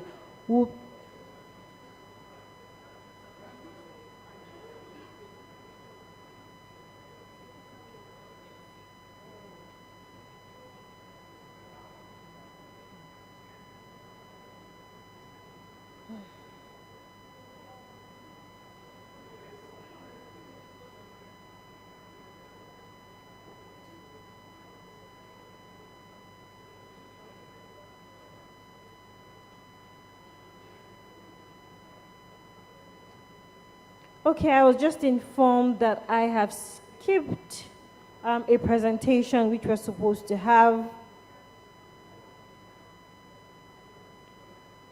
So the next, before we leave, the next thing that we'll be having right away is the digital nomads. Speaking on the topic, are they reshaping the real estate business? And for this, I would like to bring up on stage the moderator for this session, which is Onome Omokoro. She is the Group Head Marketing and Corporate Communications, Mixstar Africa. Please, if she's in the room right now, we would like her on stage. Let us clap and celebrate her as she comes on stage, please. I know we're tired, but we're rounding up very, very shortly. Thank you so much for your patience. And of course, the panelists who will be joining her for a very brief conversation around the topic is John Oamen. He is the co-founder and CEO of Cost Trust Technology. Please let us celebrate him as he comes up on stage and takes his seat as well. And of course, we'll also be having Mr. Benga Adigun. He's the founder and co-CEO of REDA Perfecta. Please let us celebrate him as well as he joins. Okay, I was just informed that he is being represented by Lolia. Please, thank you. Let's celebrate her as she takes her seat as well. And of course, Sean Godoy. He is the co-founder SA PropTech and PropTech Africa. Please let us celebrate him as he comes up on stage as well to join the other panelists currently seated. The next person will be Wayne Beggar. He is the founder and co-founder of Ishak Ventures Africa PropTech Forum. Please let us celebrate him as he makes his way up on stage. And then finally, we have Olisa Umera, the CEO and co-founder, Jointly PropTech Incorporated. Ladies and gentlemen, please let us celebrate our panelists up on stage at the moment. Okay, good afternoon, everyone. Thank you for taking out time and staying this long. I know, we've taken a bit of your time. Good afternoon, panelists. I only have 2 out of 5 people here, so clearly we're going to have a very quick session. I know we're supposed to have some people online, but I guess because of time, they've been unable to join us. So this is going to be a very quick session. We're talking about digital nomads and how it's reshaping real estate in Nigeria, in Africa, and especially in Nigeria. First of all, just to bring us into summary of what it is that digital nomadism is. Okay, I have a panelist joining. Welcome. Okay, so a digital nomad basically is a person who earns a living working online and in various locations of their choosing, which is what we all know now as remote working. And so since the advent of the pandemic in 2020, a lot more companies have started to do remote work, and a lot more, I know that we like to term it as a Gen Z thing, where we have Gen Zs who just want to, if you don't offer remote work, they're not taking your job. But even beyond the Gen Zs, we know that even us millennials and a few other people are looking to do, looking for remote work. Now, we're going to talk about how this affects Africa and affects Nigeria as a whole. So I'm going to start with Mr. Benga Adigo. Just since 2020, how have you observed the rise of digital nomads in Africa, and how has it affected housing design and infrastructure based on your experience of real estate in the country? Yes. Prior to 2020, a lot of people didn't believe, the work environment is going to change. COVID forced the largest work from home experiment on the entire population globally at the same time. And thereafter, it was very clearly seen that yes, the things we thought we couldn't do at home, we can very nicely do them from home. Being an ex-bank, I didn't believe Nigerian banks could give their staff, posting rights from their house. People were posting billions from home. Things we thought was never going to be possible. So it just meant that, things have changed, and it wasn't going to stay the same anymore. And that brought about a new type of, consumer class for the real estate, market.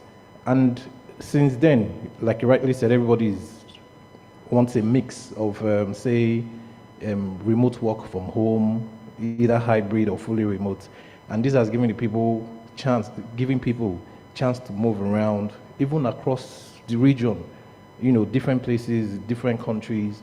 They can work from there, freelancers, content writers, software developers, different people. They just want to live in another city to explore, keep their careers while enjoying a new city, a new location, a different experience, different culture. So it's brought about its own type of real estate demand, because these people want short-term housing, they want good internet infrastructure, they want power, they want, a community where they can meet people like them. So it's bringing a different type, and we are seeing it in cities already, like in Nairobi, in Tanzania, in Zanzibar. We are seeing things like this in South Africa, even here in Lagos. So it's a new market, and it's an interesting thing developers want to look at and see how they can make the most out of it. Okay, that's very interesting that you mentioned how people want short-term housing and all of that, because I know growing up and just even for the longer part of life, especially in Nigeria, people have always looked at, if it's not a big terrace duplex, if it's not a mansion with 15,000 rooms, you're not rich, you're not getting a good house. So, but now you find that more people are open to buying flats, they're more open to 2 to 3 bedrooms and all of that. And I think that that's also as an advent of, this remote work lifestyle that we now have. I'm going to quickly go to Lolia, apologies. Lolia is representing Mr. John Omen from Construct Technology. Just taking from what he said, are real estate companies beginning to design properties that cater to the lifestyle of digital nomads? Do you think that, just from what we've said about the types of houses that people are now into, Is this something that the real estate companies in Nigeria have caught up with, or are they still lagging behind? I mean, yes. The short answer is yes, right? More and more real estate developers, individual companies, just everyone really that is in the real estate space is understanding that since, COVID, right? More and more people want to work remotely. More and more people are trying to experience different things and still be productive in their work life, in their personal lives, and all of that. So they are taking into consideration three major things, right? When they build ability to work, ability to have fun, so proximity to fun, and then also the ability to socialize and have a community. So how do they put this in their designs, right? The first thing is for work, high-speed internet. Absolutely important. If you're a nomad, you literally are probably by the beach with your laptop. I'm sure most of us have seen these memes or ads where people are literally on the water and they're doing their work, right? High-speed internet, non-negotiable. The next thing is you find out that because these digital nomads are going from place to place, you can't expect them to put in for a 1-year lease, or in some places 2-year leases.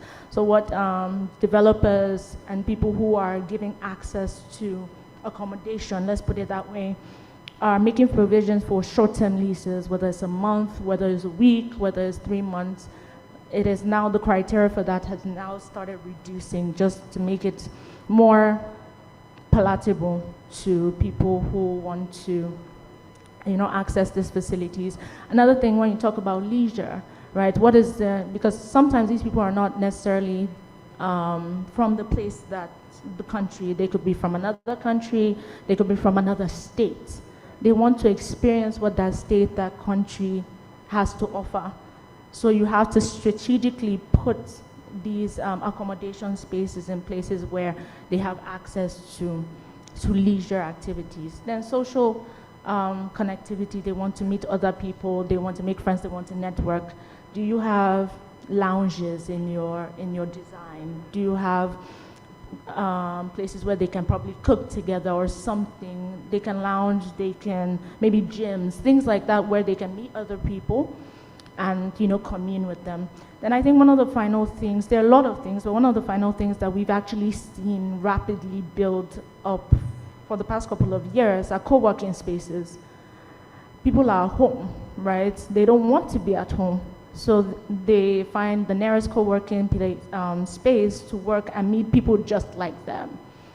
I can't tell you how many people I know that have used that and have made connections, not only personal connections, but business connections as well, because a lot more people are in that space. So yeah. Thank you. It's very interesting that you brought up the co-working space, because I think that also beyond just residential accommodation and all of that, there's also been a rise in commercial real estate just because of the demand for it based off of these things. And if I even may, so Mixed Africa, and I will do a bit of marketing here, which is my core function anyways. Mixed Africa is developer of Lakwe Lakes Golf and Country Estate. And within the estate we have hospitality, leisure, of course, and which is what most people know us for, but we also have real estate there. And what we've found since 2020 is the increase of younger people renting out short-let spaces in Lakwe because it's a serene space. It's, like you said, by the beach, but it's not by the beach, but you have like the lakes, you have quiet. You have peace. You have peace. Yeah. And you have internet. And I mean, it's a mix of different types of people, if you know what I mean, in terms of those who do the computer work. But it's just very interesting that we've now had more younger people interested in that space beyond the older guys who are the golfers before. So that's just buttressing your point in terms of what is required. Mr. Lisa, I'm coming to you now. So, I mean, we've all talked about so far the rise of remote work and all of that, but this year especially, I think a lot more companies have actually brought people back to work. There's been come back to work situations. So people have moved from fully remote to hybrid. Some people have moved from hybrid to fully come back to work. And some people are still in the fully remote space. Now, based on this, do you think that this whole digital nomadism is a phase, or that will soon pass, or is something that is actually here to stay and maybe will reduce or increase as time goes along? What do you think that means, and how will that affect real estate as developers are currently, adapting to, building for the remote worker? What happens if it phases out in the next couple of years? So, personally, I think that, like you said, before COVID, right, we didn't think that there was going to be a situation where people could work remotely. I mean, it didn't make sense, right? But after COVID, or during COVID, we saw that more companies were allowing their staff work remotely. And these days, when you interview some kind of roles, they ask for either hybrid or fully remote. And from what I've seen, I don't think it's something that is going to phase out anytime soon. I think we would have to come to a point where we can accommodate that. So personally, there are roles that I would allow work remotely, especially people who have to work on their systems all the time, right? Then there are roles that they have to work on site, and there are people that you can allow work hybrid. Now, how would that affect development going forward? Already, I see that developers are beginning to inculcate features that support remote working. She was talking about internet. Some people want to add co-working spaces in their residential developments, right?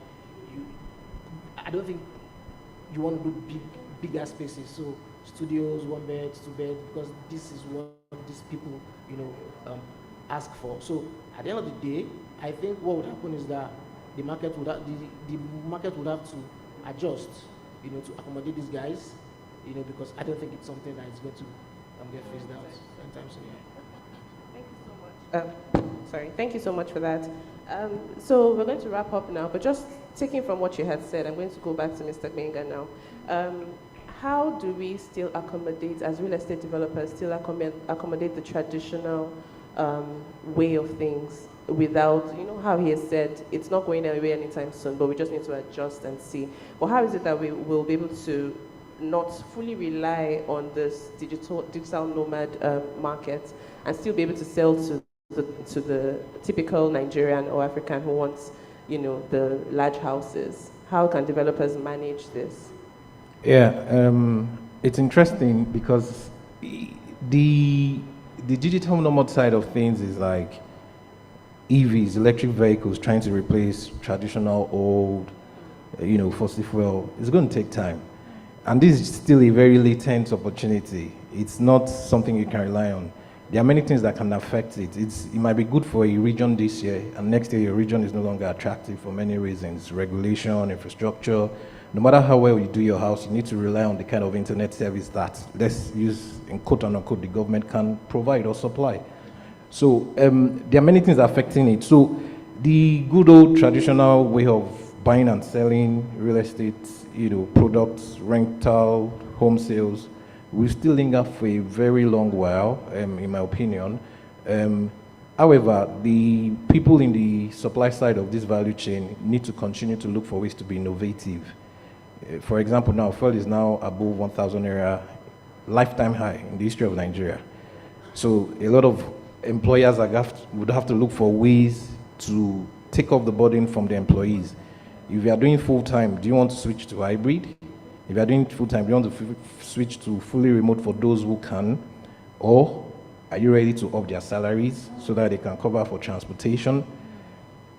It might be an opportunity for developers to build a kind of, accommodation very close to the center, Lagos State, VIA. Everybody comes to the center every day. You can do live, work, and play type of experiment, housing experiment, where you supply this stuff to some kind of businesses. So there's a business there, I don't want to mention the name, just by 4 Points Hotel. Can you build something next to it? We have hundreds of developers coming in every day to that place. Can you build something there in Oniru where people can live, work, play on a temporary basis? You can even sell just a bunk. I'm not even talking of he talked about keeping it small, a room, just a bunk from Monday to Friday. Weekend, everybody goes home. So while everybody, the supply side has to be innovative, but I don't think that's going to very quickly change what we know with, how real estate is being bought or sold. Thank you so much. I find that, the thing about bunks that you said, I know that in some countries, is it China also, Asian countries, you have pods that you can rent. Yeah, in maybe, Singapore, I saw that in exactly. Singapore. And I remember saying that and thinking, are we going to ever get to this? Because, the traditional Nigerian mindset is I must build my house, it must be 3 bedrooms, 5 bedrooms. But you find that even these older people, when all the children grow and go back, they are alone with this big mansion and it's empty. So, when do we want to start accepting this? And I hear you that it'll take a while, but hopefully we'll get there eventually. So I wanted to ask if you had anything to add, sorry, I mean, I found the hostel idea, and you mentioned pods, very interesting, and I do think we will get there. You'll find out that, 4 years ago, nobody thought we could do remote work. We actually found out that a lot of companies, I'll give you Guinness Nigeria, for example, made its first double digits in 2020 in the heat of COVID in the past couple of years. You found out people were overly productive because, again, there was no sense of time. Now, again, balance. I'm not proposing that, but again, balance. You'll find out that now even a lot of people wanted to come back to 9 to 5 because at 5, quote and unquote, you closed. But with remote work, you're working, quote and unquote, round the clock. So yes, I do think we will surprise ourselves. The hostel idea, trust me, it just takes the right set of people to bring it up, and it will move. The market is there. I completely agree. Yeah. But something else I wanted to say just on the back of that. Do you think maybe perhaps this is a chance for, and anyone can answer, for us as a country or as a state to sort of decentralize the CBD areas? So maybe people want to go outside of your VI and Lekki. Since I can now work remotely, there's no need to come to central area for like a couple of weeks or so. Sorry, let me quick. I wish you didn't ask that. It's something I'm very passionate about. And it's going to bring out, but I'll try and keep it very quick, very simple. It has to be government-led. People don't want to hear that. Government has the ability to influence things at scale. That's why they are the government. What about, so what I mean by government-led is infrastructure. Build infrastructure, people will follow. But in Nigeria, is the private, your Lackwell Lakes. You build the infrastructure, you do gutter, you do lights, you do roads, you do this thing.